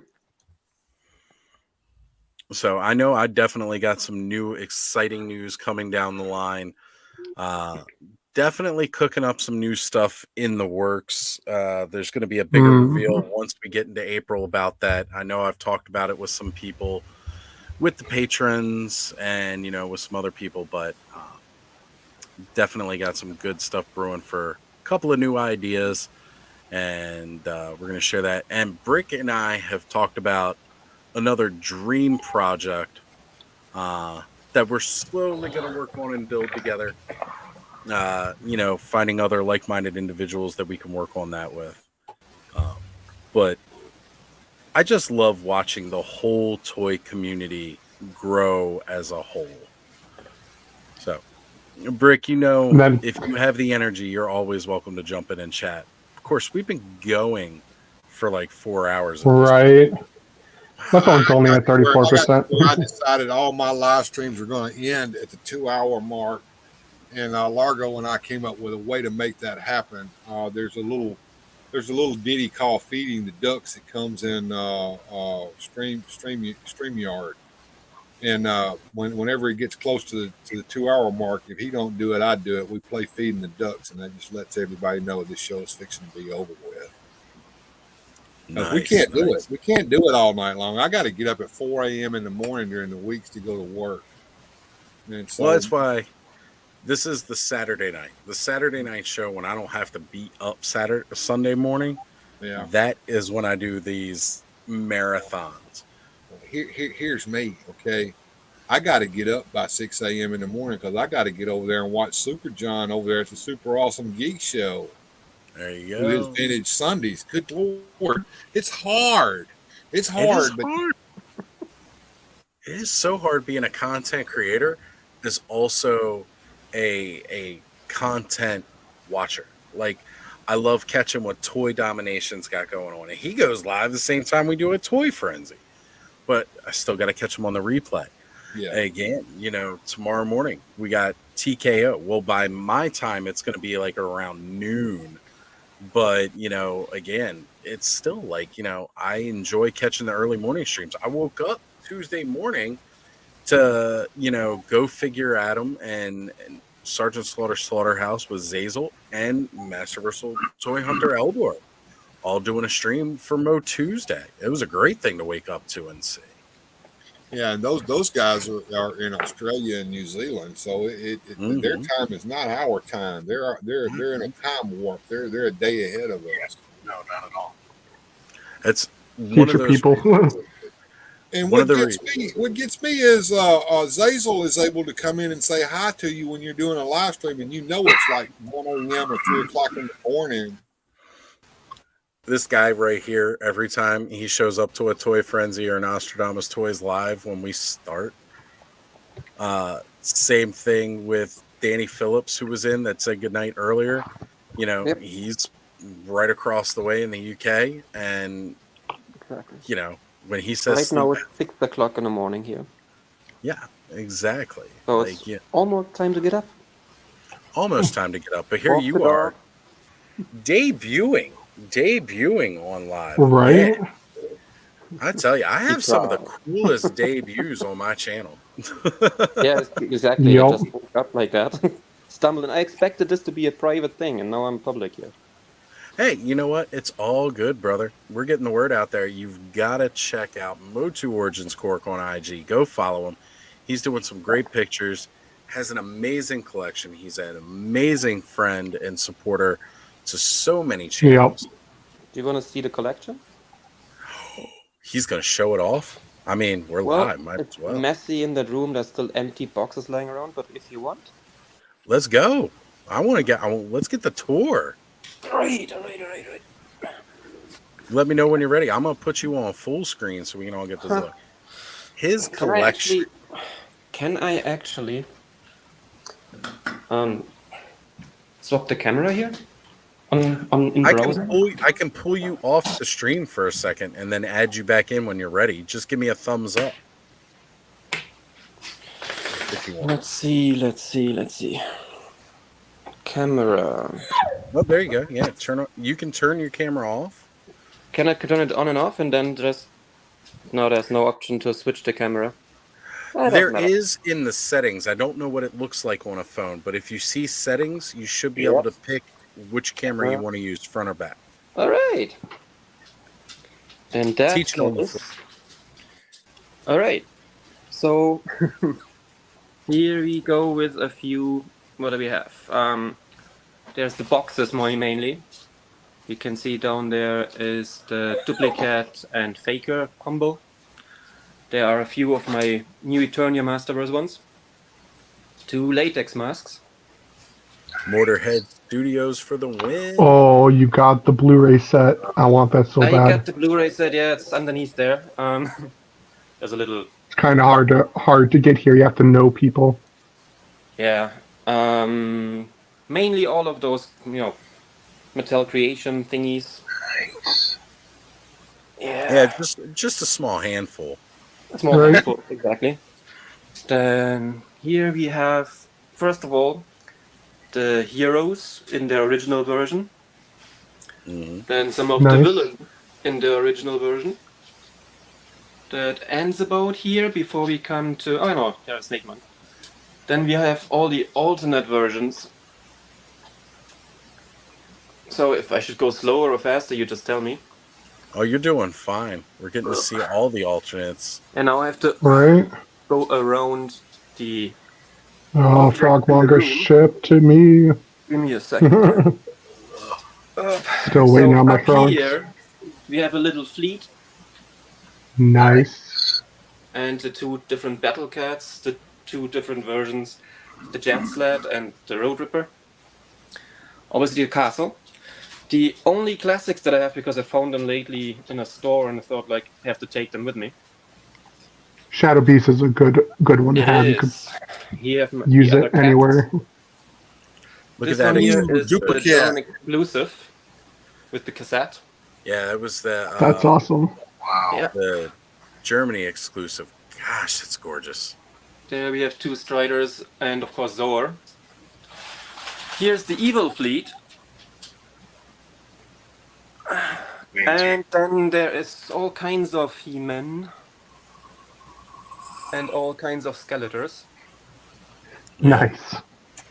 Ooh, you got the crystal one. Yeah. Then there are the armies. I'm not sure if you can see them here, but basically all the armies that I have so far. It's getting dark, I guess. Nice. And here we have a couple of book things, that's the sticker album. Oh, wow. Oh, Those German are the books. German comics that we're talking about. And you might not be able to see that numbered, but it's typically the standard version and the 3 limited versions with the alternate covers. Cannot wait to get those stories. So jelly. There we have a couple of, what is that? Golden books, I guess? The golden books, yeah. Yeah.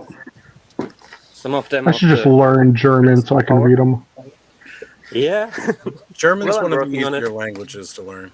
There's the annual. And what do we have here? That is the guide to the 2000X series from Yuka Isakainen. There is the guide from James Etok about the Filmation one. There's a couple more books. It's getting really messy in here. I used to have that book. That cover, I loved it so much. Nice. I would say that I would, cut this part out from the live stream and make it a short for the channel, but it's not going to be short. This here's my photo studio. Nice. Behind That's the all that it is. Yeah, and unpacking stuff here, ripping stuff apart. There's a couple more of the frogmongers, and So yeah, I this guy saw fell on Mattel down. Creations This they guy finally fell put down. up the thing that shipping is going to be delayed on like everything. There we go. Yeah, I seen that yesterday. Okay, All right. so yeah, that is it, mostly. Well, Since we're doing thank that quick, for that let's see if I awesome. can grab this without ruining everything. Aha. Sorry for the mess, but have to work in those rooms. We're toy collectors. We know how it is. You hadn't seen You wanna? you see this junk pile behind me, man. I don't ever show it off on the camera. I try to keep mine off screen the best I can. Right. Buddy, Do you want to put me? Yep. So first of all, I was going to show this earlier. Gundam that I was building like years ago, but I have my custom painted Netflix transforming He-Man. I got my painted castle, which I still need to finish at some point. Some vehicles. Let's start up here. We got some vehicles. This is my riser stand where all the figures fell over. Mainly this shelf. The shelf went flying. Nice. Rick says, "Love that faker." That wasn't faker. That was a hand. That was not fake. Here, I'll hand painted, transforming He-Man. Sailor Moon style. That's right. Yep. Which that'll be my next YouTube video.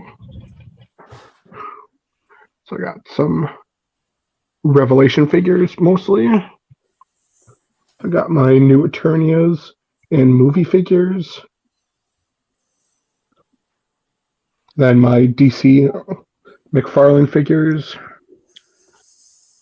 More of them up here. Mostly Spawn figures up here. Yeah, put all the really spiky ones at the top. Yep. Oh, this is right above my head. So if this falls off the shelf, I'm dead. Got a few more random figures and then Gundams. And all of my cardboard stock. Well, we need that build. cardboard stock to keep making those custom computers, custom columns, as we just saw him do tonight on camera. Nope, that was. I don't want to show that address there. There's the column, yeah. But yeah. So there, we can take it off the. So Brick agrees that you need a 3-foot wide McFarlane Batwing to hang on the wall above the Gundams, and I got to agree. Yes. If anyone wants to purchase that, I'll put my address down below. You can send that my way. But his Patreon next week. Yep. And all I'll of us gladly take one of those. Subscribe to it and basically just give Bud back all the money he's been giving. Yeah. Yep. Pretty much. Well, guys, Bud, I want to show you something. A friend of mine named Lee Customs has a YouTube channel. He also sells on eBay under the name J Buford 63. Does a lot of resin pour customs to make customized stuff for Motu Origins. And I saw all of those armies of avian people that you had built. And I'm going to turn on my toy cam real quick here. Oh yeah, bring it. Something that I just recently got from him, and that is an avian warrior head. That is nice. I am digging that. Yeah, no beard, just straight up resin pour. All right, I have to look that up. That is amazing. Bill, do you have his link so that we could drop it? Yeah, let me see if I can find him real quick. He's on eBay. He sells on eBay under the name J Buford 63. So if you go to eBay and search for that username, you'll get him. He has a YouTube channel. I'm gonna see if I can't find it real quick. Yeah, you find his YouTube. I'm gonna go grab his eBay store.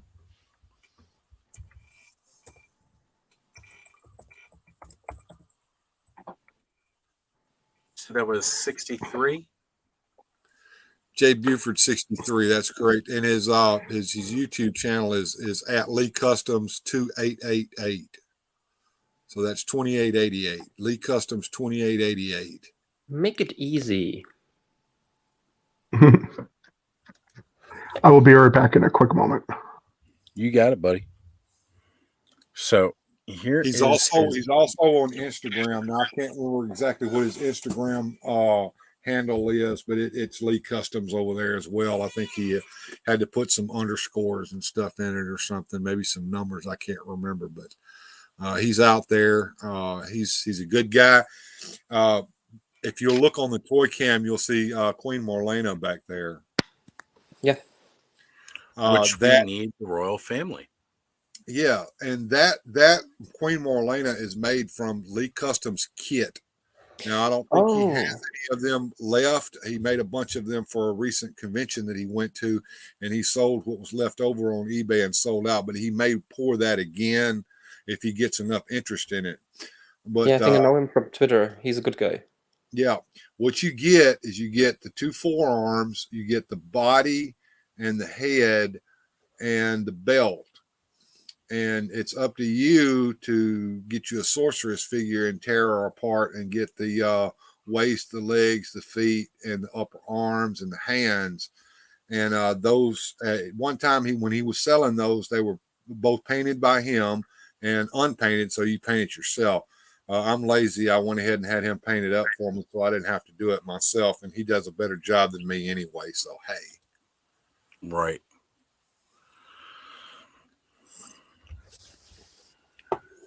All right. Well, I definitely dropped his YouTube channel. And see, it's funny because I follow him on IG. So I went ahead and just subscribed to his YouTube channel. Because I've seen him on IG. I just hadn't seen him on YouTube. So that's great.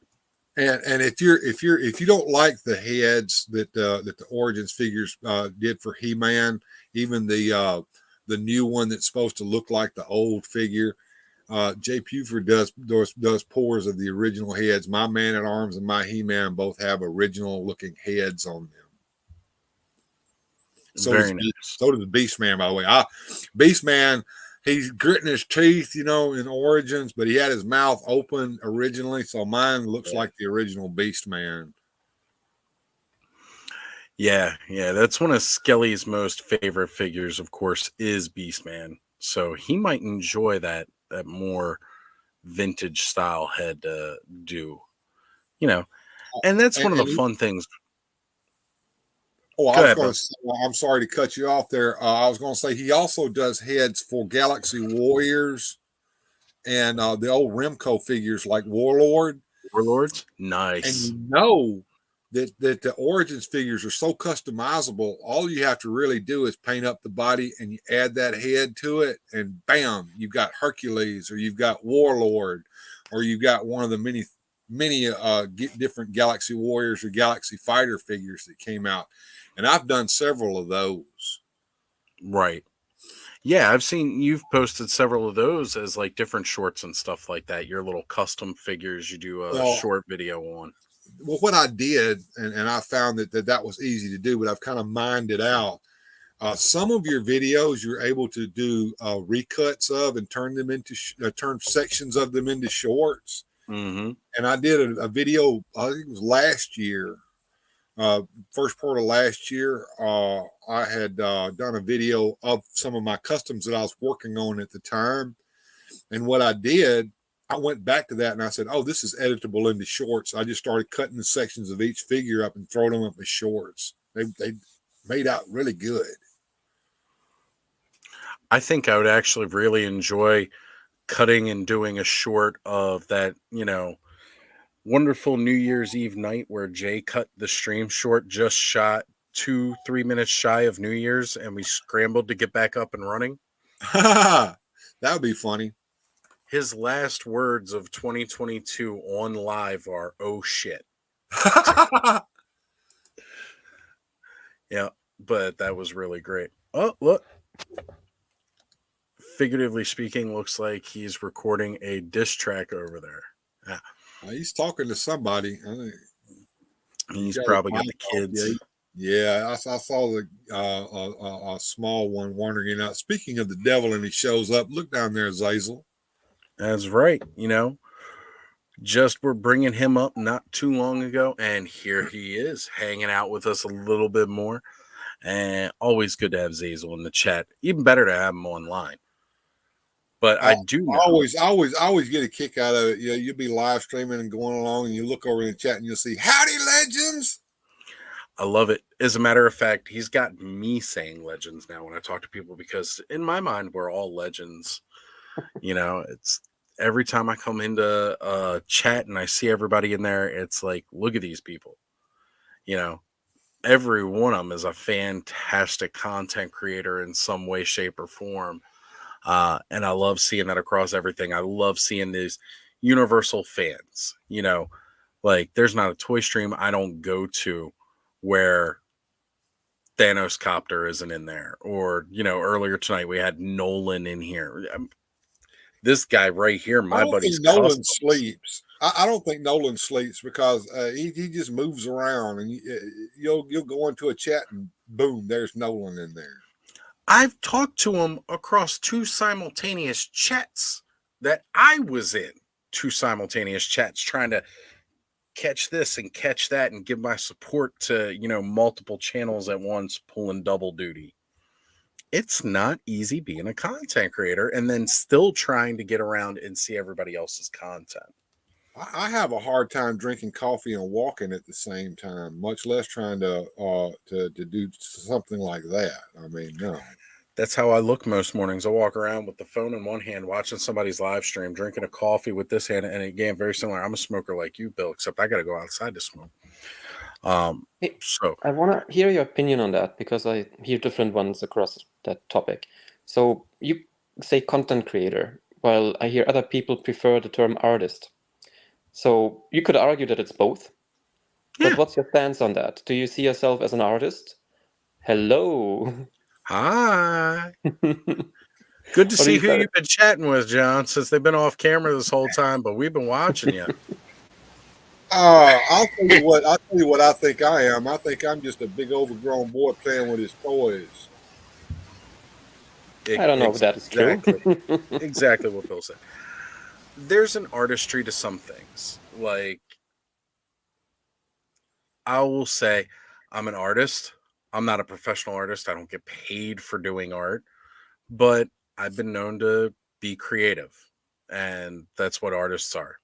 They're creative. A content creator, somebody who creates. You create content to be absorbed in some way, shape, or manner. Could that be what you call art? Absolutely. Art is really what you decide it is. So if somebody wants to say what me doing here, talking for 4.5 hours about toys with a bunch of other guys who also collect these toys and have a passion for these toys, if you want to call that art, that's fine. You can call it art. But fair enough. I just call it hanging out with my friends on a Saturday night, playing with our toys. That's what the joy is all about. Exactly. And we've got Sir Clifton here himself joining in with, I believe Nolan knows how to manipulate time. I agree, because that's about the only way he can make it everywhere all at once. And Thanos Copter does too. Timey-wimey. Art of the Beholder. Us Doctor Who fans know that one exactly. Everybody thinks of time as straight and linear. Wibbly wobbly, timey-wimey things. More like a ball of string that's all tangled up. I was just mentioning that in a stream earlier, I believe. Or last night. I don't know. Again, it all blends together because I'm trying to watch so much content from everybody. Yeah, well, I labor all through the week, waiting for the weekend to come, and the weekend blurs by always. Too quick, I'm up. It's 1 after it's 1:15 in the morning here. I haven't had a lick of sleep since I got up this morning at 4 a.m. So I Same don't here. care. I was going to go to bed, and I saw that you were live, Ozzy, and that you had posted the stream link. So I said, "Hey, I'm gonna go hang out with Oz for a little while and see what's going on over there." Well, I appreciate it because actually there was a bit earlier where I was getting ready to log off for the night, and then it was more and more people kept showing up, and I can't be done now. You Yeah, know, I've got to keep going now. The show must go on if I got more people coming to hang out. But absolutely. again, that's what I love about these live streams. You know, you even titled yours Hangouts, and that's the best way to talk about this, in my opinion. It's just, you know, I spent the better part of a year with COVID, or just after COVID, really. And things were kind of easing up. And I was hanging out with one of my best friends, Corey, at his place over the weekends with his family. And it was right around the time that I'd started to get back into Origins. And so he's got me over there hanging out with him in his garage. And we're talking about this stuff and watching all these videos and everything like that. And just doing all this, you know, hearing me talk about these toys and getting hyped up. He doesn't even like He-Man or Masters of the Universe at all. And he's getting hyped about He-Man because of the way I'm talking about it. And then I had him watching Revelations with us. You know, and actually quite a bit of this collection that's behind me is because of him. Because at the time I was completely unemployed. I couldn't afford anything. All right. And then my buddy Ziggy, who I go toy hunting with, he was the other half of, you know, most of that collection back there. Because again, he helped me out when I was unemployed and hunting down these things. And now, of course, as I become employed, you know, it's a little bit more mine, and you know, but it's just Speaking of down on his luck, you guys say a prayer there for Duffman's dioramas. He's having a pretty rough time of it. oh no, what's happened? He's pretty much homeless right now. He's looking for a place to live. So, if you guys want a super awesome diorama built, he does that, and he does charge for it. Now, come on, now, guys, we got to pay for the good stuff. But Yep. If you want to really,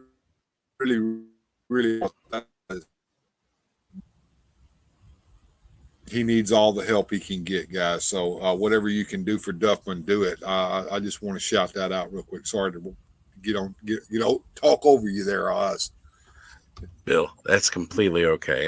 Anything the community can do to help out.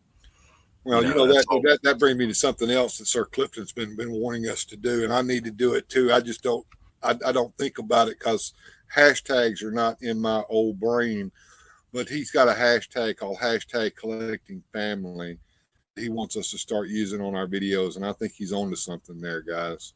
I agree, and I've definitely been using it myself quite a bit recently, doing the #collectingfamily. I mean, I've used for a while now, months, the fans of Toy Frenzy, you know, #ToyFrenzyFam.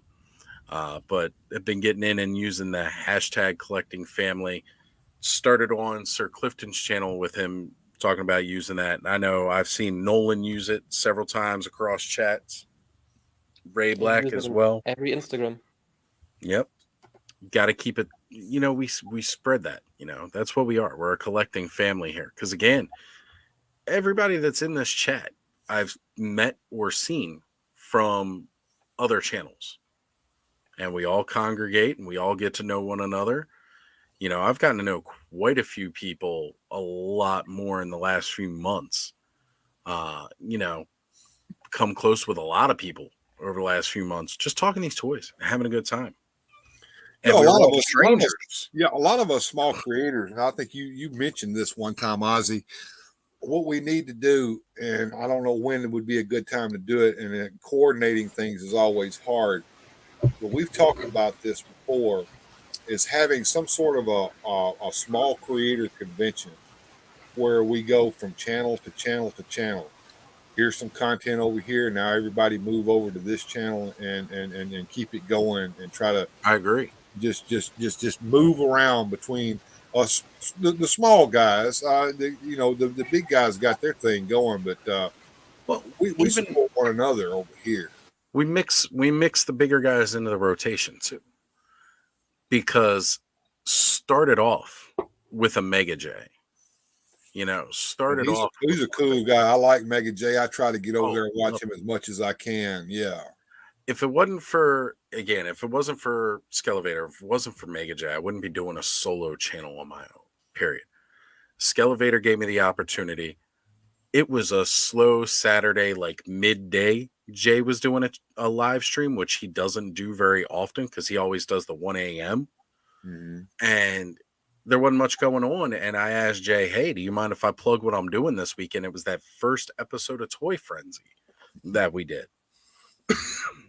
And Jay was just like, yeah. Pulled up Skelevator's channel, did that.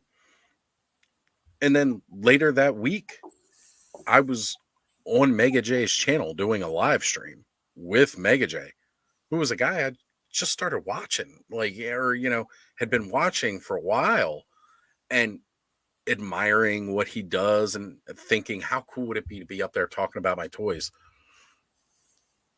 Well, yeah, I was actually able to get over there. Cool. We had Toy Sorceress on there. I didn't get to stay on very long. My internet was acting up on me, but I got to go over there and chat with them for a little while. It was fun. A lot of fun. Oh my God, it's outstanding. And again, it's great being somebody who's watched these channels, watching Toy Habits. And then a couple weeks ago, they relaunched doing the YouTube live stream format. That was fantastic. And then I got to do an after party for them. Yeah, it's always fun. I'll show my age. I generally watch my YouTube in the living room, cast onto the television set because I'm just an old fella. But what's interesting about the way we watch television nowadays is the 21st century television is very interactive. We're watching YouTube channels that we become part of in the private chat, and then we become content creators, and some of us just go and visit other channels, come on and go visit other channels and come on those channels. But we're able to actually be part of the shows that we watch, and that's amazing to me. I never in my life thought I would see television, what is television today, become this. And it's just amazing what technology can do. Technology can be an evil mistress or it can be good. And this is the good part of it right here. I agree 100% with that all the way. This is the pinnacle of what good can be. People with similar interests, having fun, hanging out with one another, who wouldn't have met any other way. We're, again, all different walks of life, all different places in the world. Again, we got Australia. We got Ireland. Across the U.S., we've got Canada. Again, just people from all over the world. Largo's in Guatemala, folks. See, there you go. Largo's in Guatemala. We've got, coming back up through here, Daddy Phillips, again, closer in neighbor to Cork than the rest of us, and yet still hundreds of miles apart from one another. Oh, yeah. That's fantastic. And again, to even get with the guys from Candela Rosa, who are huge across IG, huge on YouTube doing their live streams. They were doing a live stream earlier this week. I popped into their live stream just to show some support and say, hey guys, what's going on? I'm speaking English. They all are speaking, I think it's Portuguese over there. And they immediately started they brought up my chat and they started talking about my channel because just a couple weeks ago, I was doing a live stream with Toy Habits and Mega J, and we brought them on because of all the news they had just talked about and dropped that Toy Habits had been going through and confirming different things based off their lists. That'd be Canal dos Rosmaneros. Yes. Those guys have been breaking the news on the Motu stuff since the beginning. That's where all the breaking news comes from, is from those guys. And then Toy Habits would bring it over to us. Basically. And I did not even know they had a channel until here recently. Yeah. And I subscribed to them because of Mega J. Yeah. Well, we had them on that live stream chat. I jumped onto their channel the other day. They were doing a live stream and I was available. I went into their chat and I just said, hey, they brought me up, and they immediately started talking about all of us and promoting our channels and our shows and everything. And they had somebody translating what they could of what I had said in the chat to them, and them responding it, and then that translator saying it so I could hear it. Nice. Where do you get that? What other community does that? Do you know who Rolo is? Masters Mania in Mexico. Yeah. Back when he was well enough to do it, and he was doing all those live streams on his channel, it would be amazing to go over there and watch a live stream, because this man lives in Mexico. He's a German by birth. He's in there speaking German. He's speaking Spanish. He's speaking English, and he's fluently going through them. And he may say the same thing 3 times, but he's saying it in 3 different languages, depending upon who he knows is in the chat. Yep. Yeah, definitely. I'm familiar with Rolo. Met him from Toy Frenzy. And then again, have seen him, in your chats, and even seen him live with you and stuff. I mean, that's great. That's fantastic. I love the fact that we all come together. And one of the biggest common threads is Motu, not just toys, but Motu in general. Exactly. Yeah. To be honest with you, my collecting picked up when Origins first came out back in 2020, when they first started putting out those figures. I had seen the Lords of Power set that was going to be that con exclusive set, and my mouth began to water, because that was the merman that I wanted when I was a kid that I never got, and I wanted it so bad. And when I saw the figures sitting on the shelves at Walmart, I went and I got them all and put them in the cart. And I said, "What are you doing?" I said, "I'm getting some toys," and that just got me back in it, and got me to bringing out my old Motu stuff, and the Origins figures really bring out the feels to me, because they're compatible with all the old stuff. They're those. I was literally saying the same thing before. When I was a kid, with the articulation. To quick override, I said before, when I first got my first Origins He-Man, my sister found them at Walmart, I think, and just picked them up, and she put it in my hands, and I opened it up, and I looked at it, and instantly I was flashed back to 1989 at my grandma's house. It's a hot summer day. We're sitting inside in the AC. I was sitting right next to the window. I could smell that hot old carpet, that nylon vinyl, old school 70s carpet. I could that it just has that smell to it, that hot carpet smell, and that instantly rushed into my head, and I started welling up in tears. Yep. The joy that figure brought back, of me laying on my big He-Man body pillow, my sister laying on her She-Ra body pillow. We had all the toys. I think she had a Crystal Castle out. I had my Castle Grayskull out. We were watching cartoons and just making adventures with our toys. Yeah, I completely and just all that came back in 2 seconds of just holding that. I was like, I need more. Yeah, that's same here. This is amazing. Same here. And yes, Sir Clifton, Rolo is going through it right now. He's still with us. We're amazed that he's made it as far as he has. He's living in a hospice now in Mexico, thanks to Grindhead Jim helping him out. he's he had some trouble being able to get nutrients in his body because the tumor was eating up all the nutrients and his body wasn't getting it. So he's had to go on a special diet with special food, and he's going through this treatment to try to treat this evil cancer that it's. But yeah, that sucks. Anything that we can do to help him, just even if it's a prayer, even if it's just a good thought, it will help him. And right now, he's doing well as far as I know. He had a little bit of trouble with an enlarged heart. They're treating that as well, so that's keeping him from getting certain treatment that he needs. But as soon as that gets better, he will get it.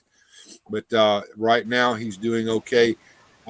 He was doing Twitch streams occasionally. Back in December, he almost killed himself trying to do a daily streaming on Twitch, but cut that back a little bit. But yeah, he's out there and he's still available. He shows up in the chats all the time, and I'll bring him back on the show when he's able. Awesome. Right now, he's only able to get on with a phone. His computer died. They had a power surge that killed his machine, but working on getting a replacement computer. But yeah, thank you for talking about Rolo there, Sir Clifton. I appreciate that, my brother. Absolutely, I agree. You know, again, he was one of the first big fans of Toy Frenzy that was showing up weekly, giving us support. Yeah, I'd met him in Skelevator's channel prior to us doing Toy Frenzy.